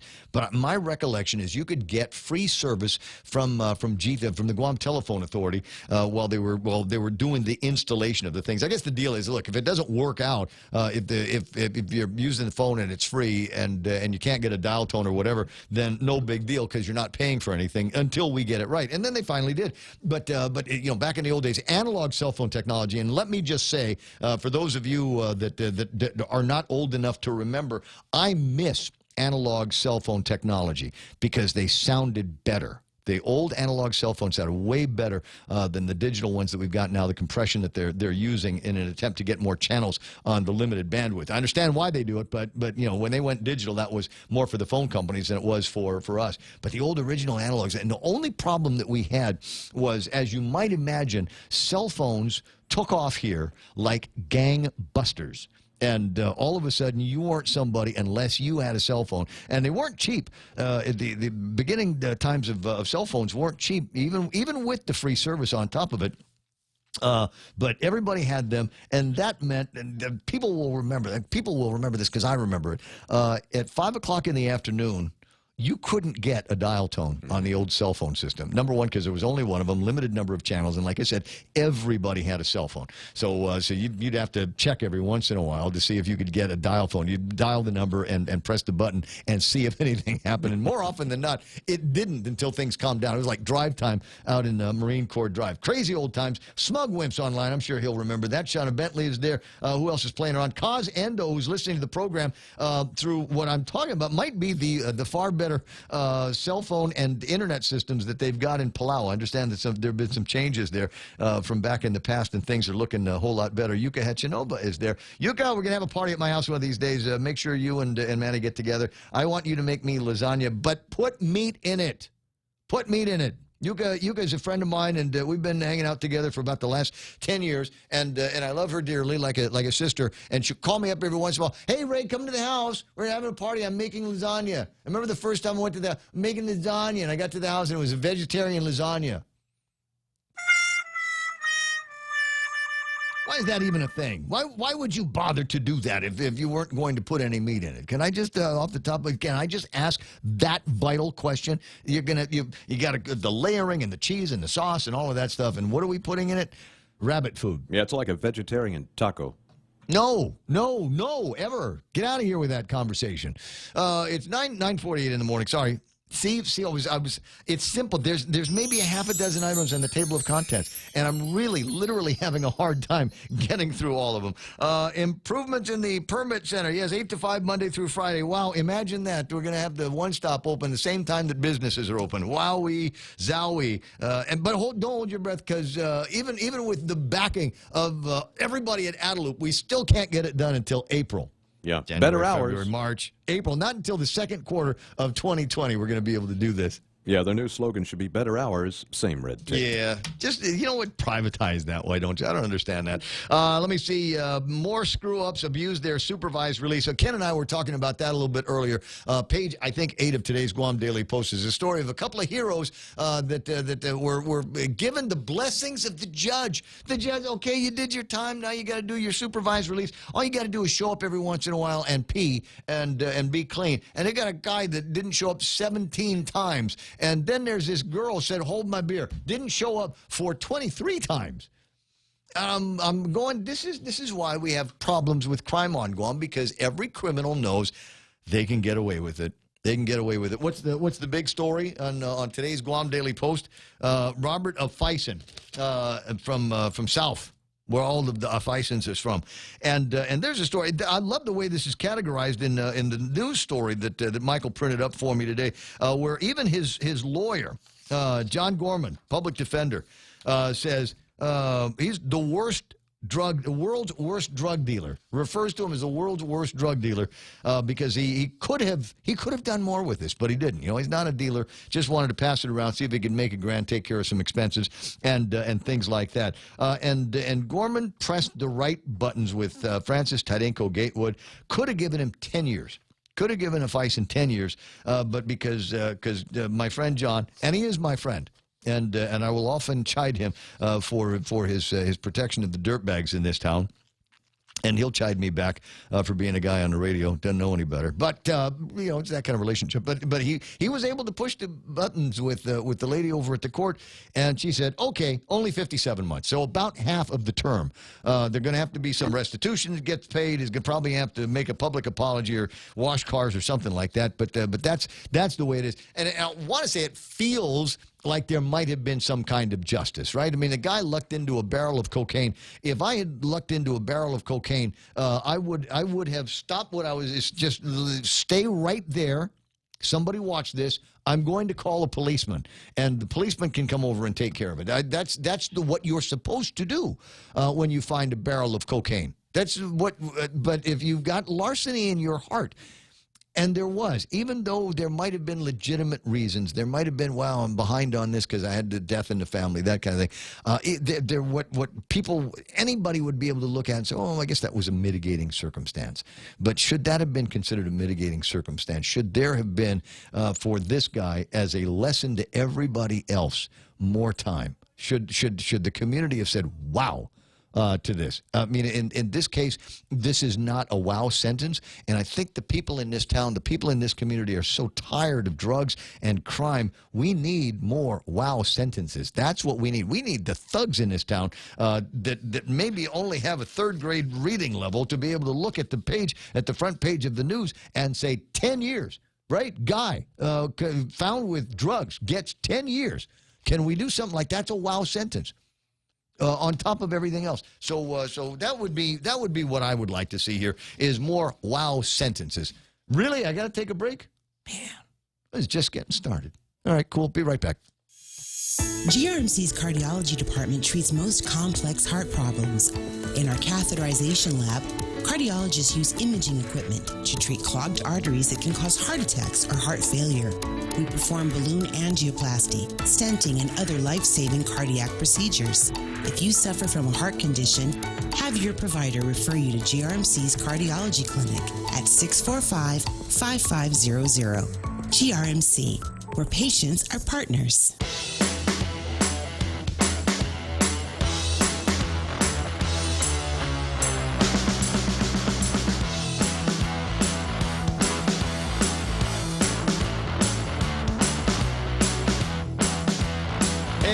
Class of 80 guy, Frank Cruz. Frank, you're class of 80, right? You know what? I got to get together with the guys in the class of 80. I'm one from Father Duenas, and we were coming up with a couple of ideas for fundraisers that we'd like to do. And you might be asking, what the fundraisers are for. Father Duenas, man, I'm sure there's some great benign quest that you have, strong in the faith, our shield against harm. It's for beer, isn't Dwayne, yes, memorial for God and for Guam. It's for beer. Yeah, beer and barbecue. So we were thinking about having a couple of get-togethers. And I want to say the last time we did something like this was in 1990. Where we had a multi-school picnic. Not picnic, it was a multi-school club called Lights. Not too far away from where you live, as a matter of fact. There used to be this nightclub called Lights. And you know where Sakura is? Next to Wild Bill's? Yes. Okay, that's where it is. That's Okay. where the old Lights was. Mm-hmm. And in 1990, I was one of the guys in charge of the Father Duenas class of 1980 reunion effort. So I got together with all of my opposite numbers from Academy, from George Washington High School, from John F. Kennedy High School, from Votech, and I want to say that might be it. I think that was it, because we didn't have a lot of high schools in 1980. So we all got together and said, let's have this massive fundraiser over at Lights. We got cool DJs, got cool bands, and whoever had the most students would get the biggest share of the money that we raised at the door. Well, Father Duenas, we graduated 80 guys, but you get schools like John F. Kennedy and GW, and they graduated in the hundreds. So guess who got the most money? But it was the most fun. We're all 28 years old or something like that. Everybody had money because it was at the end of the 1980s and the early 90s. Things hadn't quite blown up in Asia yet, so everybody still had some dough from the big construction boom here on Guam. And so we just get together in Lights, and the people that probably still drunk from that party. So it's something I want to do. It's been a while since there's been any really cool 80s parties. So I'm thinking, let's go have one of those things. And the excuses, we'll get all of the people from the class of 1980 from all the different schools, and we'll all get together in some place, really, really cool, and drink shots and tell lies about how great we were in school. What do you think? Fun? No, it sounds great. I've only been to one of my school's reunions. That was the 20th, some time ago. And I got there, and everybody looked so much older than me. That's fact, isn't it? It was weird. Yeah. I'm not going to say anything because it's true. It's one of those things. How do you do that? Well, I don't know. I eat fairly well, and I exercise every once in a while. That's how you manage to keep looking about okay. So we got I'm looking at the clock here, 9:56. I don't know if there's too much that I want to bring up here. As I was saying, there's a few other things that I think are interesting going on. And let me just quick last look at Facebook Live this morning. Gus Jasangas is there. Have a great day, Guam and TRGS team. got to go. Weather here in Houston is really gloomy and recovering from the Texans' loss yesterday. Apparently, there is some of that out there. It's gloomy like there is a volcanic ash cloud hanging over Houston. Oh, yeah, and it's just the way it happened, And that's why, even I was watching the game. I was keeping up with it on Yahoo, and I saw we got 24 points up real quick, and I did not feel good about it. It was like, no, that's just way too much time. Had it been 24-0 at the end of the third quarter, sure, I'm feeling real good about that. That's just too much too early, and it was unsustainable over the course. Gus also said it was Jim Underwood that updated GTA back in the day. Thank you very much for acknowledging. I remember a lot of conversations with my Uncle Jim about where the technology could be going, and fun things that you would be able to do once we got out of the initial forms of wireless phone communication into what we've got now. And we're talking about. Golly, that was a long time ago. We're talking about a time where nobody had conceived of something like the internet and the World Wide Web that we use now. That has, I'll bet you, has taken over. I don't know. It's been a while since I've talked to the phone guys about this, but you think about all of the traffic now that is moving through all of these cellular towers and things like that. How much of that is actual phone calls, and how much of it is data on the internet? Because I'm here to tell you, the only reason why I've used the phone on my cell phone, is we had to call the service guys off island for a couple of technical things, and that's it. But if I need to get a hold of Mike, I'll just WhatsApp him. These days, and it's funny, you talked about the difference because of the compression, the difference in the quality. Talking on the phone now makes me tired. I would rather just text, or talk into my text and talk in text or something. I just don't like carrying on with phone calls anymore. How many times have you guys? I'm sorry, what did you say? Exactly, that's the thing. Hello, say that again? And I'm not deaf. There's supposed to be some new technology around here, and we'll get together with the current batch at GTA and find out how they're using technology, because there's a way that quadrature phase code multiplication or something like that that will allow for more bandwidth and clearer sound on cell phones. And I know that everybody is talking about buying gear that gets stuff like that. Nate Horn says, so cocaine gets you 6 years, meth gets you a slap on the wrist. I get it now. Yeah, stay with meth. Stay with that. I'm here to tell you that, conspiracy theorists are now beginning to theorize that the reason why there's so many slaps on the wrist is it possible that there are deals being made between the druggies and certain members of the law enforcement and the criminal justice system, i.e. the judiciary.